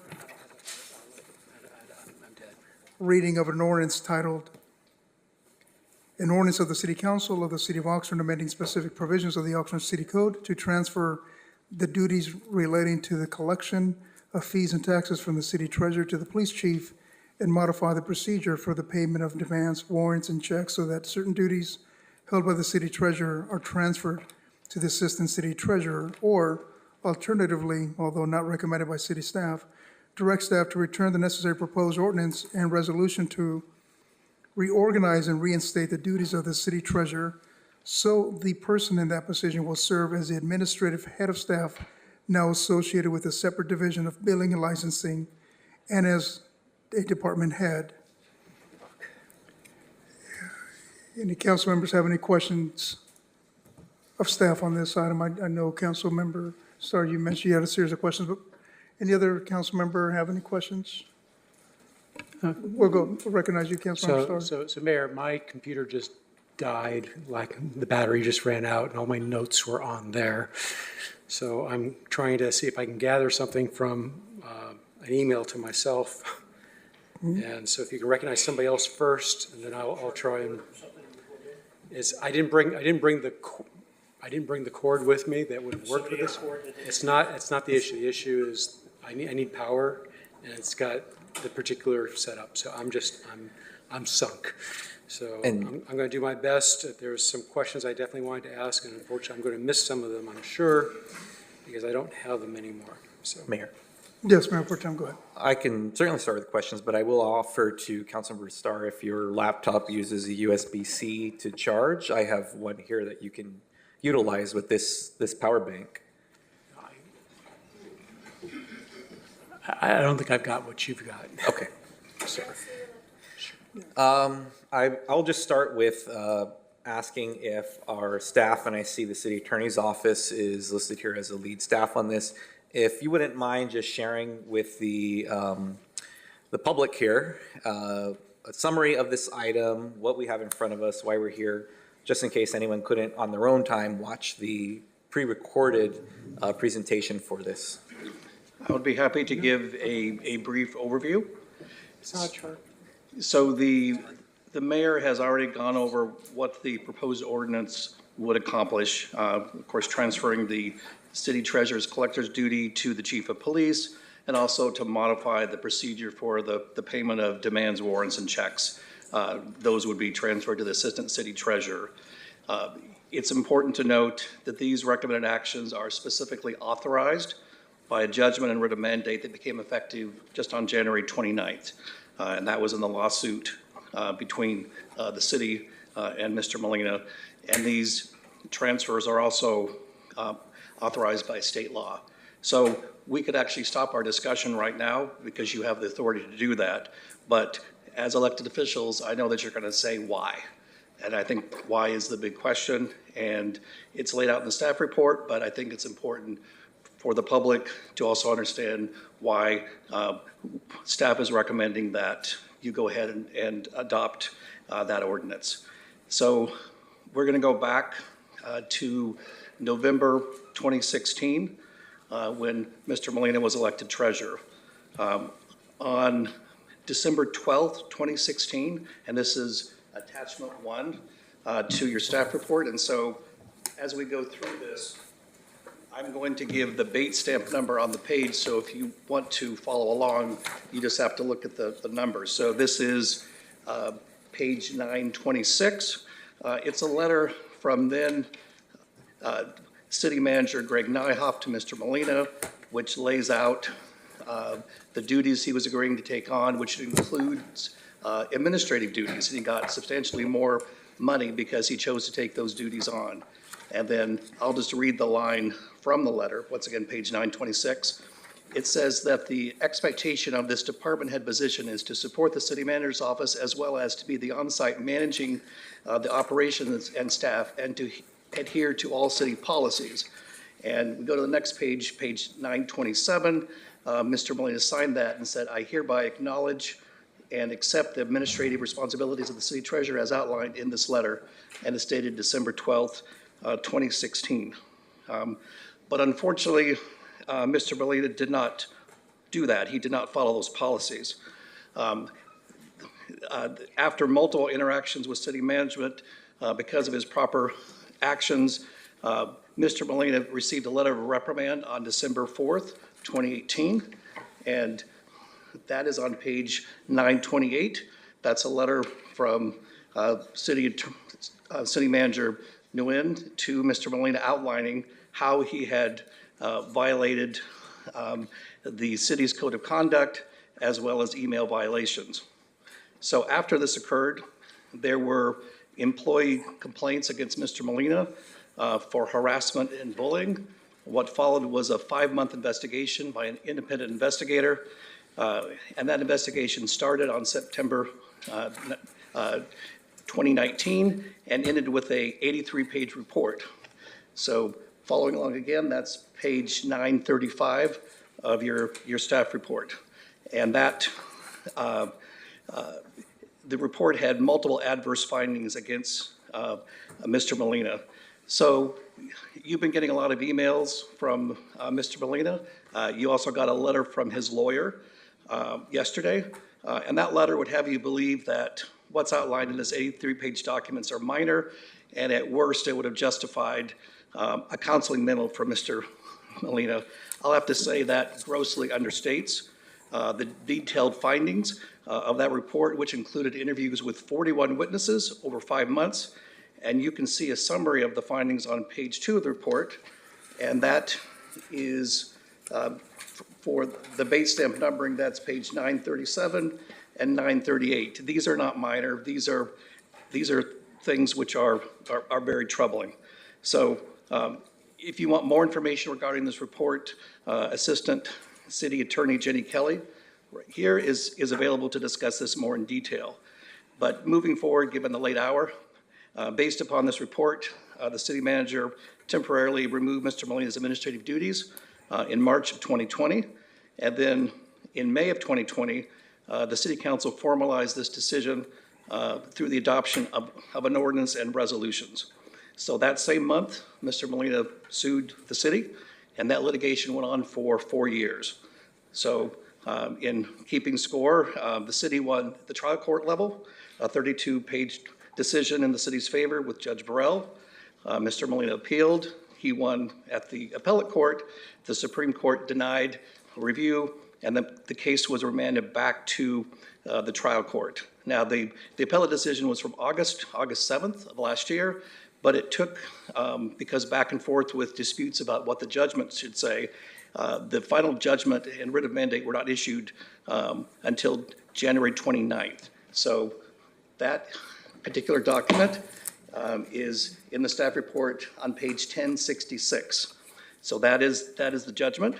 So, and just briefly, the judgment and the writ of mandate overturn one city ordinance. That's ordinance number 2977.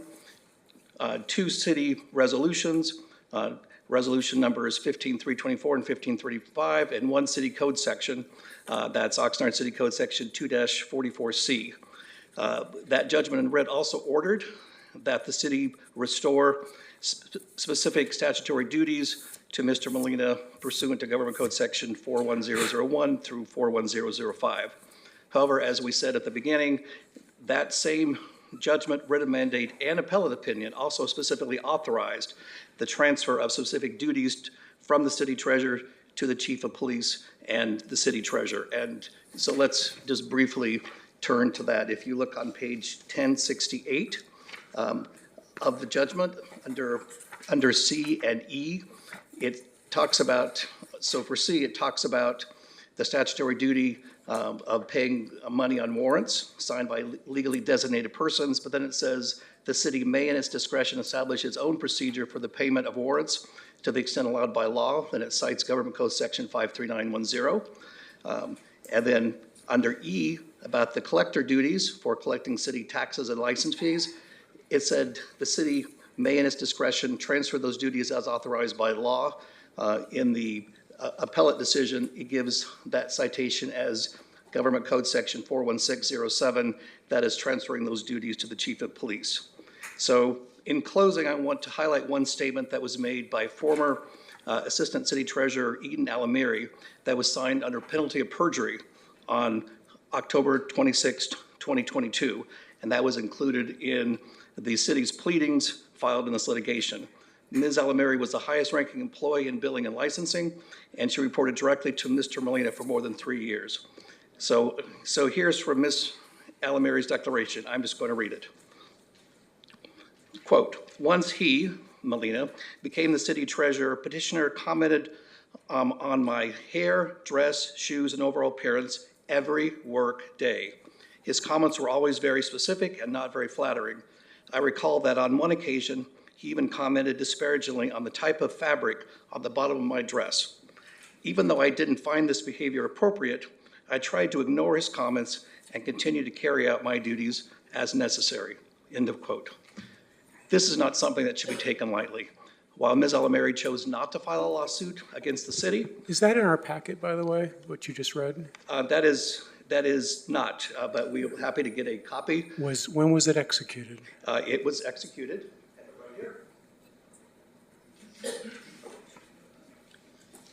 It is executed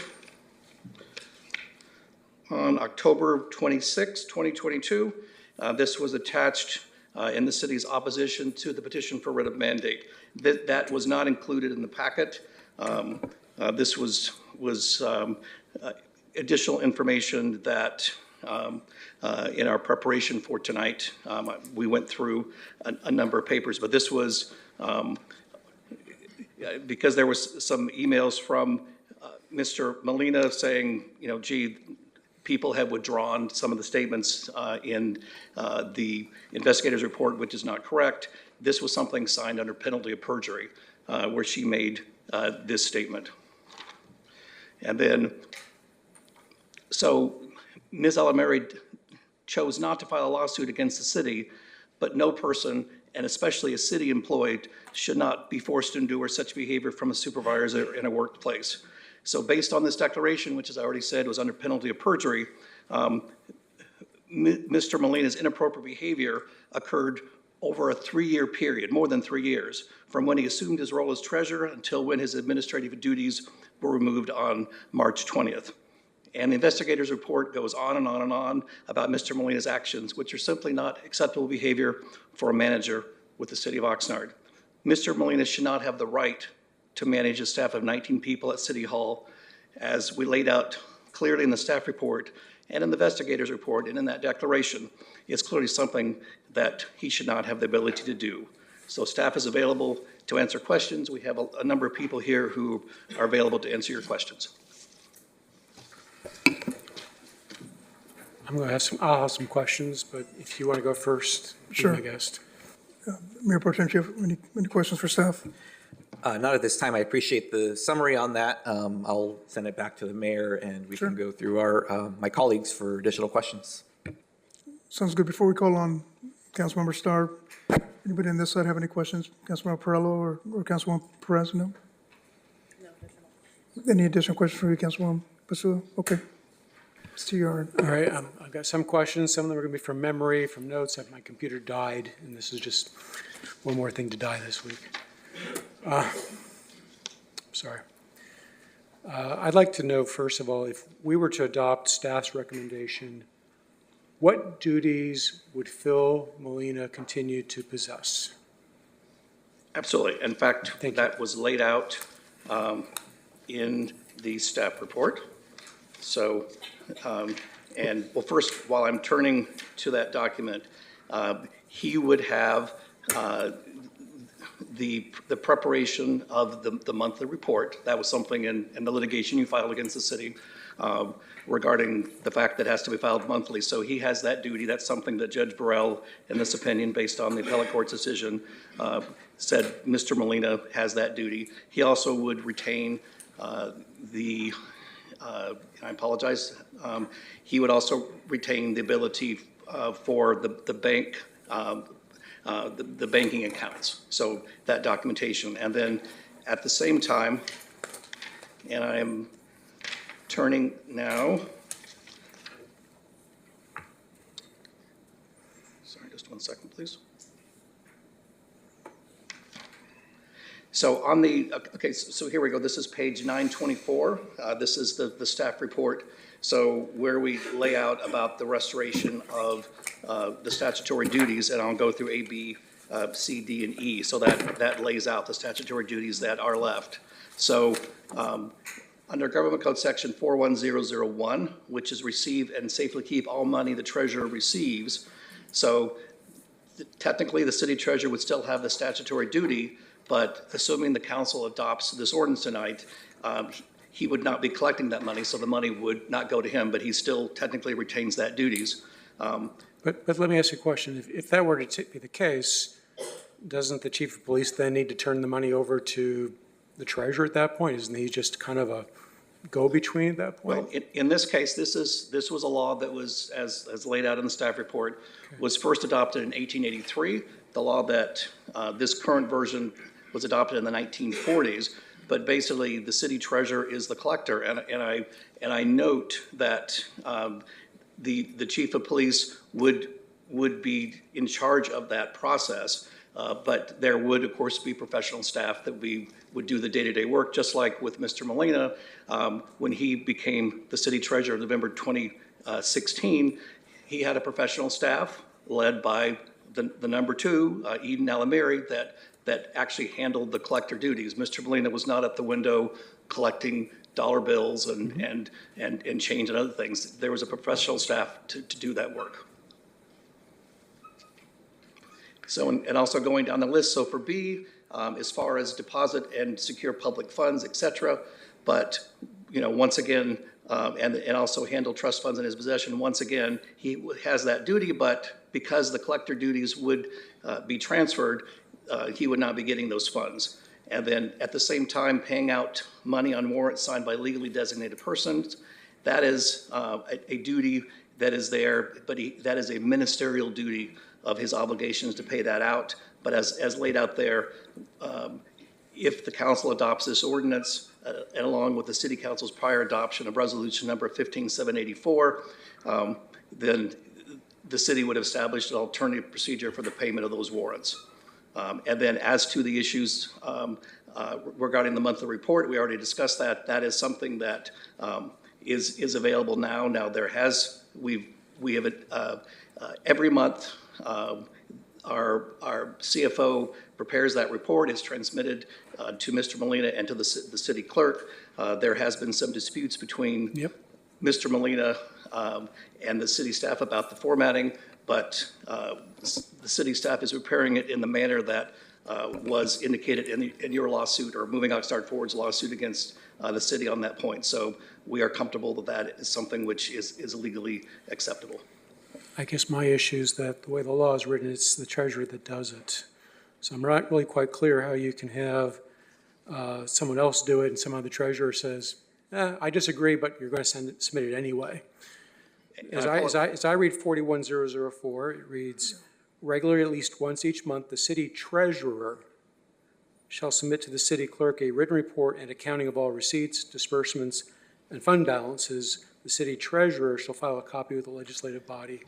So for him to do that, he has to be the one that files it. Well, he needs to be the one that submits it. If you're submitting something on his behalf because you said, well, we got an okay from the court, but if the treasurer disagrees, what do you do with that? Well, unfortunately, because of the lawsuit against the city filed by Moving Oxnard Forward, we are in a catch-22 because basically we were filing what we felt was in lieu of. Moving Oxnard Forward filed a lawsuit. We lost that litigation, and we have a court order that every month we must file that report. So we are going to ensure, please let me finish real quickly, we're going to ensure that that monthly report is filed. So we are going to prepare a report, make sure that's available so we're not in violation of the judgment in the Moving Oxnard Forward case against the city. So we're going to file that. We're happy to work with Mr. Molina. We're providing that report to him. He also has the ability to format the report in the manner he wants using various resources which are available. Right. I'm familiar with my case. I don't have the judgment in front of me. Unfortunately, I had it in my computer, but my computer is not available at the moment. But definitely there was a requirement for a report and an accounting. And as I recall, the language had saying I had to provide a summary of the It basically described what was in the underlying accounting in a way that we'd be able to understand it. What I had seen from staff, and by the way, I haven't seen one of these reports since I've been elected, so I'm not sure what's happening to the monthly filing of this. But it's filed and it's actually posted on the city's website. At a city council meeting? I have not seen this. Did I miss that completely? Was the 41004 report submitted to the city council at the meetings like the court requires each month? I haven't seen that since. It's been provided to the treasurer to present to the council, but he has not done so. But the treasurer disagrees with it, right? So he's saying he has been given the data with which to make the report if he does not agree with how staff has prepared the report in conformity with the judgment in Moving Oxnard Forward case. Well, let me just ask some questions. I'll do my best here. I don't have all of them, but I have some of them. So in 2020, did staff propose to the city council any response to Mr. Molina's alleged actions short of depriving him of all of his duties, staff, and budget? Did staff propose that to council?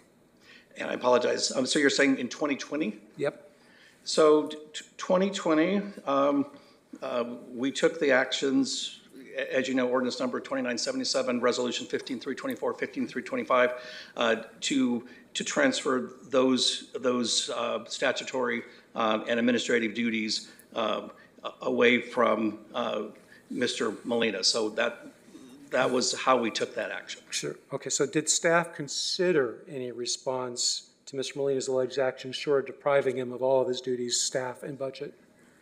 Did staff consider that in 2020? I'm sorry? Yes, we took away the administrative duties, which, we believe that is the right to do so. And there was also, as, in the end, the appellate court indicated that we did not have the ability to transfer the collector rights from Mr. Molina to the Assistant City Treasurer, but that was something that we believed we could. Clearly, the court said no, but the court and Mr. Molina both indicated that it would be appropriate to transfer those collector duties to the chief of police, something which is allowed under the law. So how is your proposal to assign the duties related to the payment of warrants and checks away from the elected city treasurer to the assistant city treasurer a necessary response to the allegations in the investigative report? There are multiple things. So first, as laid out at length in the report, well, actually, let's start with one which was quite compelling. During COVID, and let me find.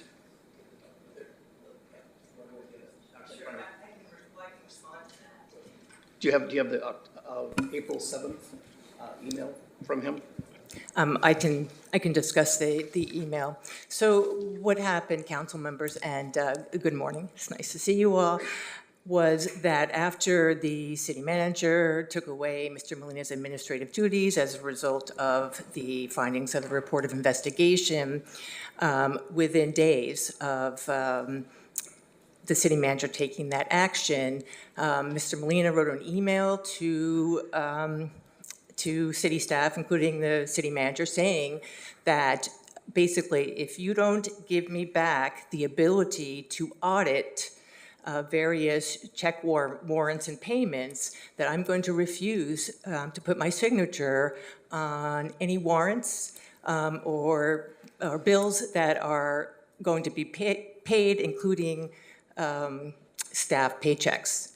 So in following Mr. Molina's email, his attorney, Andrew Kovner, sent a similar letter essentially demanding that we give Mr. Molina back this audit function, which, by the way, Mr. Molina never had the ability to audit the check runs. That was a duty delegated to the finance director under ordinance number 801 in 1962. So his desire to perform this auditing function was one he gave to himself, contrary to the city ordinances that were in play.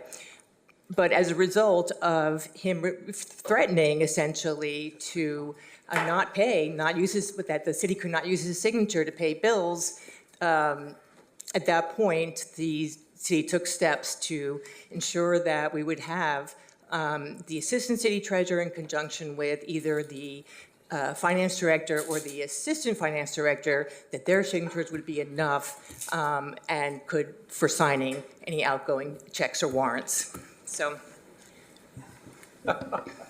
Sit over there. Oh, no. Councilmember Starr, there's a three-prong power strip under the desk. There's one. There's one underneath the desk. If I'm willing to crawl under there if we need someone to. Yeah, there is a three-prong underneath the desk. Yeah, if you can plug this in, sorry about that. Yeah, there's the three-prong right here. Right, I got three-prong here. Yeah. You are awesome. Thank you. Your lifesaver. It will take a while for this to boot back up, but I'm going to do my best. Sure. Under the circumstances. While he's doing that, is there any other questions from I do from have staff? another question. I did have one question. Just real quickly. Sure, go ahead, Mayor Pro Tem. Ms. Kelly, would you like to reiterate any part of what you had just mentioned there? I know that, we had some motion up here and looking for the power outlet, but just so that Councilmember Starr can have his question answered, that would just, meant there. Maybe if you can start at some point, just if there's any main points you'd like to reiterate on that.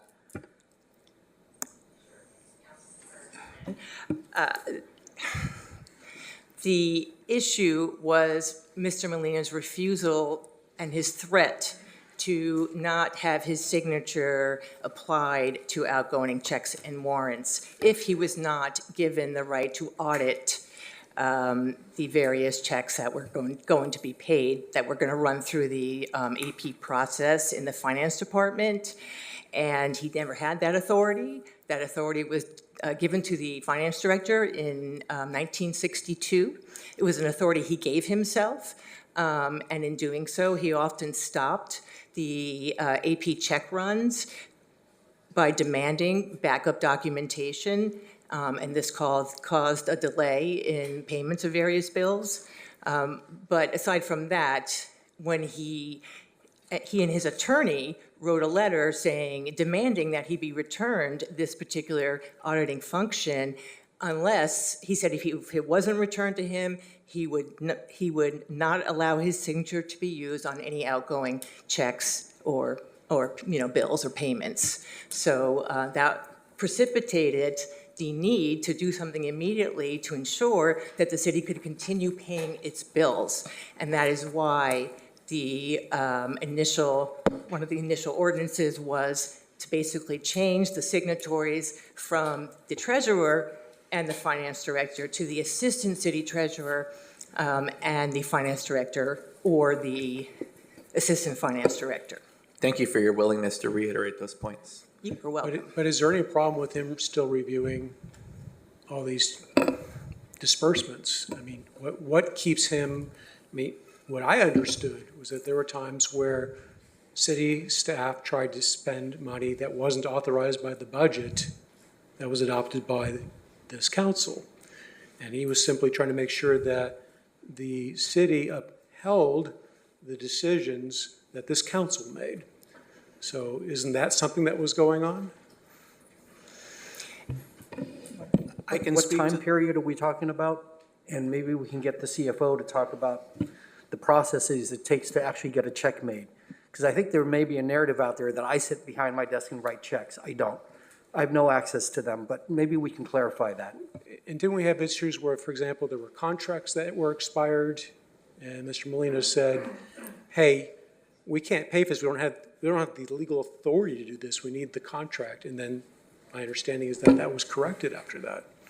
So it seemed like he was providing an important function there that the staff was just ignoring. Let me ask this question first. Well, Councilman Starr, yes, there were occasions where he did apparently find some issues with the payments, but there were very few of those. Mostly, he was usurping the function of the finance director by performing this auditing function when he had no authority to do so, and he was holding up the payment of bills to our city vendors, our city contractors, and threatening not to pay our city employees. Okay, but when we had our huge audit, way back when we had all these findings, I mean, one of the things the auditor pointed out specifically was that the treasurer, and it was the previous treasurer at that point, was not examining the underlying documents before making payments. That was the criticism. And then Molina came in and said, okay, well, this is required of me, so I'm going to start doing this. And then later on, staff didn't like that, and it seemed like they got the auditing firm to change that opinion at that point, which that's a completely different issue with the auditor. Well, I think one other point, and the CFO knows this much better than I do, but there was also older software in place when Mr. Molina assumed office in 2016. We now have new software. And Javier, could you kind of go over how the checks and balances that is now built into our new software? But my point was that this was a function that he was doing, and it was required by the outside auditors were thinking it was necessary, and it seemed like the city decided because they didn't like the city treasurer that they were going to yank this from him. And I get it. Maybe it comes across as a pill sometimes. I've been told that I do too. But Mr. Starr, it's not about that at all. Please, it's not about that at all. If we can have the CFO talk about the checks and balances in the system. Good morning, City Council. Since I cannot speak for what happened a year and a half ago, since I wasn't here at the city, but since I've been with the city had already implemented back in October 22 the financial model of a new ERP. And the implementation of that financial model that includes the disbursement through the accounts payable section is based on the city ordinance, policies, and resolutions, all along with the budget, are built in the system. So there's automatic controls, there's segregation of duties, and there's also different limitation of access based on roles that different people have in the system. For example, contracts, they all follow a process based on the type of contract. There's different controls and review. Departments enter the contract, then it's reviewed through different workflows depending on the type of contract. And then finally, the purchasing department is the one entering the contract. Okay. And it includes the dollar threshold based on the procurement ordinance, if it's a public work contract versus not a public work contract. And there's just also matching that to enter that contract in the system is also checking that the budget exists for that specific contract for all the different account assignments that are assigned to that contract. Then the next step, once we have a contract, is we're going to have probably an invoice for services or products that have been related to that contract. That also is going to have is going to follow a workflow segregation of duties. So the department that received that invoice is going to enter that invoice in the system. The department that is responsible for that product and service is going to review that. And then depending also on the dollar amount of the invoice and following, again, city ordinance, resolutions, and policies, is going to have different type of workflows for review and approval. Okay, but you're missing the most fundamental thing here, though. Is we have an elected city treasurer, and it seems to me that based on what you want us to adopt today, I mean, doesn't the mayor, the city council, and the voting public lose the benefit of the independent review intended by an elected city treasurer? If you take the duty away for dispersing city funds, you assign it to somebody who's an appointed manager under the direct control of the appointed city manager, well, you have no independent review anymore. Why do you even have an elected city treasurer? It seems to me that that is the whole point under state law, to create that so there's somebody outside of just city staff who gets to look at stuff, because it's not going to be us council members doing it. We don't have the time to do that. But the city treasurer, that's his job. This is not the city treasurer's job. As I said 3 times now, that was the finance director's job. And Eden Alamary, the former assistant treasurer, said that she worked here since 2006. She said no previous treasurer undertook the auditing function, and that in her experience for the past 30 years, no city treasurer undertook the auditing function. This was a function that Mr. Molina usurped and then abused when he threatened to not pay the city's bills, which is the point I think perhaps you're not quite grasping. And he did that at the beginning of COVID, when people were very uncertain about their futures and what was going on. And frankly, it was a really reprehensible thing for him to do. So, and the issue here really is not the financial controls, because we have financial controls. The issue was his behavior in the workplace towards let's talk about that. Employees. So let's talk about that. Was there an original investigation that was done before this one? Was there on January 11th, 2019, an interview of Phil Molina by an attorney, Abraham Escareno of Atkinson, Andelson, Loya, Root, and Romo? There had been exactly 5 investigations because of Mr. Molina since 2016. I can go through each one of them with you, Mr. Starr. So did Phil Molina's attorney request what the disposition was of that January 11th, 2019 investigation?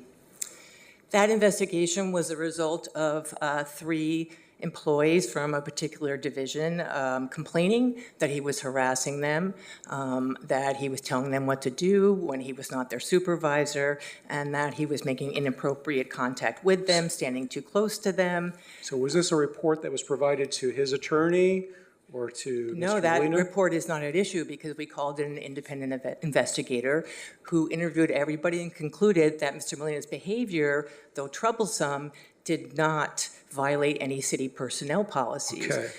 Generally, we do not release reports of investigation in the employment world context. They are confidential. I don't know if Mr. Molina ever asked for that report, but generally we would not release it. We don't release any investigation reports, with the exception of the second one in this case after Mr. Molina talked about it publicly. So another question I have is, was the assistant HR director, I think her name is Lisa Yoshimura, was she told on August 16th, 2019 by Mr. Molina that he was being harassed by the city manager? Mr. Molina did make a complaint against the city manager, Mr. Nguyen. He also made a complaint within weeks of starting his job against city manager Greg Nyhoff, which was another incident in which we brought in an outside investigator who concluded after interviewing everybody that Mr. Nyhoff did nothing wrong. So Mr. Molina did make a subsequent complaint against Mr. Nguyen. However, he was complaining that Mr. Nguyen used the term abacus in front of him, and that somehow that was mounted to age discrimination and retaliation. And when he met with both the Human Resource Director, Mr. Naveau, and Ms. Yoshimura, they interviewed him about it. They asked him questions about it. He refused to give them any names of employees who were helpful who could potentially support his claims. As a matter of fact, he said, "These are my witnesses," and he refused to turn them over. So as a result of that, Mr. Naveau closed the investigation. But notably, even before that happened, Councilman Starr, when Mr. Molina talked about the abacus comment to the city manager in April of 2018 or 19, I'm not sure of the exact date, Mr. Nguyen immediately apologized and said, "I am sorry, I did not mean this in any way to suggest that I said that because of your age," and he apologized. And Mr. Molina subsequently wrote him an email and said, "Fine, thank you, I accept your apology, let's move on." But then, months later, he was making a complaint, the same complaint, to the Human Resources Department against Mr. Nguyen. I found it very uncomfortable that 11 days after he made his complaint, that a new investigation was started against him. The optics are just horrible. It seems like retaliation. It was not retaliation, Councilman Starr. What happens, we do not control when employees complain, make complaints against any supervisor, manager, or other employee. What happened in this case is that in August 2019, several employees, including the assistant CFO, as well as the public works director, made complaints that Mr. Molina was bullying them through his email, and another employee made a complaint that he was bullying her by accusing her of theft. That came in August of 2019. We moved forward with contacting an outside investigator to get that investigation started. On September 10th of that year, 2019, we sent Mr. Molina a letter notifying him of that investigation. That was a completely separate matter from his complaint against, his alleged complaint against Mr. Nguyen earlier that summer, which he had previously accepted Mr. Nguyen's apology for using the word abacus. So for the allegations that were made against Mr. Molina, were any of them, first of all, was his attorney ever given the names of anybody who complained, or was it just completely redacted on this report? Mr. Councilman Starr, I've been an employment attorney for 25 years, and I've been an attorney for 30 years. When employees, they make complaints against supervisors, managers, they typically are very afraid of retaliation. And as a result of that, we do not disclose their names. And that's every single investigation So here's pertaining to every single person. So here's my concern, and once again, I apologize, I'm not at 100% here today. I'm just got a lot going on in my head. But it seems to me that none of these statements were made under penalty of perjury, right? They are never made under penalty of perjury. Understand, let me continue. Except Mr. Roselle just read to you a statement by Eden Alamary made under penalty of perjury. In no case have there ever been any cross-examination of any of these people by the Employees who make complaints are not cross-examined. They make their complaints, they meet with the investigator, they share their experience. The investigator takes in whatever it is they said. The investigator listens to what everybody else said, looks at whatever evidence he has, whether or she has, whether it be emails, whether it be other items, and renders his factual findings. Was this report accepted into evidence at the court? Did the court accept this as being true? The issue before the trial court in which the city prevailed, the issue was the legality of the ordinance and 2 resolutions that were passed. And I believe you sat in that courtroom and listened to him, the judge. As a result, legislative intent, which is the question of why a legislative body passes whatever legislation they are passing, their reasons for making legislation are not an issue. So, which I had been arguing very strenuously with Mr. Molina's attorney about. And just so the council knows, I was the lead counsel on the trial court litigation. So the trial court was very firm that we don't need to look at the reasons why.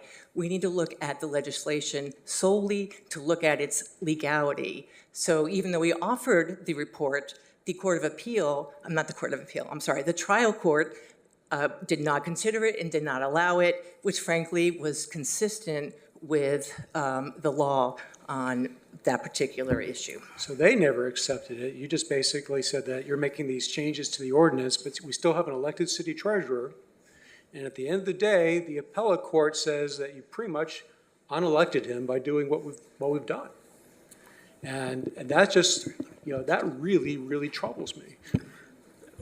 Councilmember Starr, I understand your point, but also in that same opinion, as well as in the judgment and writ of mandate, the court made very clear the steps that the council is authorized to take as it relates to the collector duties and as it relates to warrants and checks. So they said, yes, under this process, you can't transfer the collector duties to the assistant city treasurer, but it is okay, it is proper for you to transfer those same duties to the chief of police. And then it also indicated that the city has the right to change the way in which it handles warrants and checks. So yes, they took away with one hand, but with the other hand, they said you can do that. And the only thing that we're proposing to the city council now this morning are the 2 items which explicitly the Court of Appeal and the judgment and writ of mandate say that this council can do. So it is, we did not go any further. We did not expand from there. It is literally directly from what they said this council can do. So I have some questions of, frankly, also the city treasurer and also his counsel, if they could come up. Maybe I'll start off with the city treasurer. Before we do that, Councilmember Starr, I think there is a couple other questions our fellow council members have of staff. Councilmember Pearl, I saw you had your hand up earlier. Yeah. Mr. Starr, you're asking some really good questions. But there was a determination made, and there's, I don't know if somebody from the unions are going to read it. There's a letter that you've got, a copy of the employees and what's going on. There's a letter from another attorney talking about Mr. Molina's issues with when he was fired by a previous city manager, then he was reprimanded by Mr. Nyhoff, then he ran into trouble. It's like a pattern. But that's not the issue. In my mind, the issue is his actions, and his actions including sending emails out, disparaging people's work. I'm surprised there has been no repercussions for the things that he said, and that's not the point of this here. The point is what the city's doing. I look at it, the city is doing something. I look at it this way. This city of Oxnard is extremely lucky none of these people sued the city of Oxnard for the actions that he was doing. Really lucky. You have been now privileged to be in closed session, and you see what happens in closed session. We're very lucky as a city that that did not happen. And with the actions that he continued to do and continues to do up to this present time, various people, and his rationale, including, and I'm sorry, I wasn't going to do this, and I'm sorry you lost your father. Yes. But when he decided to make your wife the deputy city treasurer to sign things, I'm like, wait a minute, what the hell's going on? Mr. Molina, come on. His judgment or whatever we are doing on this action, I can see your point. You know, they didn't cross-examine, they didn't do this. I was brought up on charges one time. I didn't get a chance to bring up By the way, cross-examine. regarding my wife, I think the treasurer was just trying to make a The point of order, Can we just- Councilor, or Mayor, we have I'm the, sorry. Councilor I'm Burrell just- has the I'm floor. he was just trying to make a point that he could appoint whoever he wants. I don't think my wife actually wants to be deputy city treasurer. No disparaging, but it's like, you know, someone could potentially ask if you even have a right to sit on the case because potentially what he tried to do. And I don't even know if your wife knew about it. But when he sent the emails out to the world knew about it. Right. I respect you asking the questions you're asking, but the point of this thing here, do we protect the city of Oxnard? Do we protect the people that work for the city of Oxnard? I understand he won an election. I understand he's not going to change. I'm very concerned about that. And I understand now that we've got a heads up warning when he does something and carries it out in the future, we have opened us up to get our ass sued from Kingdom Come On. And I don't want to do that to my city. I don't want to be back in closed session. So I have a few questions for the city treasurer. That's my comments now. Thank you. Hold on, Councilmember Starr. Councilwoman Perez, did you have anything? Any questions of staff? Okay. All right, back to you, Councilmember Starr. So, Mr. City Treasurer,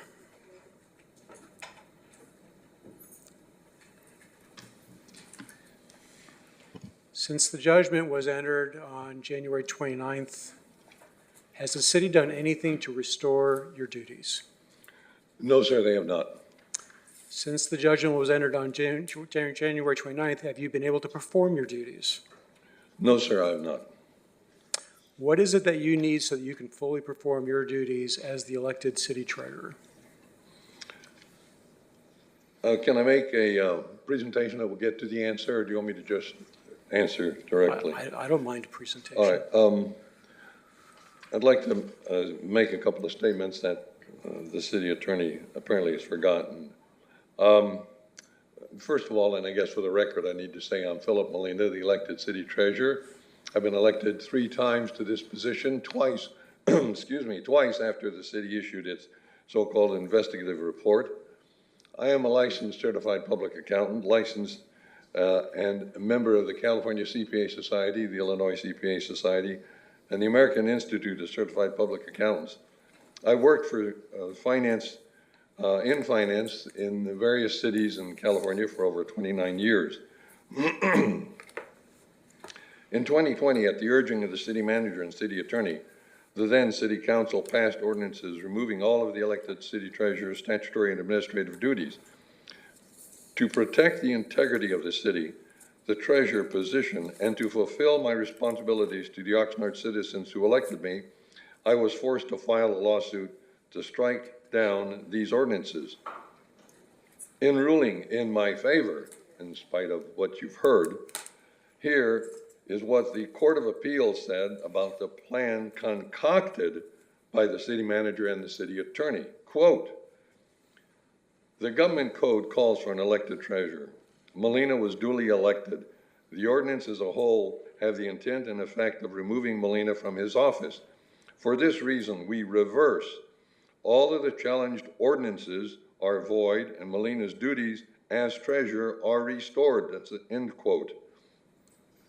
After that, why would this council allow the city manager and the city attorney, the losers in the case, to take the lead in responding to the court's judgment? Has that ever been the case in your experience? After that, why is the city manager and city attorney asking this council to take the same actions and more that it unlawfully convinced the prior council to take? Why are they asking you to move the duties of the elected city treasurer to an appointed so-called assistant city treasurer who works at the will of the city manager and the police chief, despite the will of the voters? The Court of Appeal, in completely rejecting the city attorney's legal plan, wrote this scathing remark in its decision, quote, "The city may not, through legerdemain, unelect the office of the city treasurer and defeat the choice of the voters." Now, I was born in France. I was drafted before I became an official American citizen, so let me interpret the word legerdemain for you. This means that the city attorney played sleight of hand with the law to twist it to suit what he and the city manager wanted and not what the law actually says. So don't allow them to do this again. The Court of Appeal ordered this, quote, "Molina's duty as treasurer are restored," end quote. That's an order. Now, to do that, I'm getting to your answer, Councilman Starr. To do that, the appropriate action is for council to direct staff to return with an item restoring the elected treasurer, the staff, the budget, and access that I had prior to the actions of the preceding council in 2020. Or in the alternative, Mr. Mayor, I wish I'd come up with this like 4 hours ago, your council could establish a committee of the mayor and 2 council members to immediately meet with me and to establish how the elected treasurer's duties will be restored.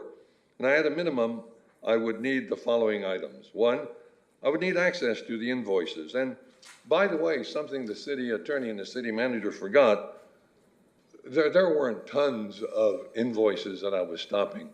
There was one in particular for Hathaway, Berkshire Hathaway, because they continued to sign invoices in the amount of $20,000 to $30,000 a month on that contract that had expired years earlier. And I came to them and I said, you know, the contract is not active. You need to activate it. Now, I was hoping the response would be, oh gosh, thanks. We'll get it to the council right away. We'll get it fixed. Instead, everything else started falling apart.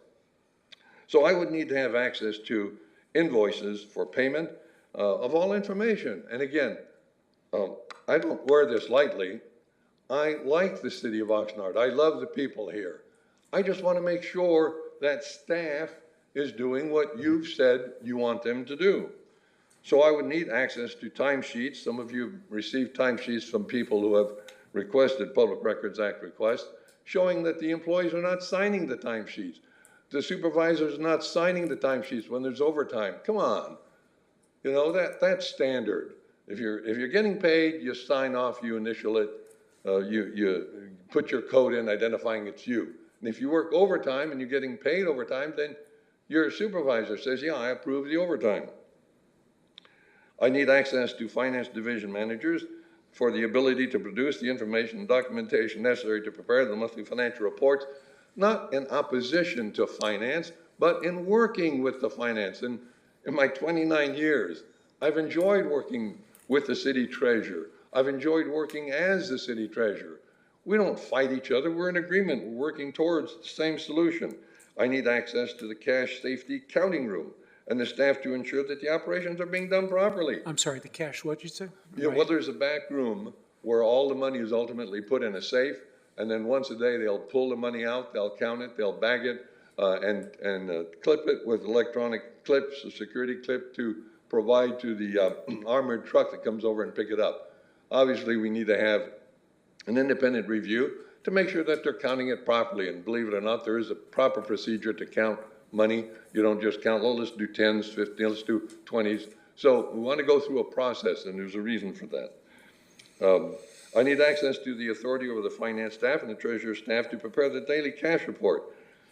They're giving me a daily cash report, and it's a nice cash report. But it's lacking in the information it needs to have in it, okay? I need access to and the authority to review the work of city-approved brokers who make daily investments of millions of our dollars. Now, when I was doing the investing, which was the administrative duty, thank God I didn't lose a single dollar of the city's money. I grew the investments from a portfolio of about 30 million to now over 400 million. And earlier this year, then this fiscal year, that was turned over to our new CFO. But when I was doing it, I had to go through a process, and I was glad to identify who was a qualified broker that we deal with. Now they're not doing that. They're using whatever broker they want, and you know, it's just, you know, we need to go through the process and doing things properly. So I would need to have the staff restored, the budget restored. I would need to have access to prior actions by the preceding council took away in 2020 to accomplish these tasks.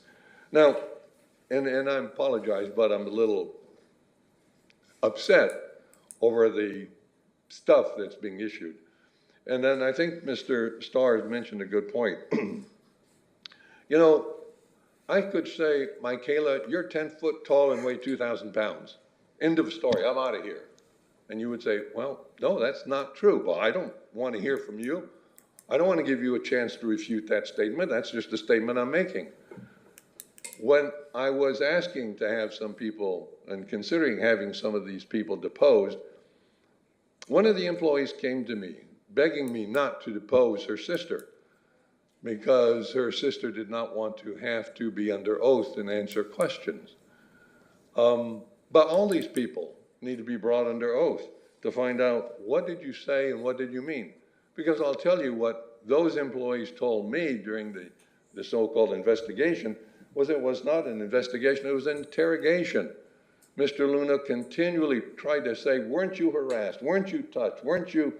And they kept saying, no, no, and they got upset over the fact that he was trying to put words into their mouths. So when I got the redacted report, I took a look for words like harass. I took a look at harassment, sexual. And I found, for example, the word harass is not anywhere in that document, at least the one that was given to me. The word harassment is listed 26 times. And of that, none of those came from the people who worked for me. I'm the one that used it twice, and they were alleged but never explained once. The writer himself used the word 5 times. He referred to code, law, and policy 16 times, and he came to the conclusion twice. For a total of 26 times the word is heard. You got to start figuring there's something wrong here. So then I look, well, all right, how much sexual? Because I'm this terrible sexual person. That word is used 30 times in the redacted report that your city attorney gave me, my attorneys. I said it 3 times. The writer himself said it 7 times. He refers to codes, laws, and policies 18 times. He comes to the conclusion using it twice for a total of 30 times. And you have to start saying, wait a minute, that Luna report, there's something wrong with it. And then what's interesting to me, when we did talk to the city manager and city attorney, we had to tell them that Luna's report said I was doing my job when I was looking at time cards to make sure that proper signatures were on the time cards. They didn't know it. And I had to remind them that the Luna report said I was doing my job as elected treasurer when I was looking at source documents before processing payments. Their own report said that. So you got to sit back and say, wait a minute, your own report, Luna, which we're hiring to make Molina look like he's a piece of garbage, says he's doing his job, then why are you trying to stop him from doing his job? I want to take a few more minutes if I can. You may want to look at the appellate court statement when it says, a report on city finances by a treasurer who is directly answerable to the voters is not the same as a report by the finance director who is answerable to other city officials. Well, it's interesting, Mr. Nguyen may not remember, but I don't dress, well, my wife wouldn't let me dress like this, but I don't dress formally when I come into work every day. I dress clean. One day I was coming out and Mr. Nguyen said, you know, you need to start wearing proper form, proper suit. And I had to remind Mr. Nguyen, I don't work for you. You work for the elected council, and as an appointed official, you should be wearing suits. And that was when he was casual, by the way. And I can come anywhere I want as long as the voters say they want me to be their treasurer. So, those are some of the things that I could go longer, but maybe should stop and see if I can answer some specific questions. So let's talk about section 41004, the monthly reports of receipts and disbursements and fund balances. Staff is saying that, well, we've given you this information and you should be able to present it to us. Are you able to present that to us? Do you have the resources to do that? Are the reports in accordance with what you would actually present to us? No, and no. And I don't recall ever receiving an email or a message of any kind from the finance director to me saying, here are the monthly financial reports. Please show it to me, or city manager or city attorney. I don't remember. What I do remember getting is simply a statement that says, well, look in the agenda in this Oxnard.org and you'll see something saying interactive financial reports. Well, you go in there, and unless you're a nerdy accountant or bookkeeper who loves looking at tons of detail, all you're getting is what we used to refer to as a ledger dump. And I would challenge any of you to go through that ledger dump and answer any of the questions that the city treasurer is supposed to provide you. Total receipts, total disbursements, and fund balance. And figure out, what does it mean? Because I can't do it. And it's referenced that, well, this is a new computer. It does.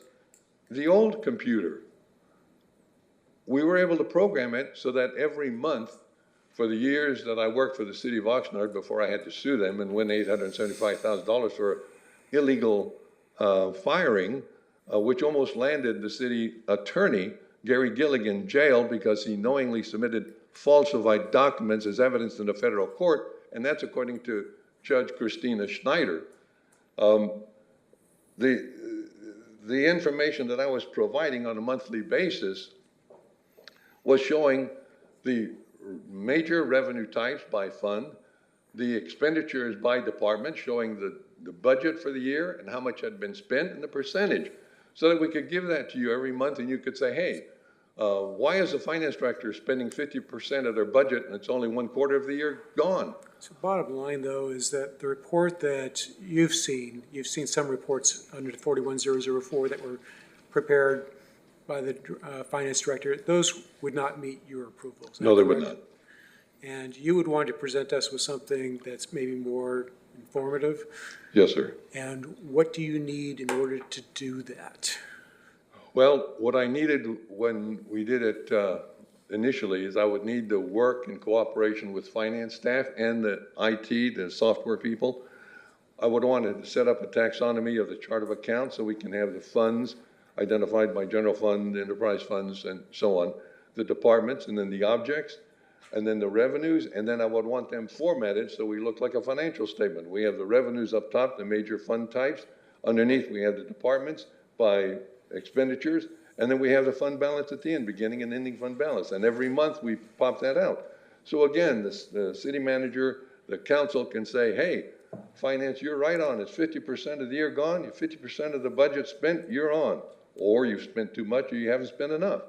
Those are the things I think you want to see. How do you know? So based on what's proposed by staff. Wait, I have a quick clarifying question. If I'm understanding this correctly, you are getting access to the cash positions, or it's raw data that you're getting? Yeah. But you want packaged reports? Well, you want package. What I'm supposed to do for you is give you a report. I just want to make sure I'm understanding what my colleague is asking is, you are getting access to data, it's just not formatted. You would need to work closely with the finance director to get that package, or is that What's the format of the data? the duty that you would perform to make that packaged information for us? There's a combination of both. Okay. Okay. Can I just ask? Do you care to elaborate, combination of both? I have some accounting material I'd be glad to give Okay. you, and I'm not being facetious, but I think Javier realizes that it's not something that we can take 20 minutes for, but I have sent you, I think, a copy of. I know what- I've seen like just the Yeah. format of your ideal of, you Right, know. exactly, and where the dollars were, I didn't put any dollar amounts in. Yeah, but it was obviously just there like a were. blank template. Exactly. Right, but my question though is. Council members, I just want to get a gauge for how much more time do you need for your questions, also considering we've got about 45 minutes worth of public speakers. Right. I'll try and keep it brief. I do want to hear from your attorney as well, because I want to get his point of view. But the question I want to ask you right now is, given the proposal by staff right now, is there any way that you could actually prepare a report in accordance with Government Code 41004? No. Right. That's what Can I thought. ask a follow-up to that? If you were to say low, medium, high, what would you say your proficiency is with let's say Excel, in order to form a table and put this in a format and then be able to print it into a PDF and send it to us? I don't know, I do it multiple times a day, do taxes with it, why? So low, medium, high proficiency with Excel. I don't want to say high, I would probably say medium high. Okay, great. We have a lot to talk about after the meeting. But I'm just wondering, because based on other documentation I've seen, it seems that staff from previously the treasurer's office / billing and licensing division, as well as administrative staff, have prepared presentations, tables, documents on your behalf. Is that how things were structured before? I'm sorry, would you repeat the question? Did staff prepare reports for you, or did you hand do them yourself on a computer with Excel or combination. Word or other office software? It's a combination of both. Again, I work with the staff, not Okay. opposed to them. What percentage was you doing that? Well, initially, to set up the taxonomy and the programming with the, I think it was HDL programmers, probably 100% for the first 2 or 3 months. But then as it gets formatted properly and we're working together, then I can move away from it and it gets generated. It gets generated, so it Well, staff self-populates? generates it, Is yeah. that what you're saying? You just kind of plug in numbers and then it does the work for you? Is that?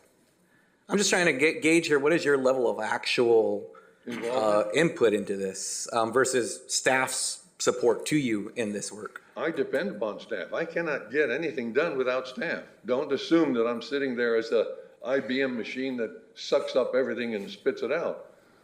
The staff is needed, and that's why I'm saying in what I need the staff to help me get the reports done, and I need to work cooperatively with finance staff so we work together. We want to be able to see the same thing. So how have the reports been done, any reports to this point? I've been on the council since February 2021.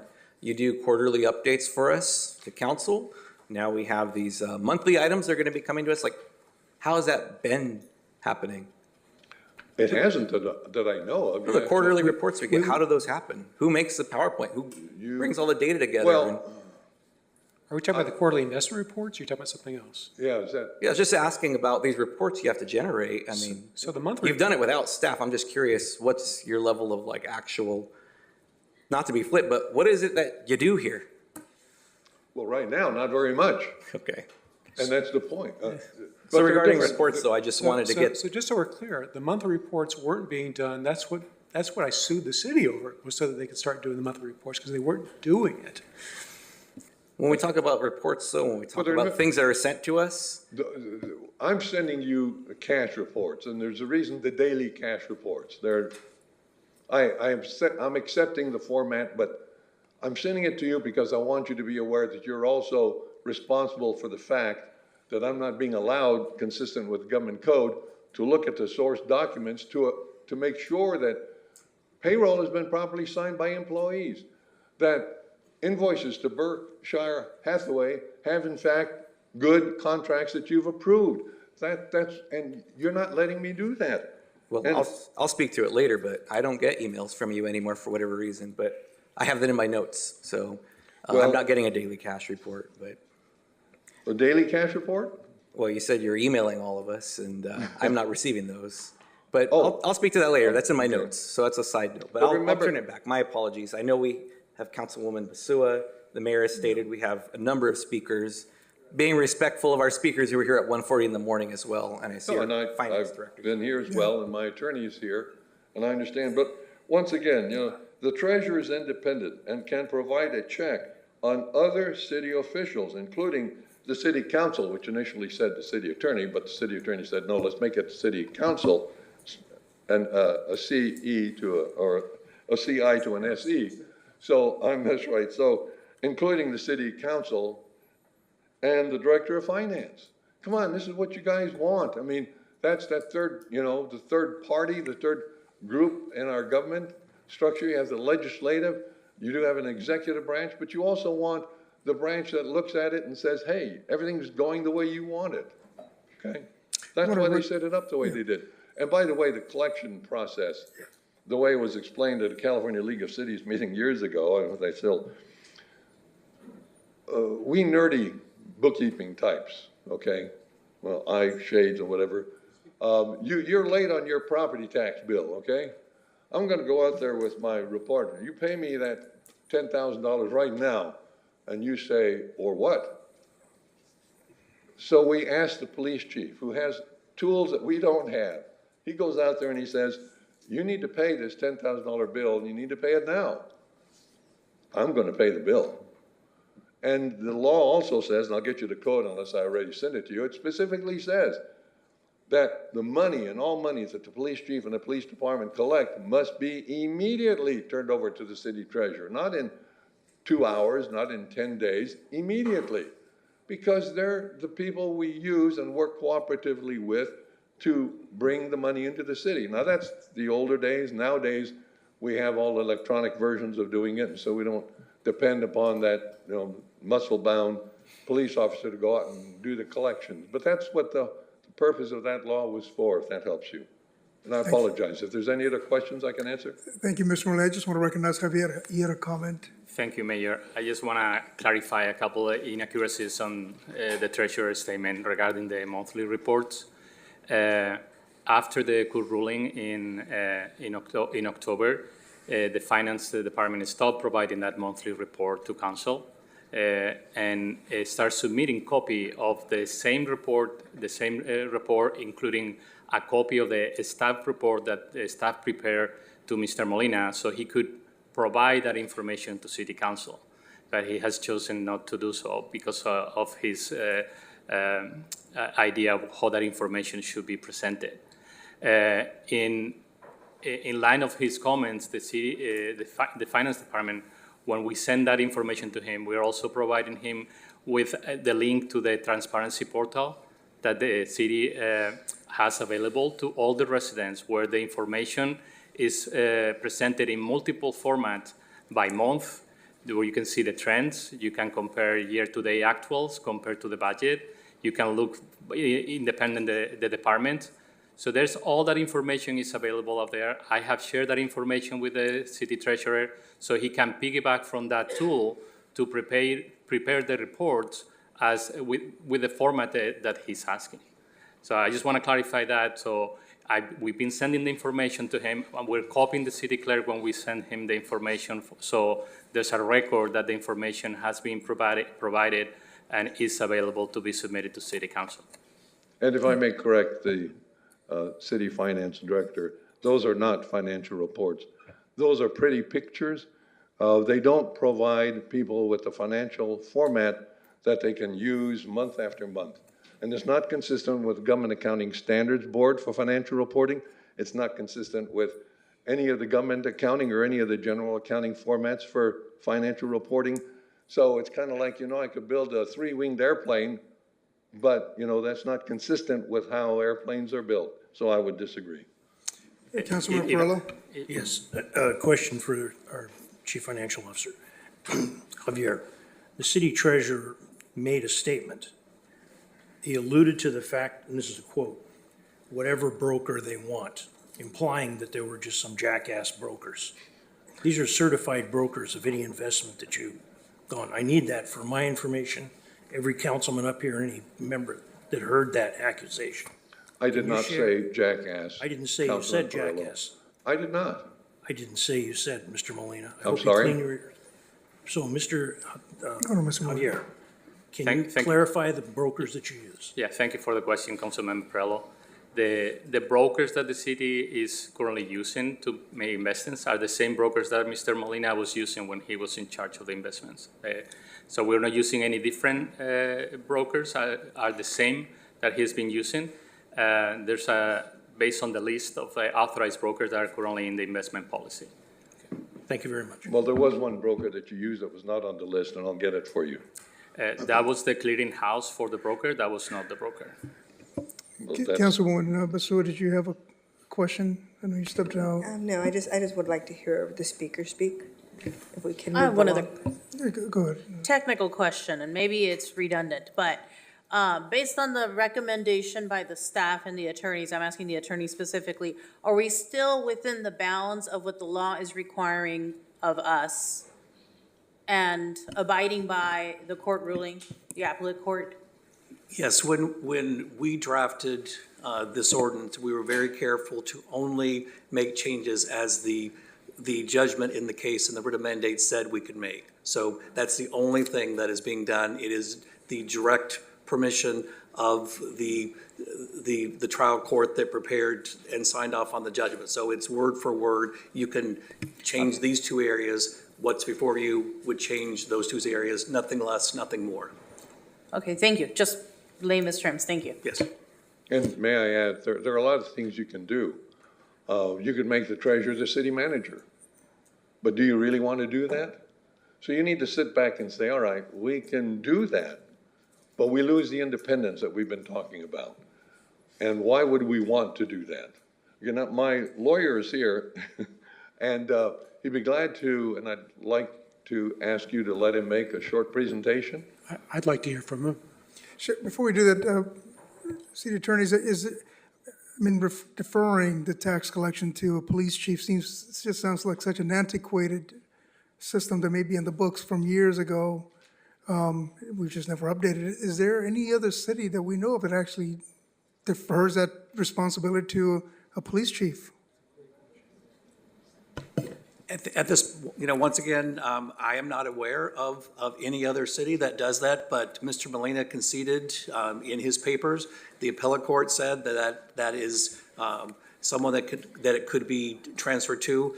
I mean, it's rather ironic because the original action, which was overturned by the court, was it would be transferred to the assistant city treasurer, which is someone who is very similar to the city treasurer, but the court says, no, but you can transfer it to the chief of police. As we talked about before, very briefly to bring the point home, just like Mr. Molina oversaw someone who oversaw the collection, the police chief would oversee someone who's going to oversee the collection. So there is no actual difference between the way the process was before and what the process we're proposing now, is that just like the police chief does not write parking tickets, he has people that does that. And so in that same situation, someone would report to him who would oversee that staff. That's what a good manager does. They manage people who do the actual work. And Thank you. if I can tell you a short story, I used to enjoy doing this. I've worked for a number of cities in California. And I used to, when I'd come in, I would say that the city treasurer, who usually would be standing here next to me, I'd be the finance director. The city treasurer is the person responsible for collecting. But you could assign it to the police chief. And I did it on purpose because the police chief would get up and say, I've got enough on my plate, I don't need anything more. But if our police chief wants to, legally he can, but again, it's not something I would recommend. And this is not a Phil Molina thing. Long after I'm gone, you're gonna be living with it. Maybe you want that independent person, man or woman, to say, wait a minute, if you're signing an invoice on Hathaway Berkshire contract that expired 2 years ago and should have been brought back to the council. Maybe you need this independent guy to come and say, oh, come on, guys, get it back to the council so we can process it. The reason I said to take my signature off the checks wasn't do it or I'm going to have a tantrum. I said, look, if you don't let me look at the invoices to verify that they've been received, properly signed, and documented, then I haven't done my job. And you cannot use my name on the checks for millions of dollars claiming that I did. And they can assign it. They could have assigned it to another city official. Our lawyers and the court said that. Any other city official with the same character as the treasurer, in that regard, you can assign it to it. And who is that? And they specifically identify it's the council member, it's the mayor, okay? It's the treasurer, it's the police chief, it's the city clerk. And most of the time, we would have the city treasurer and the city clerk's signature on the checks because of that purpose. And that may be what you want to consider. Hey, she's a city official we're a general law city, by state law, and it would be great. And that way you have the city clerk, city treasurer's signature saying, hey, everything in here is copacetic, is proper. I'm sorry to take so much of your time. I'd like you to ask my attorney to make a presentation. Yes. I know it's late, but I don't think, at least I am not questioning, the need of the elected city treasurer, what he needs in order to do his job. I'm questioning the behavior and the ability of him to be able to interact with city staff, which we are responsible for. So even though I appreciate you telling us everything that you need to do your job, the question here before us tonight is whether or not your behavior is something that we want, and we want you to have a staff or not. And we're looking at, how your behavior is going to affect the employees that we need to protect. And I understand everything you said. I understand what you need to do your job.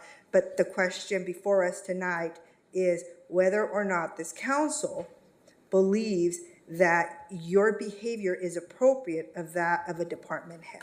And I appreciate that. Let me say that in all the cities that I worked for and in the state of Illinois Insurance Department, I worked with men and women, and I've never received any negative comment. In fact, the city of Hollister, the city I worked for before this, all of the city employees, all of the managers, and the entire city council signed a certificate on the quality of my behavior and the work that I did.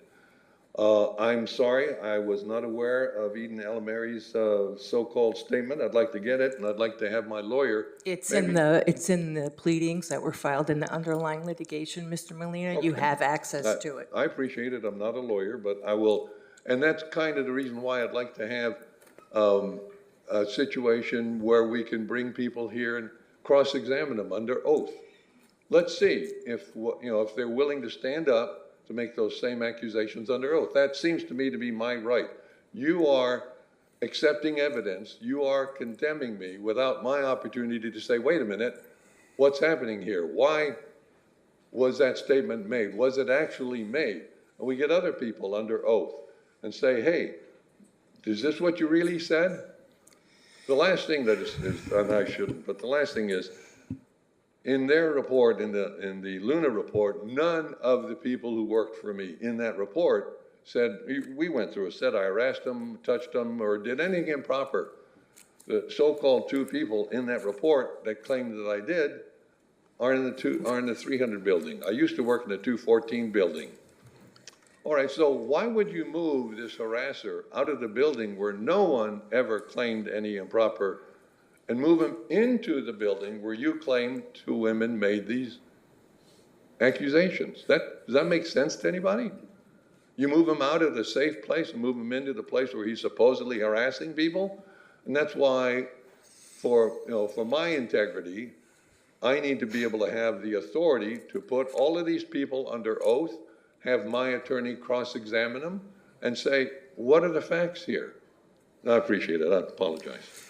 Can I respond to your question, Councilwoman Besua? I would appreciate it. First of all, we do not bring employees in and cross-examine them under oath. That is done in a lawsuit. So, and that, if we were to do something like that, it would basically make employees afraid to ever come forward and make any complaints of wrongdoing in the workplace. Second, Mr. Molina's statements are highly inaccurate as to what his own staff said. If you look at the report of investigation on page 956, it specifically said that basically Mr. Molina made comments regarding female employees' appearance, attire, stereotypical female roles, and sexual innuendo. Of those 19 individuals, 17, including Mr. Molina, confirmed that he made such comments repeatedly. So his statement that there were two employees that weren't even in his department who made these comments is highly inaccurate. Yeah, and I appreciate that, and I have to disclose that I, in my capacity as city council, met with city employees and Mr. Molina. They don't want to work with you. They're afraid of you for harassment, and I don't need an answer. I don't need you to say anything. I have to disclose that. I want to disclose that because maybe the narrative that you have of yourself isn't the narrative of what others have, and I want to make sure that we protect our staff. No, I understand. I don't have a problem with that. But what's interesting is that the office that I worked in was a glass office. It's total glass. I'm being concerned because I'm going to look at it again. Because again, when I looked at, they listed TOE 1, TOE 2, Treasurer's Office Employee 1 through Treasurer's Office Employee 19. You look for those words. They're not mentioned by any of those people. But what Luna did was when a young lady came to me and said, I bought this dress, what do you think? Come on. It was a very nice dress, very pretty dress. Oh, that statement, improperly used, could be a sexual statement. How do you like my new shoes, Mr. Molina? They're beautiful, they're pretty. Oh, out of context, that could be, come on, use a little common sense. Figure out what is it that's behind this. Again, if none of the employees in that report said I improperly touched them, I said anything improper, or I disrespected them, or I harassed them, then you have to question and again, at least let's get Mr. Luna in here, put him under oath. And just like you're asking us to use some No, common I know, sense, I know. you know. But it just seems to me you need to start asking yourself those questions. Don't just accept what staff is giving you. They're giving you the side of the story they want you to swallow. It's not the fact, and it's not what's really happening. And again, I'm going to repeat what I just said. No, I It wasn't staff. I spoke to employees that said this. It wasn't staff, and I want to make sure that I'm clear. And I also want you to know that I'm up here, I'm saying it out loud. You asked me for some common sense. Also, please give me the courtesy to understand that I am telling you the truth. I believe you. But I also know that sometimes if I go into the finance department and someone is, and people in the finance department, when I was able to go in there, used to talk to me. And they had many concerns. One of the many concerns was they didn't know why we even have a budget because the city staff doesn't even follow the budget even once it's been approved. Well, that's upsetting. And so now you say, well, I don't want you to have access to these people. I don't want you to go there. And I'm the treasurer, and I'm saying, I work with the people. They want the city to work properly. It's 2 in the morning. Mandy, I'm sorry. Hold on, Mr. Herrera. Listen, Councilmember Basua, were you? I Are apologize. you done with it? Okay. Because we really do want to get to our public speakers as well. Okay. And I want to hear from them too, but I do want to make one first want to hear from his attorney because I want to get his perspective. Well, if I don't make my comment now, I will forget it. Go ahead, Jen. Go ahead, Jenny. Thank you, Mayor. So just to be clear, in our personnel rules, chapter 3, it specifically said that sexual harassment includes verbal conduct, including making derogatory comments, explicit jokes, slurs, sexual innuendo in comments about an individual's body or dress. You cannot, as a supervisor, comment on what someone is wearing, how they're wearing it, the clothes, their shoes, their hair. You cannot do that in the modern world. Further, the law specifically says that if a supervisor engages in this type of behavior, the employer is strictly liable for their conduct. So we essentially have no defense. Further, in our personnel rules, it specifically says that supervisors, managers are responsible for modeling appropriate behavior, taking all steps necessary to prevent harassment from occurring. Mr. Molina did not do that. And frankly, if you were taking notes of what he said today, he refuses to this day to accept any responsibility for what he did. He refers to the report of the independent investigator as a so-called investigative report. He claims the report was a plan concocted by city manager and city attorney. These complaints were from city employees. We have a legal obligation to investigate them. We did. The investigator was an independent fact finder. He made factual findings. That's his job. So, if I may, I believe all of the council received from the city clerk a letter from Mr. Melita's attorney dated February 17, 2025. I believe I would love to prioritize our members of the public over the attorney who's already communicated with us in writing. And then afterwards, if we would like to hear from him, we can do so. But members of the public have stayed here to 2 a.m. We have staff staying here for items following this. I would much rather move on to the members of the public who live in this community and are here to speak their piece as is allowed for them. And then we can go to the attorney after if the council I guess would like to do that. I'm open to that, but let me ask one question then. Mr. Walker, how much time do you need to present to us? In light of everything I heard, I'll try to keep my comments within the limit you have for a typical public speaker, which I've already put in my card, so I'll get those three or four minutes. Here's a card for you. Oh, All right. I've been here just like you guys, so Okay. we'll keep it streamlined.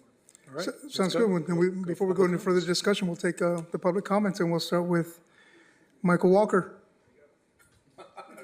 Look at that. Finally, something went smoothly tonight, huh? Good morning, Mayor Pro Tem, council members, Councilmember Starr, my condolences for your loss.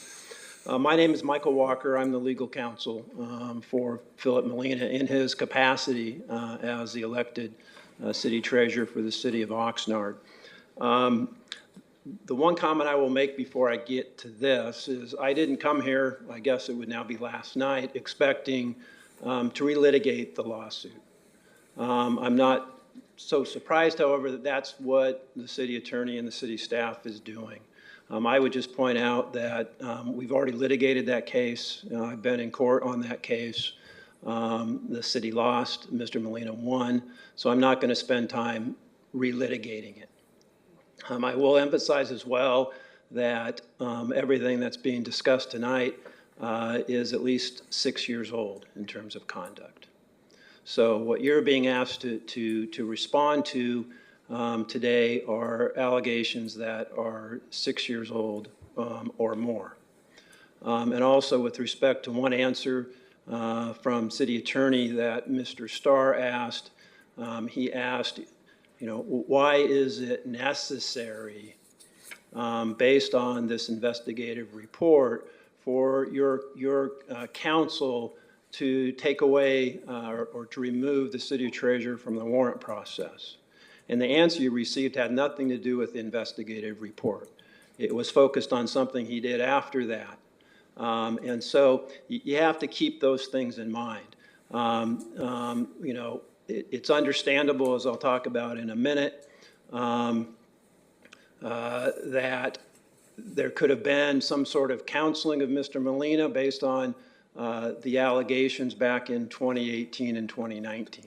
That's what would have happened. I'm an experienced employment lawyer as well. That's what would have happened if this same sort of conduct was alleged against one of your employees. So with that, I'll go into the remarks that I want to, that I prepared ahead of time that I still think are really appropriate. Before returning to private practice a few years ago, I served as the county counsel, the chief legal officer for the county of Ventura. So I'm very familiar with the dynamics between an elected board or an elected council and other elected officials. And sometimes those dynamics go smoothly, sometimes they do not. The state legislature, however, in structuring both the county government system as well as the system for general law cities such as Oxnard, was well aware that that's what could happen. Am I going to get a little bit more time? The legislature, and I'm serious, this is only a couple minutes.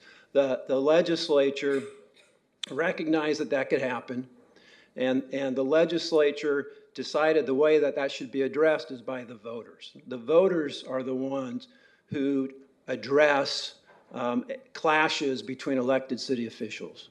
The legislature did not allow an elected official or a body of elected officials to directly or indirectly remove another elected city official from office. The legislature certainly did not allow unelected staff to take that step. The legislature left it to the voters to decide how to address that when people came up for re-election. And as you know, Mr. Molina has been elected 3 times as city treasurer. 2 of those times, in 2020 and just last November, he's been re-elected after this report became public. So the voters have voiced their view as to how this should be addressed. And it is that Mr. Molina should be doing the duties of the city treasurer for which the people have elected him. The people do not expect and do not want an assistant an assistant city treasurer who reports to the city manager to be doing the city treasurer's duties. The people do not want the police chief, who probably truthfully doesn't want it either, to be doing the city treasurer's duties. The people have said twice, again, since this report came out, we want the city treasurer to be doing those duties. That's how the legislature set it up for a clash between elected city officials to be addressed. Notably, the state legislature has given your council the ability to directly put what I just said to the test as far as what the people want. California Government Code Section 36508 provides at any municipal election or at a special election held for that purpose, the city council may submit to the electors, the voters, the question of whether the elective officers, or any of them, other than council members, shall be appointed by the city council. That's another way to address a clash between, in this specific case, the city council and the city treasurer. So if your council thinks a clash still exists between your council and the elected city treasurer, that is the way to address it. You put it to the voters. But I don't believe a clash exists between this council and the elected city treasurer, because as I think is clear tonight, if a clash still exists 5 years later, it's one-sided, it's on the part of city staff. Mr. Walker, we gave you Philip Molina's time. Okay, just 'Cause one more next. minute if I can, because I'd at least tell you what we expect. Without objection, we'll give you 1 more minute. Go ahead. All right, thank you very much. If that clash still exists, I think it's between the city staff on its side, because, and to put it benign, in the most benign terms, it just is tired of dealing with Mr. Molina. But I have to say, from my experience as county council, that's just part of the job. And so what we ask is that your council reject the uninvited recommendation from staff and instead have the staff come back at your next meeting and restore to Mr. Molina his budget, his staff, the resources and access for him to do his job as the elected city treasurer. Thank you for the additional time. Thank you, Mr. Walker. Mr. Molina, we ceded your time to you, to Mr. Walker. We'll go to Ray Blattell. Hi, Ray. Good morning. Thank you. Thank you very much. Councilman Starr, I don't know if you understood the answer to your question, but as far as I'm concerned, as I understood it, the elected city treasurer is responsible for the funds, doesn't receive the funds, may not even see it, may not touch it. I don't understand how that works. I wouldn't want to be responsible. I don't get it. In the data packet, there's a description of Mr. Molina improperly investigating the apparent perceived shortfall of money obtained from parking fees at a Dallas Cowboys training camp in 2019. This packet goes into extreme detail how the police were notified and a decision was made that Mr. Molina improperly intruded into an investigation which properly fell under the cognizance of the police department. Let's consider the harassment allegations made against Mr. Molina. Wouldn't this issue fall under the cognizance of the City Human Resources Office, specifically the city's personnel rules and regulations, section 3, what was mentioned earlier? This is their issue to tackle. What's the city manager and the city attorney getting involved for? Are they not intruding in something it's a human resources issue? Also in the agenda packet, there is a reference to an investigation into Mr. Molina prior to the 10 February 2020 investigation, with the latter being agonizingly detailed in this packet. I read almost the whole packet. Good thing, good fun. I can't help but wonder why all of the interrogations, responses, details, and conclusions from this earlier investigation were not captured in this agenda packet to the same matter as the 10 February 2020 investigation. Why weren't these included in its entirety? And if indeed there was an earlier investigation by the same firm, why was a second investigation necessary? I don't understand why. It seems to me that there's information missing. How can one make an intelligent decision when some of the information or data is missing? Can a movie critic make an intelligent assessment of a movie when all he or she sees is half the final part of the movie plus some credits at the end? I guess you could, but what's the value of the assessment if that's all you see? The entire picture must be considered. Situation is the same here. All information, the complete package must be digested prior to making an informed decision. For this reason, my suggestion to the council is to vote to accept the alternate option listed in the agenda packet. Thank you. Thank you. Mr. Lorenzo Castillo, followed by Manuel Herrera.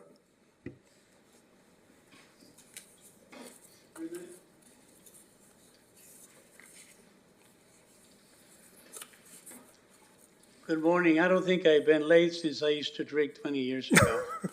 Thank you. But I'm here, and you know what? All I got to say is this. I'm a voter. I voted for Mr. Molina. And I think, we're wasting a lot of time. You're wasting a lot of time. But I stayed here because this seems to be important to me. What I see here, even the court has awarded him his job back. There's a few individuals here that for whatever reason, they don't want him to do his job. Because we as voters elected him, and it's been said by his attorney 3 times. All these things about sexual harassment and all that, those should have been taken care of the way the attorney said it. Not taking his job away, which the citizens of this city voted for him.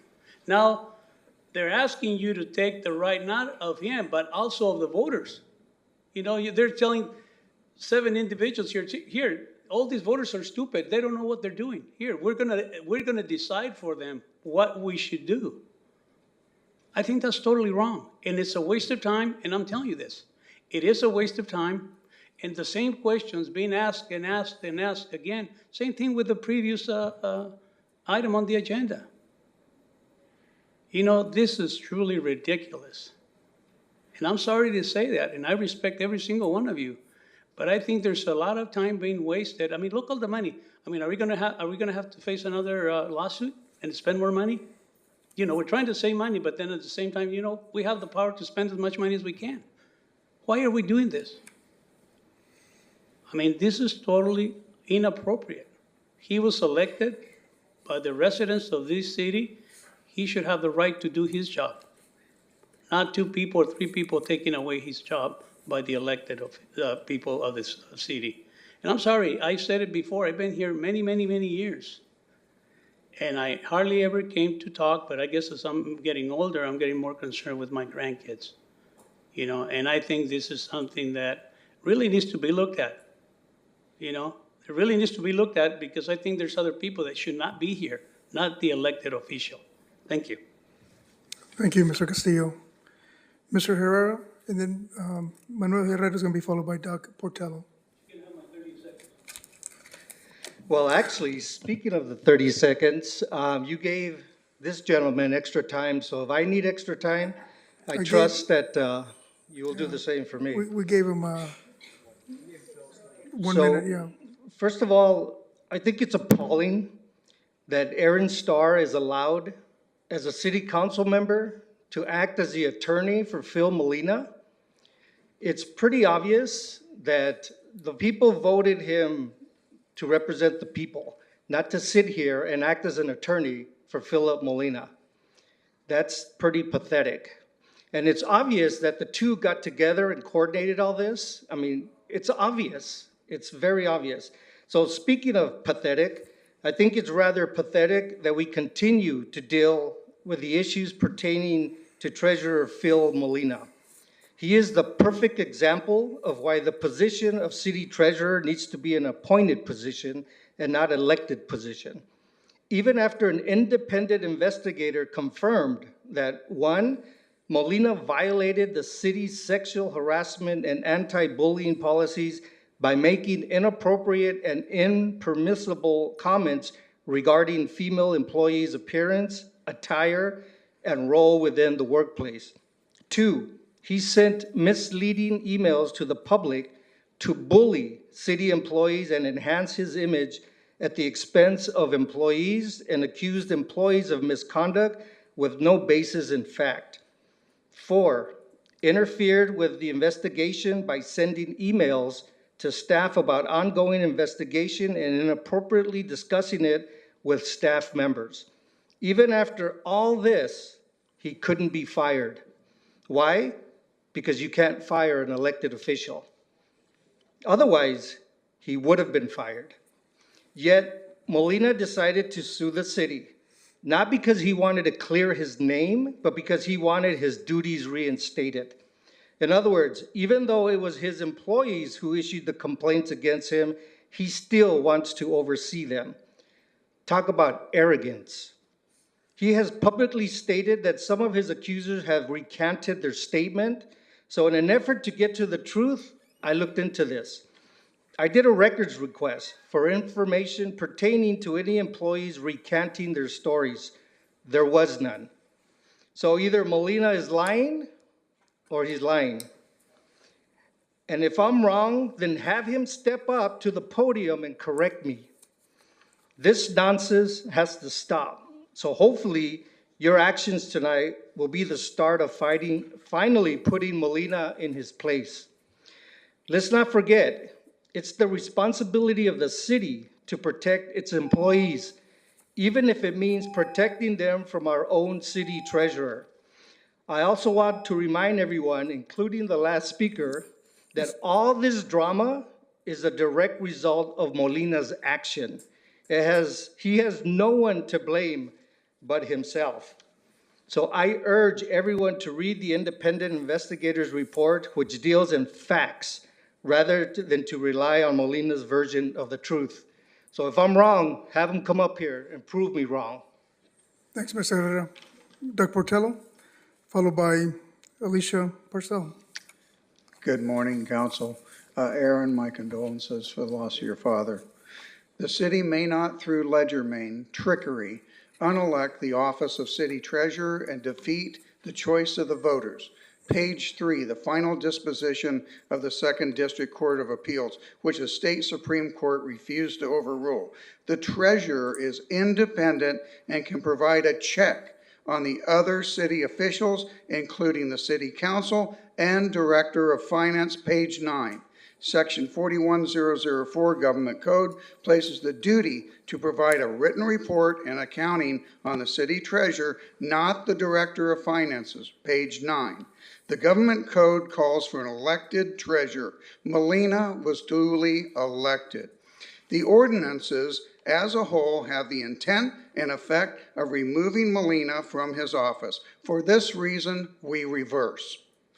The city attorney and city manager are attempting to take duties away from Oxnard's duly elected city treasurer with this agenda item. They are doubling down on an illegal act. So says the Second District Court of Appeals in a 3-0 decision.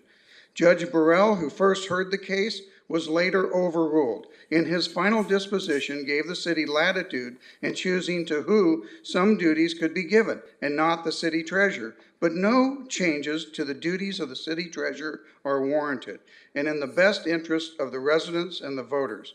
If the city council votes the recommendations of the city attorney, a grave injustice to the voters will have occurred. Phil Molina won the legal battle to preserve the office of city treasurer and to do the work of the people as their city treasurer and the will of the voters. Phil Molina won. Remember that. In no way was the Second Court ambiguous about restoring the office of city treasurer. Unelecting our city treasurer was an illegal act and defeats the choice of the voters. Will our elected city council disregard the choice of the voters? The same voters that gave them their seats on the dais. Will they bend to the will of the city attorney and city manager who initiated this illegal to begin with? What say you, residents and voters of Oxnard? Does your vote matter, or can it be cast aside by city staff? What part of our democracy does the right to vote and select our government representatives place in priority with you? Does having checks and balances to power matter, and can have power be concentrated with those that were never elected themselves? You only have the power of being a citizen if you exercise your power and speak up against injustices and abuses of power. Are you willing to stand up and be counted, or just passively relinquish your right to vote? Governments are instituted among men, deriving their just powers from the consent of the governed. Thomas Jefferson, the Declaration of Independence, 1776. Thank you. Thanks, Mr. Portillo. Alicia, followed by Mr. Greg Runyon. You're being asked to presume that untested allegations are true and act on that basis. We've all heard the term kangaroo court for depriving a target of due process, a system that's designed to reach a predetermined conclusion. What if you were put on trial and the jury only got to hear the prosecution's accusations, but no real defense was allowed? You were given a report paid for by the prosecution.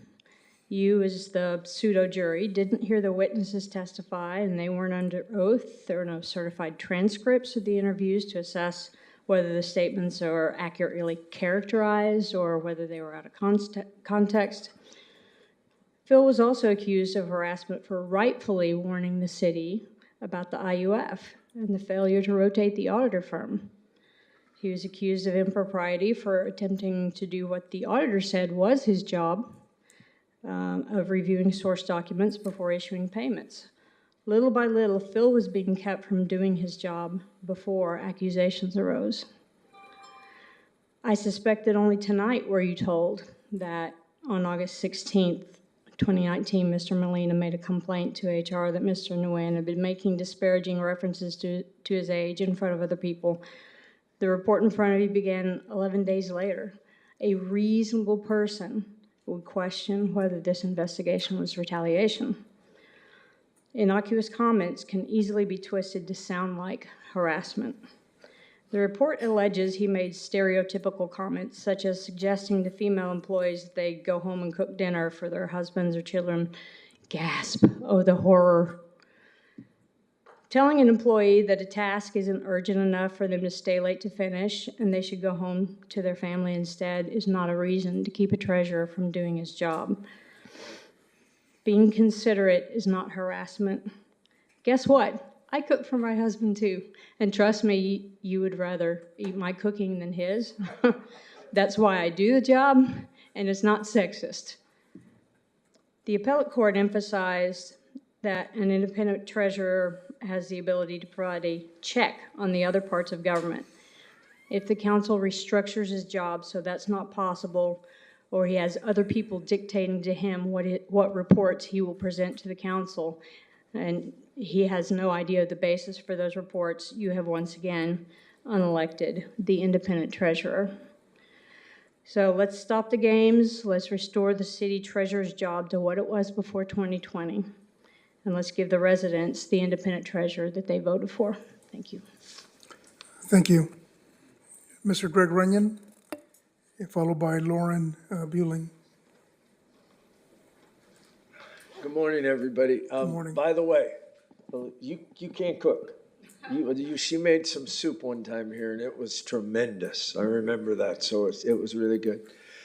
I think everybody's missed everything, personally.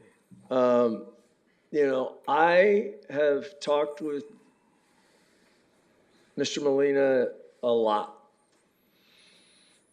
I don't believe for a second that he made comments that he believed to be a certain way. Now, if people perceive him that way, then we have a different issue, because what I saw today concerned me in many ways, because all of you are siloed. None of you were listening. Mr. Molina is so upset that the man I know, when he heard that he had offended someone, would have said he was sorry. What he said, I didn't offend anybody.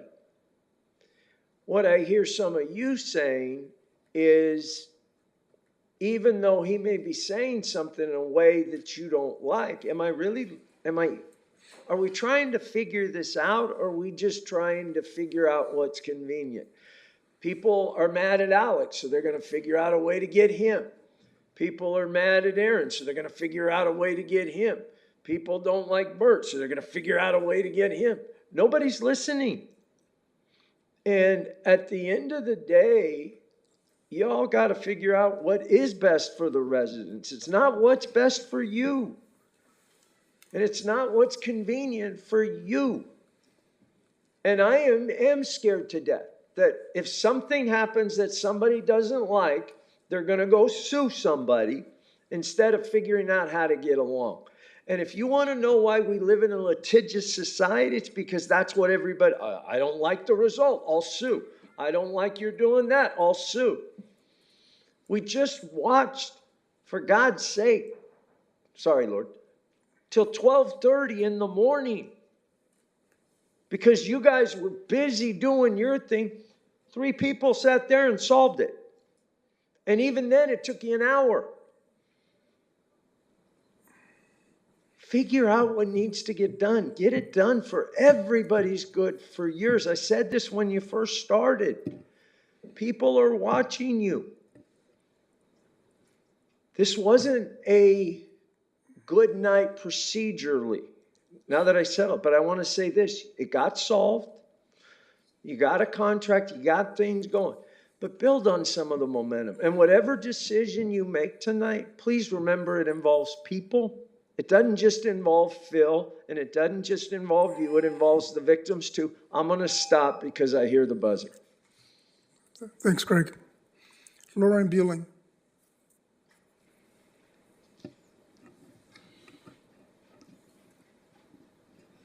Good evening, Mayor, Mayor Pro Tem, and council members. I'm here on behalf of the Oxnard Managers Association, and I just wanted to bring to the attention the written comment that was submitted jointly between Oxnard Managers Association and SCIU, which represents about 1/3 of your staff, employees here, to let you know that we do have a large concern of Mr. Molina returning to supervising staff, and those members are still coming up to us concerned of behaviors continuing and being subjected to those comments and his rhetoric that he proposed then and still continues. While some may not agree with it or may not believe it occurred, there are staff and employees and members who have changed their behaviors. If they see him coming down a hall, they duck into an office just to try to avoid any type of interaction, and that is not a conducive workplace for members to come to and employees to do productive work on the citizens' behalf. Thank you. Thank you, Lauren. Madam Clerk, are there any virtual speakers on this item? Yes, we do, Mayor. We have, we have Larry Stein. So, Mr. Stein, if you can unmute, press *6, and you have 3 minutes starting now.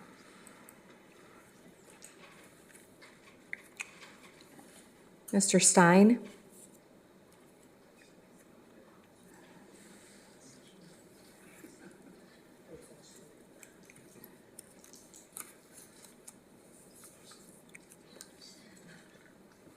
Mr. Stein, you have 3 minutes starting now. If you can do *6 to unmute, and you can start now. I don't know how many of you can recall previous city treasurer and their financial capabilities. They had over 100 findings by the previous city treasurer. They had over 17 accounts that had negative cash balances at the end of the year. Where do we stand now? We're a heck of a lot better, but we still have problems with the auditor. How long has the auditor been here? 10 years plus. That violates law. Who cares about the law in the city of Oxnard, right? You're not going to have a police chief who doesn't answer phone calls, does not return phone calls, respond to emails, to be charged of some of the duties responsible by the city treasurer. We have over 80 accounts, bank accounts and trust accounts that need to be reconciled each month. We have a city financial system that does not work. I asked for balance sheets several years ago. We could not get balance sheets. We have reporting systems that don't work. Our reporting system is based upon the accounts payable transactions, not based upon our general ledger transactions. I cannot see transactions that have taken place manually. Only transactions that run against accounts payable. And you have to see funds, the wastewater fund, the cost between potable water and non-potable water users. What are my costs? Potable water, what are my costs for non-potable water? How much debt service are we paying? And how much are we paying for water that we're not getting? Again, we have issues with the city treasurer. These activities took place that city suits for and changed duties 5 years ago, 6 years ago. Water in the bridge. We have somebody who's an agreed, certified accountant. They're doing this for over 20 years. You know, somebody we can trust. And we can trust elected officials. I cannot trust city staff who lies to us. Thank you very much for your time. Thank you, Mr. Stein. Madam Clerk, we'll go to the next speaker. Mayor, that actually concludes all of our speakers virtually and in person for this item. Thank you. Thank you. Thank you. Yes, City Manager. If I can just make a quick comment before council continues deliberations. You know, Mr. Molina said something interesting tonight at the podium. He said that this isn't about Phil Molina. The problem with that statement is it's actually the opposite. This is not about the city of Oxnard having an elected city treasurer. This is about Mr. Molina. Now, Mr. Molina's lawyer expounded upon the state legislature setting up this system. What they didn't do was set it up so that it also addresses this unique situation where in 2016, one of my predecessors provided for Mr. Molina, in addition to his statutory elected duties, administrative duties. City attorney read a portion of that letter to you outlining that if Mr. Molina were to accept the administrative duties, he would get significantly more pay, and he signed that letter. Again, this is not about whether or not Oxnard should have or deserves a city treasurer. I've worked with city treasurers in the past. The issue isn't about the city treasurer's office or the office of the city treasurer. This is about Mr. Molina. Now, he continues to belittle the investigation that was conducted and now insinuating and having other people insinuate that that was just my retaliation. And it dismisses the number of employees that made the complaints and the number of employees that sat for interviews. And also to try to compare that to a trial before a court where the employees are cross-examined and so on. That's not how the system works. So, again, this is not about whether or not Oxnard deserves an elected city treasurer. This is unfortunately about the individual and his actions. The bottom line is, and I understand it's a conundrum, but the bottom line is very clear. There is no way that I could recommend anything to you that would put Mr. Molina back into the role of a department head or management or manager, supervisor of city staff. To me, that's very simple. If we do this, think of the message that would send to the entire organization about the value of our HR complaint system and the message it would send to our entire organization about who here is above the rules. So I want to say one more time, this is not about Oxnard having a city treasurer. This is about Mr. Molina. Thank you. Thank you. Well, at this time, we can start deliberations and discussion. Councilmember Starr, you want to make a comment? Let me ask a question first. How much money have we spent on litigation so far on our side in this, roughly? Because the trial court level, about 3 years of litigation was handled by the two of us, it didn't cost anything extra because we were working weekends and nights. We did hire appellate counsel. Based on the last bills I reviewed, it's about $50,000. Okay. And one question I have is, I guess I have to ask this question of opposing counsel in this case. So if the elected city treasurer is not satisfied with the city's response to the judgment, what is the next step in the legal process? So right now, I believe March 3rd is the date for the return on the writ. And what that means is by March 3rd, the city needs to file something with the court saying either it has complied with the writ, that is complied with what the judgment said, or something that says it hasn't, but here's what it's doing. If it files a return on the writ saying it has complied with the city's, with the court's order, and Mr. Molina disagrees with that, then he will have the opportunity to file objections, and then there would be a hearing or more in front of the judge on that issue. How much have your legal bills been so far? They're inching closer to $250,000, and probably after tonight, we probably hit that. Great.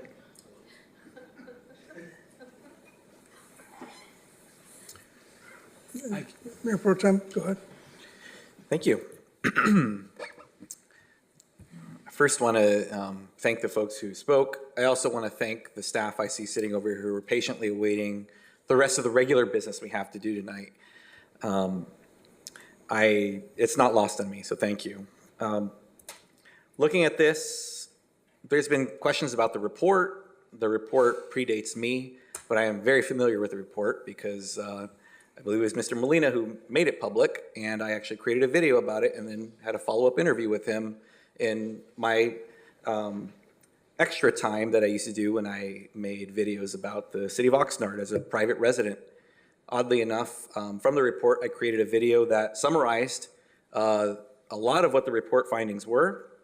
I've had very few videos taken down from YouTube. It's not a monetized channel. It's meant just for public information. The few videos I have had taken down, they were taken down because of copyright reasons, because of background music I used. But that happened in those cases because those videos were reported. One was on a previous ballot measure from 2020. The other, or one of the other ones, was Mr. Molina's video of the summary of all his report. I don't get to see from YouTube who reports it. I just know that they were taken down because of claims around copyright, but okay. But I bring up the report because it's been called out, well, why are we looking at this report? The report is inaccurate. It's from 6 years ago. And I'm going to speak outside of the report because I've been on the council since February of 2021, and I have plenty of instances that I can call out here that are outside of the report, but we're not looking at exactly what the report says in my case here. I'm looking for a consistent, demonstrated pattern of behavior. And six-year-old allegations or not, if they weren't repeated, that'd be one thing, but when we see a demonstrated, repeated pattern of behavior, that's something else. Before I say that, to the city attorneys, are all elected officials required to take or complete the anti-harassment training that the council members do? Yes, So the treasurer and the clerk would also be required to take that training? yes, they are. Thank you. So first, there's certainly a bullying definition and a harassment definition that are part of that. In general, I'll just say that in the state of California, in the workplace, if you're made to feel uncomfortable by a coworker, a colleague, a superior, you can lodge a complaint with Human Resources or whatever that protocol is to state that something was done or something was said that made me feel uncomfortable. And it's their job to investigate that and remediate it or address it in some way, shape, or form. It doesn't have to be me telling someone, I would like to sleep with you, or you're very attractive, or saying derogatory, obscene things. If I just say something or do something that makes somebody uncomfortable, that can lead to a complaint, which leads to an investigation. Regardless of my feelings or my definition of what I did or what my intent was, the receiver of that is what matters in that equation. But I'd like to point out 3 instances that I have here. So on August 13th, 2021, I was only a few months into the council, and I was blind copied on an email from the treasurer, and it was an email regarding another email chain from the HR director, Mr. Naveau. And I'll just a few sentences here. In it, Mr. Molina says, Steve, from your comment this morning, it is obvious you don't read the court decisions against Oxnard, and you and your female friend don't know the difference between blind loyalty to keep your jobs and integrity. So to edify you and your friend, please share this, which shows you and other executive staff have lost your way. First, the Ventura County Superior Court judge has to tell you this, and then he quotes the portion of the ruling from the IUF lawsuit. He closes by saying, and second, here's the definition of integrity. And he gives a definition of integrity. I immediately forwarded that, well, I shouldn't say immediately, I had to do it on a work break, but I forwarded that to city management and the city attorney's office, and I will quote myself here. I said, hello all, I am on a break from work, so I will be brief. Regarding an email that came from the city treasurer today, I would like to refer to the city's policy on bullying, which reads as follows, and I'm only going to read the emphasis. Every employee and other individuals have the right to be treated with respect. Bullying is the use of aggression with the intention of harming another individual. It can include any intentional written, visual, verbal, or physical act when the act physically harms the individual or damages his or her property, has the effect of interfering with the employee's ability to work, is severe or pervasive, and creates an intimidating or threatening environment. Bullying comes in many shapes and sizes and can take many forms, including, but not limited to, taunting, abusive comments, pushing, shoving, etc. There's name-calling, sarcasm, teasing, and such conduct can also occur via use of electronic or telephonic communications such as email. And I forwarded that to them because I said, it says any employee who's reported to be a perpetrator will be provided due process, etc. I stated, I found the email sent this morning by the city treasurer to be demeaning and belittling of Mr. Naveau. I also interpreted the method of BCCing multiple other staff and at minimum city council members, because remember, all I could see is the BCC. I don't see who else received it, to be potentially an act of intimidation on the part of Mr. Molina. I have added emphasis to the parts of Mr. Molina's email found below, the one I just read you all, and I believe this to be problematic. I'm sending this message to voice and document this concern and how it relates to my interpretation of the city's policy. That's one instance. In July 2024, this wasn't even something I found. This was something that occurred that a member of the public brought to my attention, and I recall it happening, but essentially in July of 2024, someone parked in Mr. Molina's parking spot.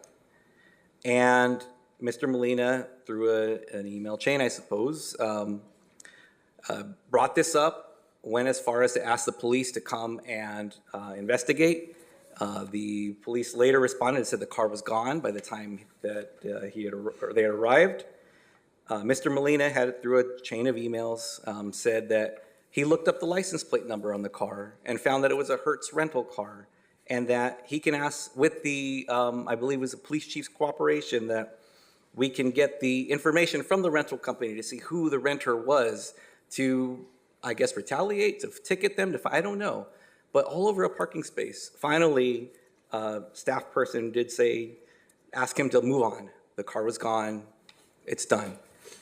That was just the amount of staff time spent on that because somebody had parked in his spot. Lastly is October 11th, 2024, just this past year. And again, I'm giving exact dates because folks are welcome to do public records requests on this. This is an email exchange between myself and Mr. Molina.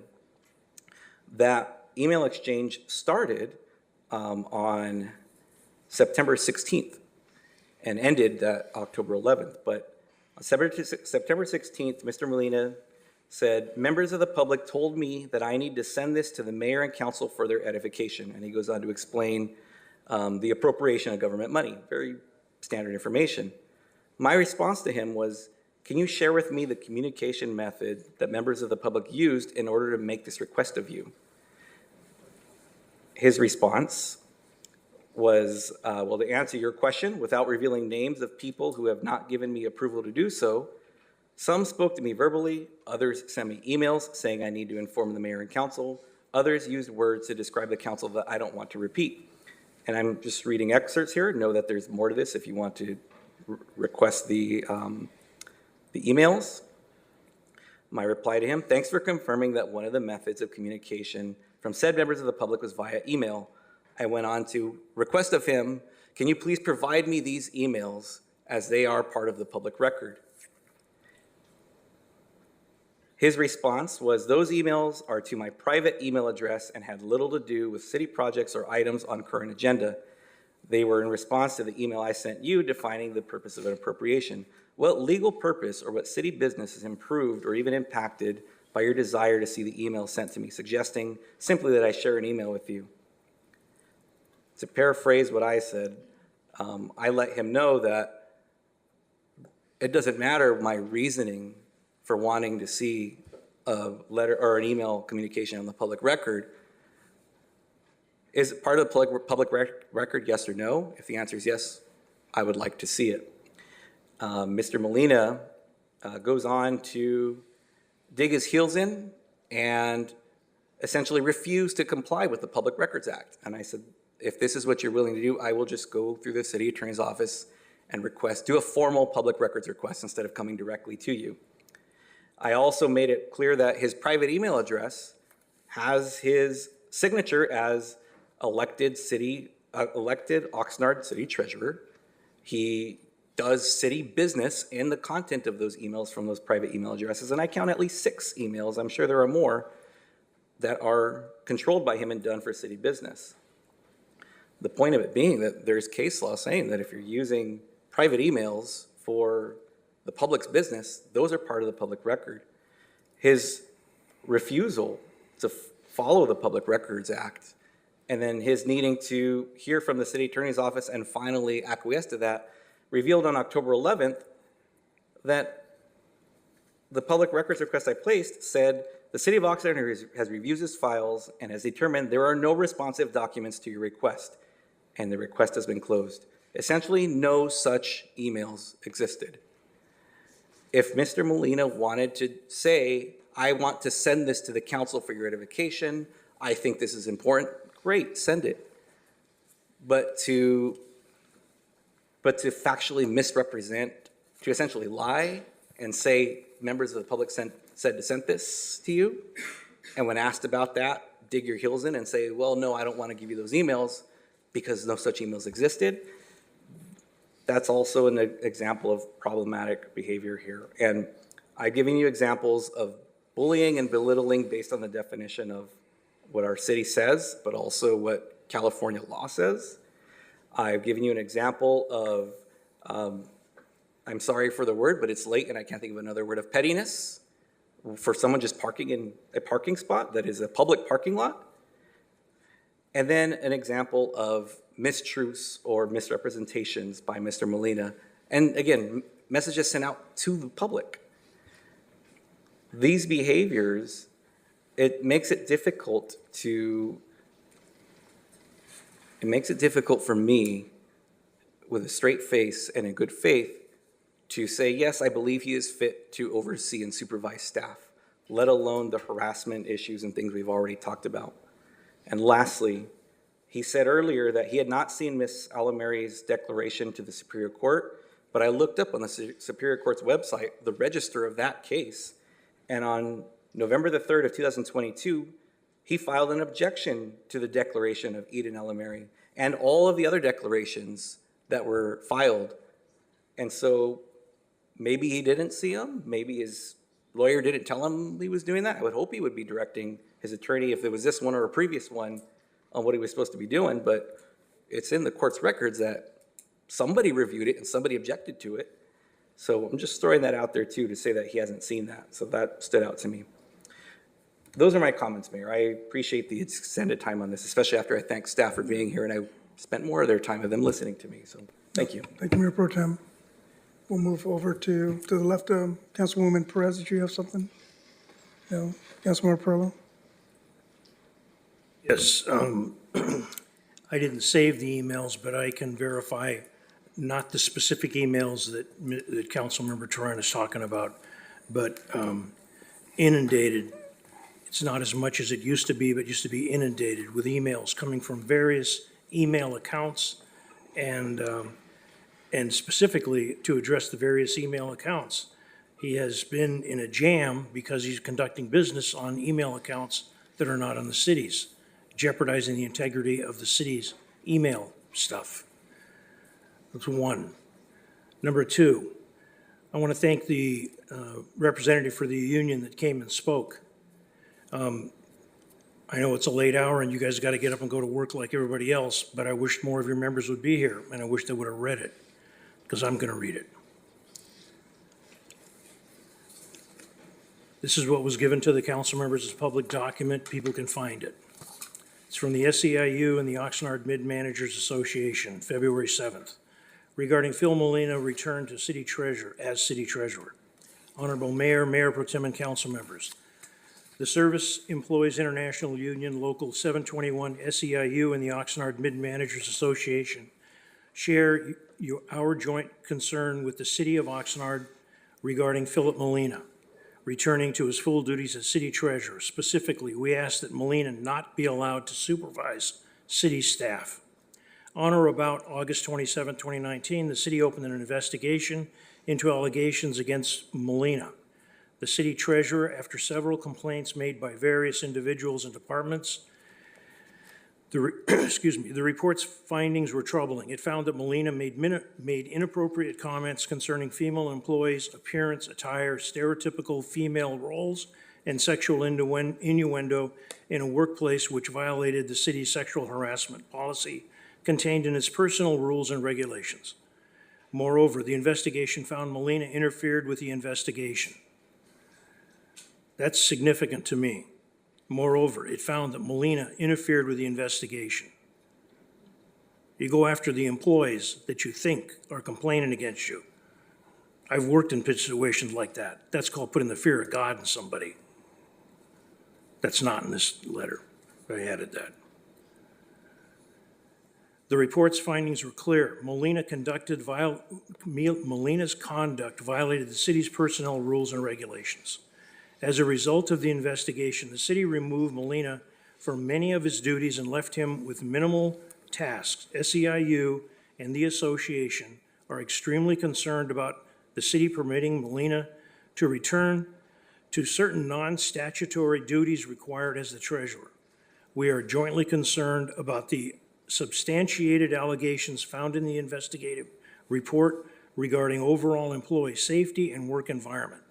We believe Molina's past behavior will continue and create an unacceptable work environment for all staff if Molina returns to his full duties. The SEIU and the association believe it is in the best interest of the city and the staff not to allow Molina to return to any of his duties previously held prior to the city's removal and non-statutory required. Specifically, we ask that Molina be restricted from supervising any of our represented employees and not be assigned any responsibility that is not required by law. Thank you in advance for your prompt attention to the matter. Respectfully, I can also tell you that I know of individuals that work for the city of Oxnard that if they see Mr. Molina coming, they stay in their car or they look for a way to ditch it so that there's no interaction direct. I can also tell you that I received other emails from attorneys, and the attorneys made a very good point about the jeopardy that we put ourselves in. Oxnard City Attorney, not City Attorney, Barbara Macri-Ortiz.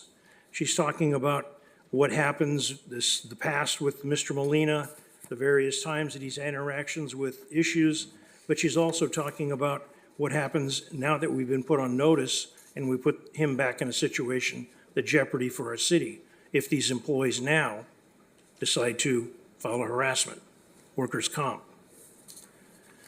We have another comment from an individual, an attorney, that this is the business that they're in. And the comment is, I'd like to read this. I agree with Attorney Macri-Ortiz about the potential liability exposure to the city for allowing a hostile work environment to exist and continue. Each of the affected employees can file for workers' compensation benefits. While Mr. Molina and his counsel urge this city to consider the escalation of attorney's fees before deciding whether to follow your city attorney's recommended action, I urge you to consider the costs associated with workers' compensation claims, benefits, treatments, permanent disability, and the increased cost of workers' compensation insurance premiums, excuse me, as a consequence for increased numbers and types of claims. And then there is the non-monetary cost. That to your remaining employees. You did not have their back. It's from another attorney. I urge your staff to support. I urge your support. My looking at this and what I know, and Mr. Molina has some very good assets, but this particular thing, the emails, the attitude, he has done things that when I get the emails, I'm going, Jesus, sorry, apologize there. You are saying things that I believe you're slandering people's credibility, their work product. These are professionals. I am very concerned that in the past, some extremely good people that work for the city of Oxnard, because of that, decided to look for work in other places. That's my opinion. I believe I can't stop him with the emails. I can't stop what he says. But the comment that was made with respect to the brokers, and I asked, and Mr. Molina, again, the term jackass, I put that in there. But your comment about the brokers, I believe implies to the integrity of our chief financial officer. That's wrong. It's not right. And I know you know better. I cannot support putting Mr. Molina back in charge of employees. I can't do that. Number one, and Mr. Starr, number one, if I'm back in closed session and you and I are in closed session with the rest of the 5 council members and we're given the choice, the lawsuit's going to cost us this much or we can settle for this much. It's a lot more than $1,000. It could be 6 figures. It could be 7 figures. I don't want to put the residents in this city in that spot because I got other uses, as I'm sure the other 6 council members here have other uses for the monies, the limited monies the city has. Those are my comments. Thank you, Councilmember Perillo. Any further comments before Councilmember Starr? So and thank you, Councilmember Perillo. I understand your position.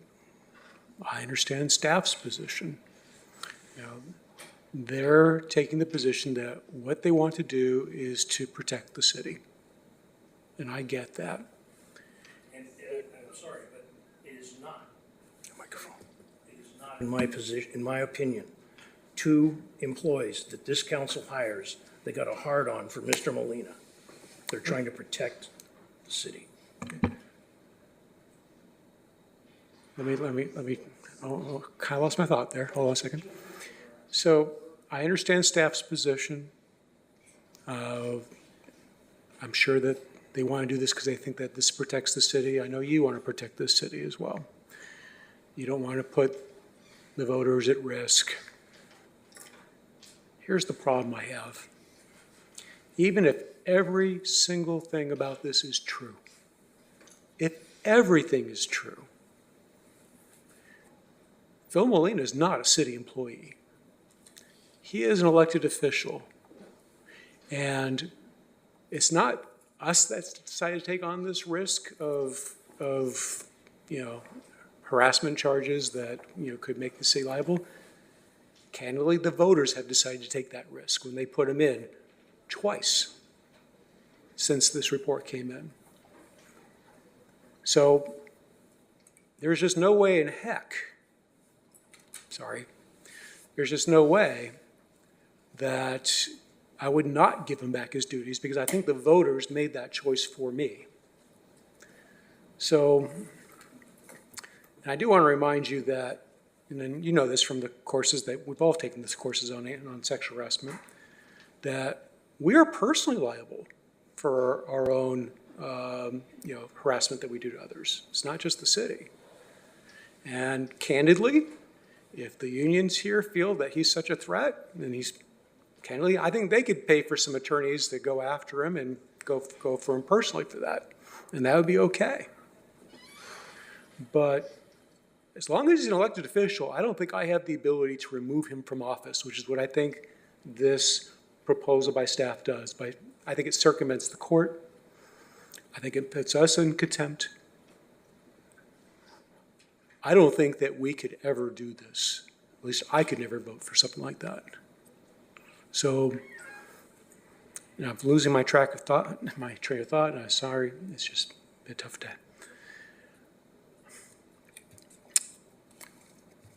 I would say this. I don't think we have a choice but to return him off. I mean, let me put it this way.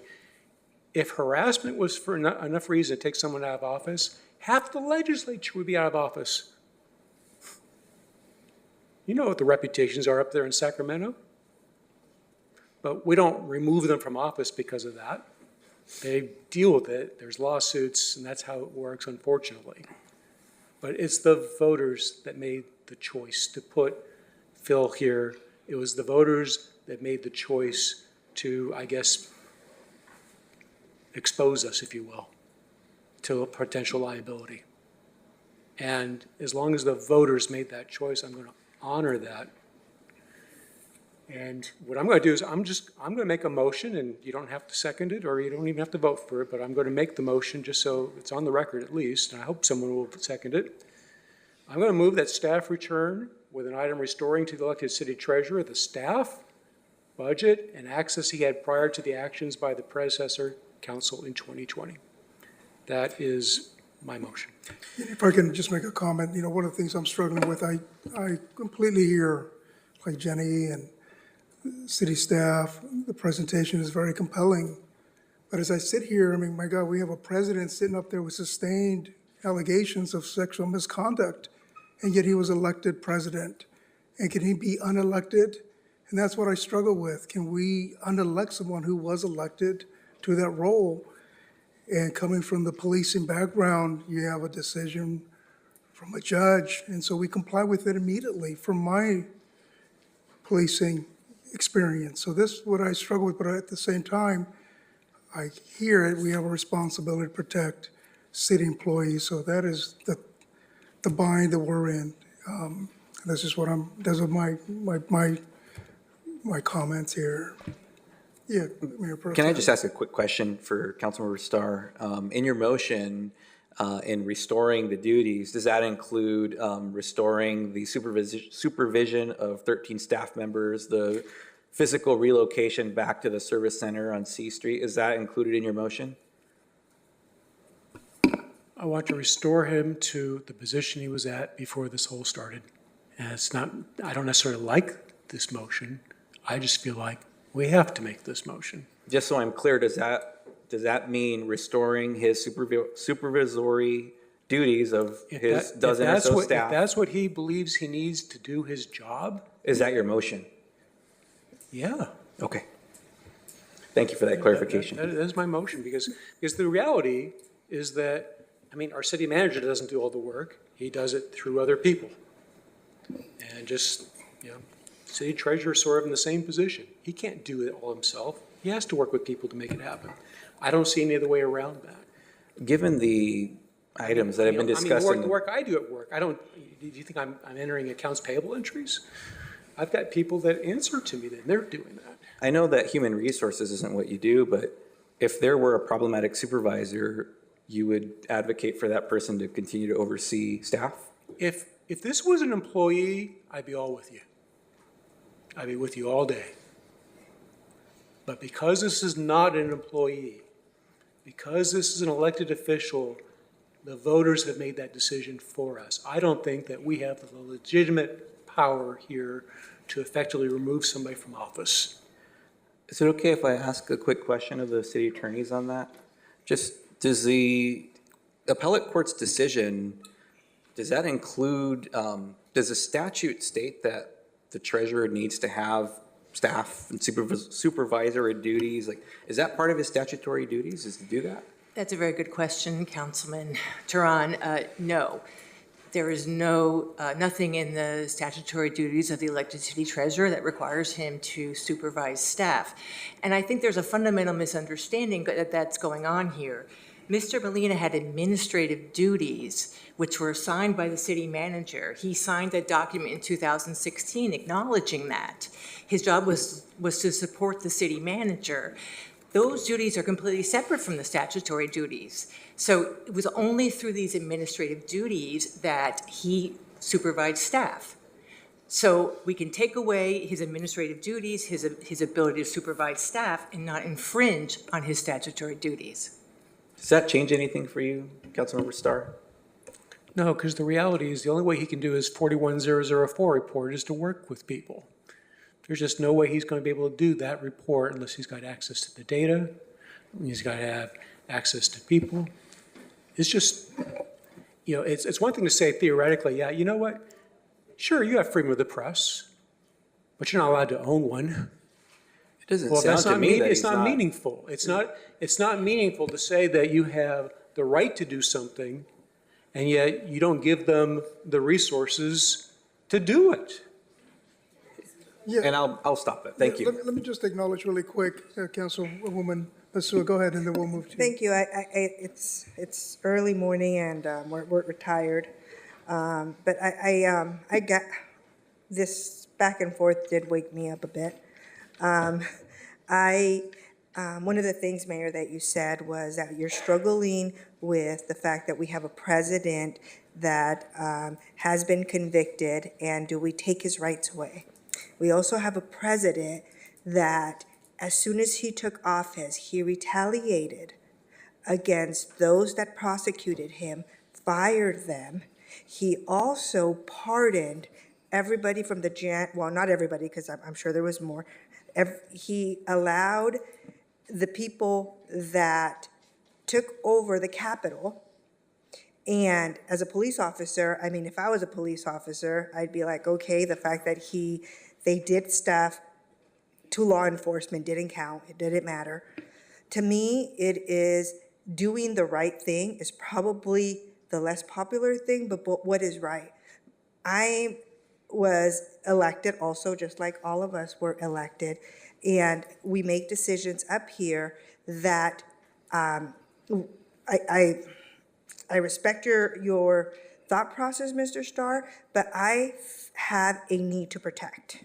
I have a need to protect the community, whether it's immigration or whatever it is, I have a need to protect.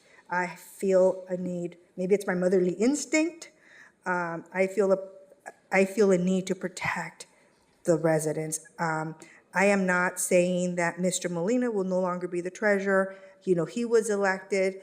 The duties is what's at question, and I believe that he can still be our treasurer and not expose staff to being victims. We're either gonna get sued by Mr. Molina, we're gonna get sued by staff. Either way, it's a lose-lose situation. Whatever you choose, I choose to protect staff. And, you know, I thank you for, you know, talking about the president, because that was kind of, you know, eye-opening for me when you said that. And it's like, I personally don't agree with his decisions. Retaliation against people that went against him, is that what we're going to see? You know? So, and I will be quiet now. Thank you. I just wanted to also offer my insight, especially as somebody who, and this is just my own opinion, has run campaigns, understands how campaigns operate when it comes to funding, who's likely to run for a particular seat, who has experience to run for a particular seat. And not only that, as I understand that the people are the ones who elected me to represent the district that I'm in, I know that there's a pattern of conversation around setting an example, setting the tone not just for our children, our grandchildren that are looking to us as representatives to maintain that trust and to protect the safety of our community, whether it's our employees, whether it's our constituents. And I know that it's a late night, but there are going to be young people that are going to be watching this video tomorrow and looking at me as an example of what I've done to ensure that we protect the safety and well-being of our community and its employees. And I know that sometimes, you know, there's data out there that pinpoints that there's a high percentage of people that don't report for various reasons. And I just wanted to point that out and follow up on a clarifying question that I feel like was a pattern throughout tonight regarding this decision. As a result of this decision being a removal of the treasurer from his position. And so I wanted to get clarity from our staff here that this, you know, to clarify that this decision doesn't mean that he would be removed from his position itself. That is correct. Mr. Molina, if you adopt this ordinance tonight, Mr. Molina will still be the treasurer. As I previously indicated, the ordinance before you tonight only takes away the two duties which the judgment and writ of mandate said the city could take away if they followed the process, and we have followed that process in the ordinance. But once again, Mr. Molina would still be the city treasurer and have some duties remain. Thank you. So, Ms. Keller, if I understand you correctly, then the administrative duties that he had were that signed agreement he signed with the city manager, correct? Is that what? Yes, Mayor. The administrative duties are set forth in resolution. It's at chapter, page, Exhibit 9 of the staff report. It's 10,820, Exhibit B. It sets forth the administrative duties, and it actually says, well, it says, first of all, they are signed by the city manager, so they're separate from statutory duties. And the very first thing it says, the first administrative duty is to plan, coordinate, and direct activities of personnel assigned to the city treasurer department and supervise, train, develop, evaluate, and select all such personnel. So that's complete administrative duties. Mr. Molina conceded that during the underlying litigation, that this is not a statutory duty, so it can be removed. Thank you. Is there any further discussion? Well, there was a motion on the table, and there should have been a second before we debate back and forth. It's 3:15, so I will either second that motion, or if we want to entertain a different motion. If we second that motion, then that's what we would be voting on. Sure. And just keep the meeting So you have a moving. second? Yeah, there's a I'll second? second that motion. then. Okay. So the motion was that I move that staff return with an item restoring to the elected city treasurer at the staff budget. Thank you. My motion is I move that staff return with an item restoring to the elected city treasurer the staff budget and access he had prior to the actions by the predecessor council in 2020. Madam Clerk, can we get, oh, yes. I'd like to make a statement. Mr. Starr, I think that a lot of And people. you've seconded, right? Oh, yeah, I'll second, and Sorry, then. you already seconded. Well, now we could debate pros and cons so that This folks is can use their just vote. discussion. Mr. Starr, I think that there's quite a few people, several in the audience, that have been waiting for a fight between me and you because of history. I got to tell you, it's not bad disagreeing with you up here, and we're pretty civil about it. I got to admit that to you. But I cannot support your motion. And by the way, just as being personal, I'm actually quite fond of you, believe it or not. Thank you. I did ask that you forgive me for this evening for any faux pas I made, and maybe I just made one. Okay, so we got a con. Is there anything in favor for his motion or any new information we want to discuss up here? If not, call for. Yep. No, we have nothing further to discuss. Just call for a vote. Madam Clerk. Councilmember Starr, Yes. Councilwoman Rodriguez, Nay. Mayor Pro Tem Teran, No. Councilwoman Basua, No. Mayor MacArthur, No. Councilmember Perallo, No. Councilwoman Bettis. No. Okay, the motion dies. It's I will- 1-6. Okay. I will Is there move a the new motion? I will move the motion that we adopt staff's recommendation. I will second that motion. Is there any discussion?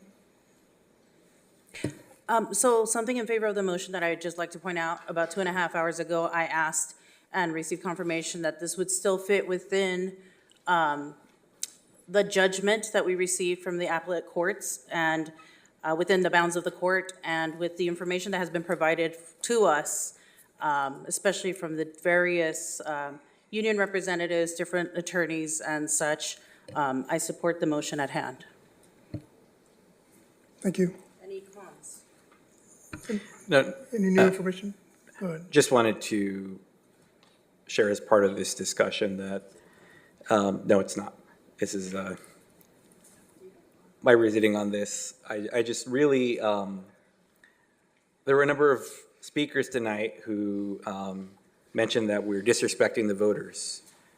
And you may have seen, I always mention I don't have my phone out. I had it here because I had to look on Nextdoor because I recall some of these folks saying things like, well, the voters need to wise up and to stop electing these people again and again, which seemed disrespectful to the voters to me. But I wanted to find quotes, but I couldn't. But I wanted to point out that that's been said publicly, followed by the questioning of the validity of those who've made difficult statements as part of this investigation on this. It's not easy to speak out against a supervisor or a colleague or a harasser or whatever the case is.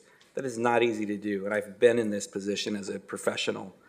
And I will say that those questioning the validity of those who made those difficult statements, they're also some of the same folks who called out Councilmember Perello because he forwarded an email in which a state agency had a whistleblower's name that was non-redacted or whatever the case was, just in plain English, and we're saying, oh, look at this council member who's calling out a whistleblower here, and who's going to want to report anything ever again. Well, if we're talking about cross-examining people who are stepping forward to report abuse or bad behavior in a professional environment, are we doing something similar? I mean, just really invalidating what they're doing. My last thing, I said I would say this and I didn't. After the October 11th email exchange between myself and Mr. Molina, he stopped emailing me daily. And I don't know if it was intentional that he didn't want to send, he wanted to be more selective about what he sends to me, or maybe I just magically fell off his BCC list because I was receiving emails like everyone else. And after that exchange, they stopped. And I put my neck out there because now I'm probably going to end up back on the BCC list, but that's all right too because we'll continue those conversations. But I wanted to point that out too. So this is my support for this motion. I appreciate it being placed on the table. Yes, Mr. Portland. May I ask a question of the city attorney? In the investigations and everything, how many blind copy emails was Mr. Molina sending out when he was sending out his bombs? 10, 20, 200, 1,000? I believe we were tracking that, weren't we?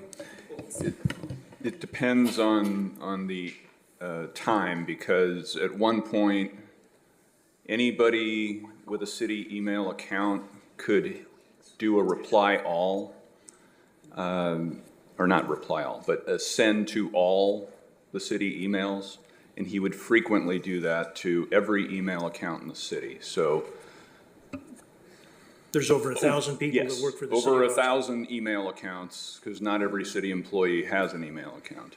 But just the time, it was a resource suck, because everybody that received these emails has to take some city time, taxpayer time, to look at that email, review it sufficiently to determine it has nothing to do with their job, and then accordingly delete it. Or some people complained about it. It's like, why am I getting these emails?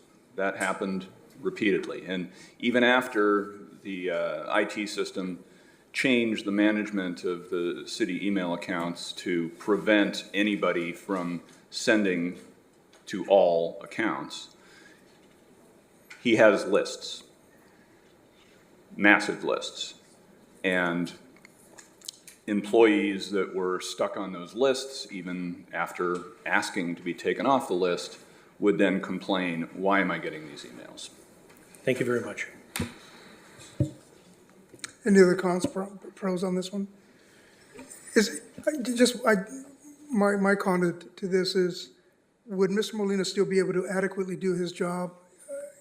I get that he's not going to be able to supervise, but would he still have access to the needed information to be able to do his job efficiently as an independent city treasurer that he was voted to do his job for?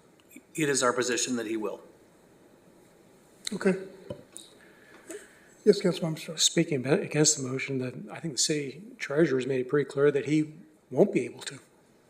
That there's just not going to be any way he's going to be able to comply with 41004. So if you do adopt this, you need to find a way for him to be able to do this, because if he doesn't have resources, I mean, you might as well say that I should write a book, but don't give me a typewriter. You know, it's just you got to have resources and people to get things done. Yeah. Is there any new information before we call for a vote? No?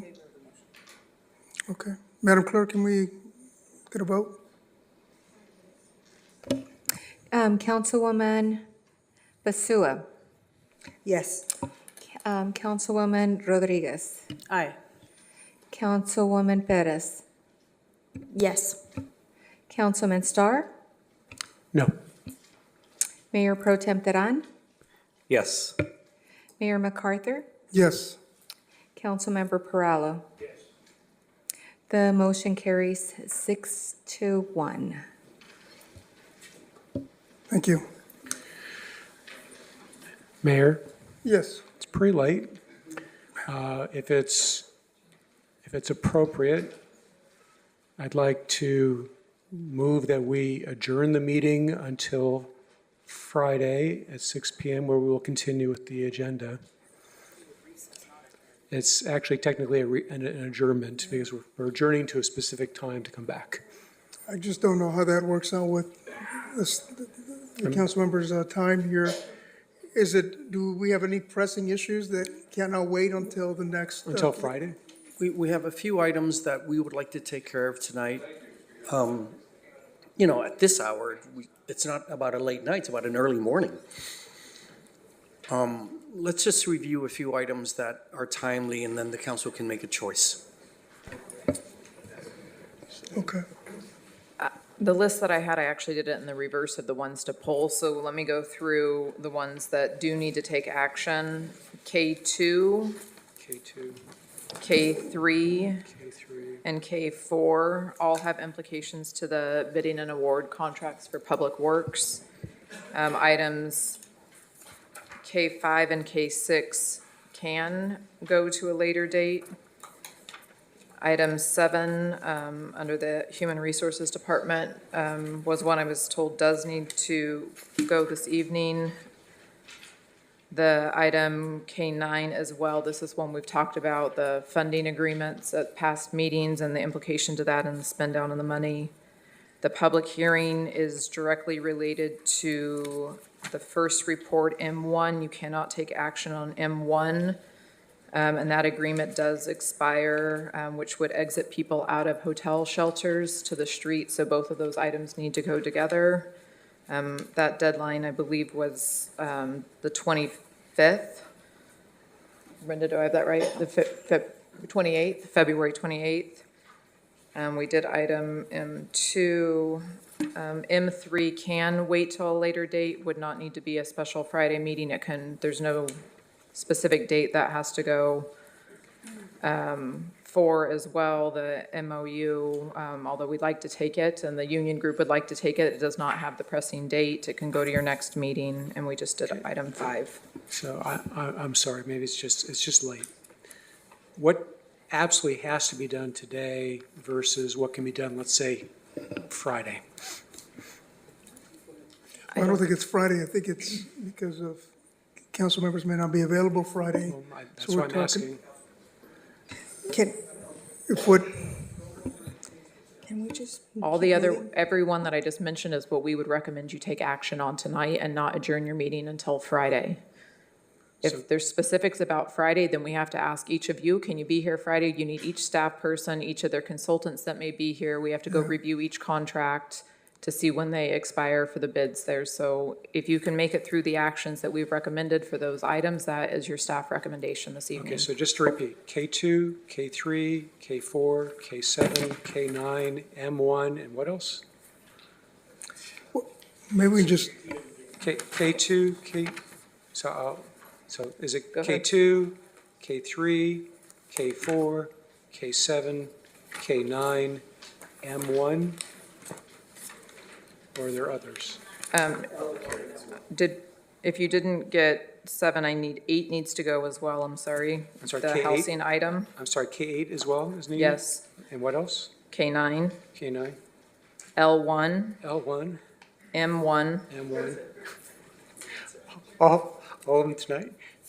So okay, then K2, K3, K4, K7, K8, K9, L1, M1, correct. right? okay. If I may, Mayor? Yes. I have to catch a plane to DC in 3.5 hours. So I will be excusing myself at 4 a.m. If you need me, I will be on Zoom on Friday.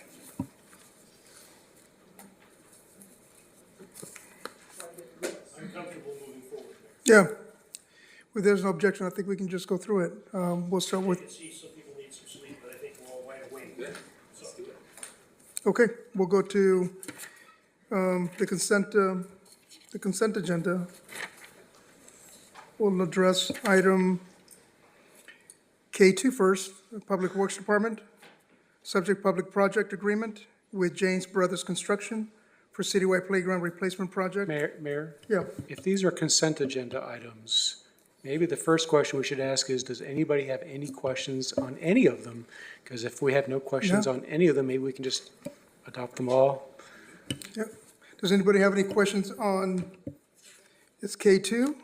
That's a really good recommendation, Mr. Starr. No, the whole, on any of question the is, what items listed for questions do you K, I don't have any items to pull. Does anybody else have any items to pull? If not, I would move to approve the consent agenda.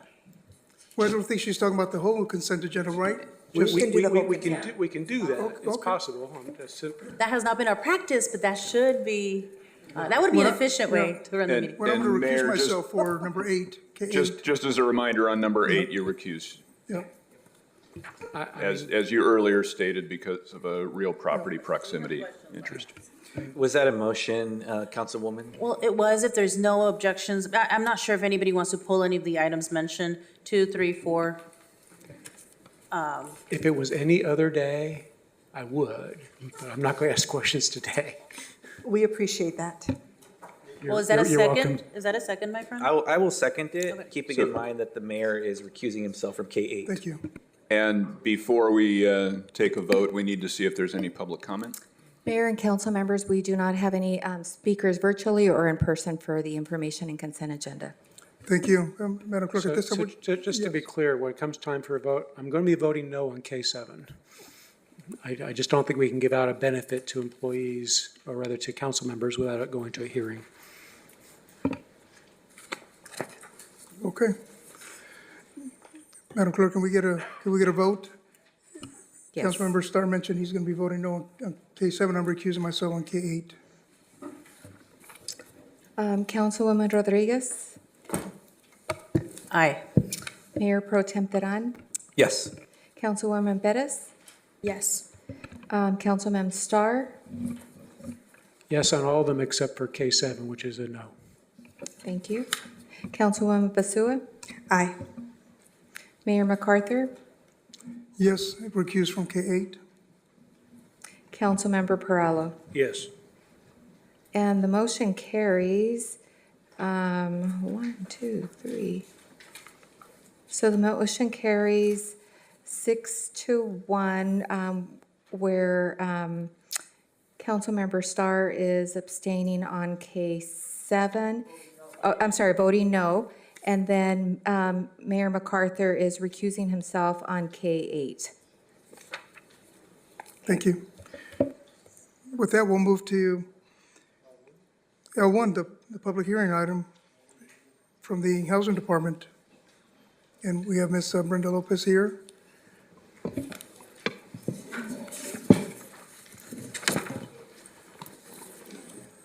Are there any questions of Ms. Lopez on item L1? Mayor, just for the record, we had a legal notice published in Vida newspaper on January 16th. The city clerk's office has received no written communication for this item. Thank you. And we have no public speakers on this item, virtually or in person. Thank you, Madam Clerk. Do any council members have any ex parte communication or other disclosure regarding this matter to state for the record? I've had none.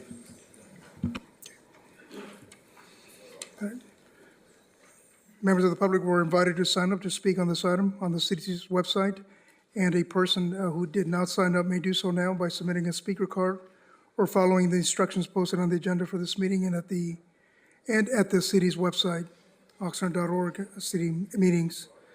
Assistant Housing Director Albert Perez posted a video presentation regarding this item and is available to answer any brief clarification or clarifying questions council members may have before we take public testimony on this item. The council will deliberate after the public hearing has been closed. Do any council members have any questions at this time? Councilmember Starr? Sorry, and I apologize. I'm losing my voice. So I guess what I'm struggling with here is that while there's quite a bit of details to the sources of the money and the amounts being spent, the inputs, if you will, I don't see any measurement of the outputs that we achieve with these funds and whether they're the most effective use of taxpayer funds. So I'm not expecting you to answer that today, but maybe this is something to think about for future reports. And then in the staff report, we include an additional, I guess, $625,000 for interim shelter for the next several months. I'm not really sure how many room nights that translates into. If it's 10,000 room nights serving the temporarily homeless, that might be a great value. But if it's only 1,000 room nights serving the chronically homeless that costs, $625 per room then night, that's a different story. But that's something that I would have loved to have seen, and I won't require you to provide that today, but unless you just happen to know. Yes, Brenda Lopez, Interim Housing Director. That information is on the next report that is tied to this one, which is on M1. It provides the details, but yes, to your point, the $625,000 that is being allocated towards the hotel providers for us to be able to provide interim shelter would be for a little bit, roughly about 40 clients that are remaining in the program. The goal is to be able to keep them housed until the Casa Aliento and the Casa de Carmen projects are completed, so we can transition the individuals over into permanent housing supportive units. All right, so just so like 40 people times what? Is this 4 months? No, so we will be extending, right now we're going through February, through the end of February, so it'll be March 1st all the way through August 31st. March, April, May, June, July, August, so 6 months, right? So And then, sorry to interrupt, and then it will fluctuate because we're trying to move individuals into permanent housing. So again, we're just estimating the 625 worst case scenario that we cannot move anyone into August. But the goal is to move people out sooner. So just to do a rough estimate, so if I got 40 people for, let's say, 180 room nights, that's 7,200 room nights, and I'm sorry, this was 650,000? And normally I would do this in my head, but not today. That's like $90 per person. Are they one person per room, or is it two? It varies. So we have, some will be one person and some it's couples. So yes, the pricing can varies between $115 to $140 a night. So you're correct, roughly. All right. Thank you. Madam Clerk, before I open this up for public testimony, are there any speakers on this item? Mayor, we do not have any public speakers in person or virtually. If there are no speakers, then we will close the public hearing. The public hearing is closed. Does any council member wish to comment? I will entertain any motions by council member. So motion to adopt staff's recommendations. Thank you. May I get a second? I'll second. Okay. Madam Clerk, call for the vote. Councilmember Starr, Yes. Mayor Pro Tem Teran, Yes. Councilwoman Perez, Yes. Councilwoman Rodriguez, Aye. Councilwoman Basua, Aye. Mayor MacArthur, Yes. Councilmember Perallo. Yes. The motion carries 7-0. Thank you. We'll go to the next item on the agenda is item M1. It's from the Housing Department as well. Second Amendment and extension of the agreement with the County of Ventura and local hotel operators in support of the Encampment Resolution Funding Program. The recommendations that the City Council, number one, approve and authorize the mayor to execute a second amendment to the agreement with the County of Ventura for partnership and delivery of encampment response outreach and case management services via the Ventura County Health Care Agency in the amount of $250,000 for a total agreement amount not to exceed $1,558,614.34, and to extend the term of the agreement to August 31st, 2025. And number two, authorize the city manager designee to negotiate and execute agreements with local hotel operators through August 31st, 2025 to offer non-congregate shelter. Any council members have any question? Yes. Mayor Pro Tem. I just have to state for the record, I will need to recuse myself from this item. I'll be recusing from participating in the discussion and the vote on this item due to a potential remote conflict of interest arising from professional contract work I do for the County of Ventura. Thank you. So I'll be stepping down. So you're from saying you this just want to leave the room and leave us behind, right? item. I realized we could have moved this to last and I could have left. So- Yeah, that's right. This actually is last, isn't it? Yeah. Oh, is it? Yes. Home, get to sleep. Well, grab your stuff. Yeah. I'll be back. Any other council member or councilwoman have any questions of staff on this item? Yes, Mr. Parlow. I want to thank the housing director, interim housing director, Ms. Lopez, and her staff, not just on this item, but in others, when there's been minor corrections needed, you've taken care of it. First-class professional, an example of somebody who cares about their work. Thank you and your staff. Thank you very much. Thank you. Madam Clerk, are there any speakers on this item? Mayor, we do not have any public speakers on this item. Given there are no speakers on this item, any further comment or deliberation on this item? No, if not, can I get a motion? I'll move the action. I'll second. Okay. Madam Clerk, can we get a vote? Councilmember Perallo, Yes. Councilwoman Rodriguez, Aye. Councilman Starr, Yes.